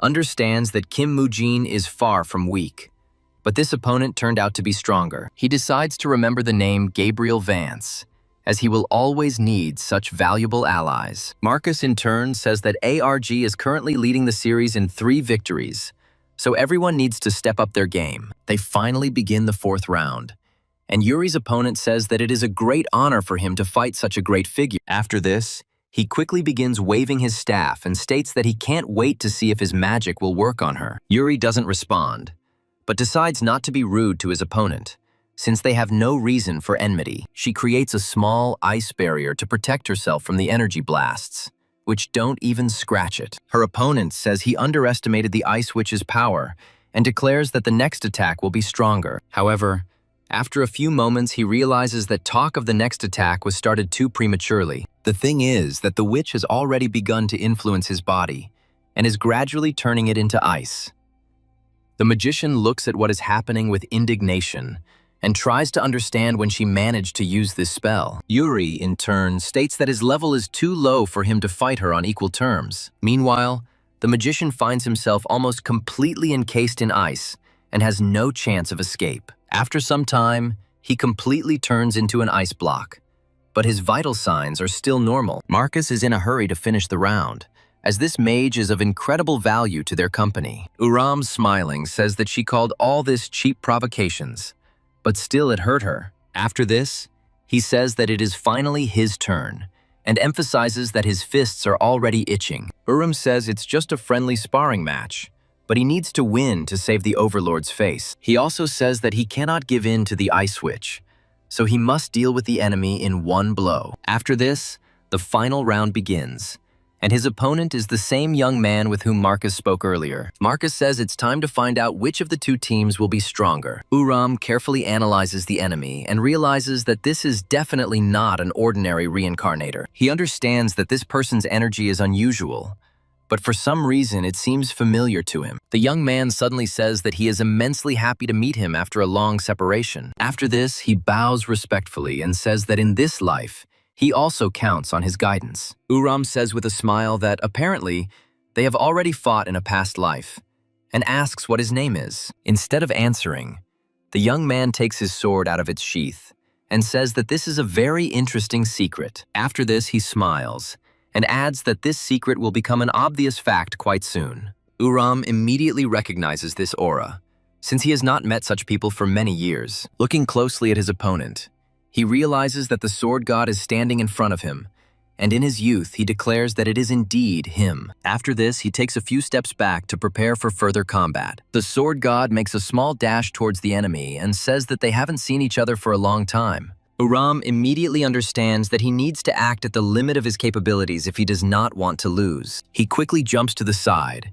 but the sword passes just a few millimeters from his clothes. Uram is glad that the sword god has also been reborn and found himself on this earth, and that he, moreover, is his ally. This man was an unrivaled swordsman in his previous life. When he was still conquering the world of martial arts, he was his faithful right hand, and also one of the 4 guardians he didn't expect to meet here. The sword god looks a little different now, but his movements remain incredibly precise and polished. Uram continues to block the sword strikes with his fists as before. The sword god realizes that he must use another skill to force the enemy to retreat. Grabbing the weapon, he quickly draws it from its sheath and delivers a powerful blow. Uram takes a quick step back, but immediately begins to slow down to avoid falling in the arena. After this, he stabilizes his position and returns to counterattack. His powerful knee strike was specially designed to turn the tide of the fight. The sword god realizes that this is just a feint followed by a punch, and tries to block it. He says that this is exactly what he expected from his lord, and such attacks do not impress him. After this, he continues to build up energy and says that he will increase the pace of the attack. Uram continues to dodge even these attacks, and realizes that the enemy's speed is so high that it is difficult to predict. However, he understands that if he plays by the rules, he will quickly become exhausted and lose his stamina. This is why he decides to go on a furious offensive, so as not to give the enemy time to react. The sword god blocks his blows and notes that his reflexes are still at the highest level. Immediately after this, he begins to use the skill Chaos Banishment, and states that this attack is impossible to dodge. After this, he advances the skill to its next evolution to use Reverse Slash. This blow is necessary to put an end to the duel and determine the strongest. Uram understands that in this situation he too cannot hold back, so he must give it his all. He claims that his opponent is underestimated and uses Vortex Dragon Strike to seize the advantage. Having waited for the right moment, he delivers a powerful and precise blow that should disrupt the enemy's plans. His calculations are correct. The blow knocks the sword out of the opponent's hands, since it was not balanced enough. The sword god understands that he has been deprived of his main weapon, which means victory in the duel is slipping away from him. Smiling, he says that it is commendable to have reached such a level at such a young age, and that this is exactly what he expected. Uram says with a smile that the sword god has not shown even a quarter of his strength, but continues to give compliments. The sword god states that he cannot use lethal techniques against his longtime comrade. Uram immediately asks him if he plans to join the nascent cult after this is all over. The sword god folds his hands in a welcoming gesture and states that he is grateful for the offer, but does not plan to return to the heavenly demon cult in this life. He says that he appreciates the offer, but has no intention of returning to the heavenly demon cult in this life. Uram replies that if he is forced to do this, then he can confess to it, and then together they will deal with these scoundrels. The sword god informs him that he has something he must protect, and in this life, he wants to stay close to them. Uram listens carefully to his words and understands that he himself has acquired something that he must protect at any cost. Before his eyes appears the image of his parents, as well as his younger sister, who loves him very much. He smiles and notes that this is a worthy goal to which one can dedicate one's life. He shakes his hand and says that everyone has started a new life, supporting his choice. Marcus notices that the guy is acting strange and states that it is now time to move on to the main purpose of the meeting. He says that at the meeting it is necessary to explain to Mr. Uram and Ms. Yuri why it is worth cooperating with them. He states that the screen shows an image of the reincarnation organization they are monitoring. He adds that their identities are unknown and they act unpredictably, making it impossible to track their bases. Uram notes that they have discovered traces of suspicious magic being used in one of the terrorist cells in the south. He notes that reincarnators are unconsciously controlled by some method of mental manipulation from ancient techniques. He emphasizes that the company believes that Sobek's appearance and disappearance are somehow connected with this.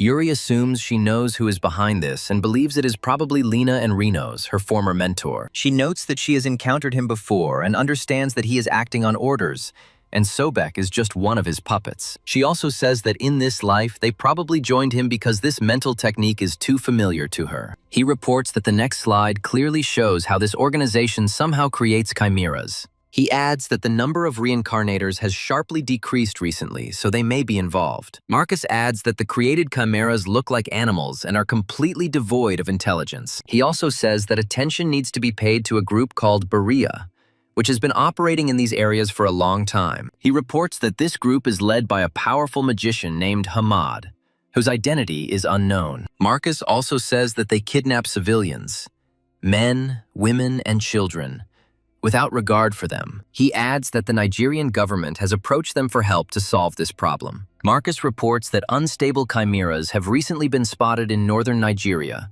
which is another clue. He believes that all of this is somehow connected with Reno's and his minions who are involved in dark deeds. He says that at the moment their goal is to rescue the hostages and destroy this group. Irene declares that there is no forgiveness for these creatures, and that they must be destroyed, every single one. She also says that kidnapping children for experiments is the ultimate inhumanity. Yuri looks closely at the materials and realizes that even at first glance, these children are about the same age as her sister. She says that they need to name the place and time, and then they will do everything necessary. She firmly states that from now on they will cooperate with this company and support their endeavors. A week passes and the story moves to the hot jungles of Nigeria, located far from here. Deep in this jungle lies the camp of the very group that must be destroyed. These scoundrels do not yet suspect the danger they have drawn themselves into by embarking on this path. Uram watches what is happening closely and reports that this is the very group that needs to be tracked down. After this,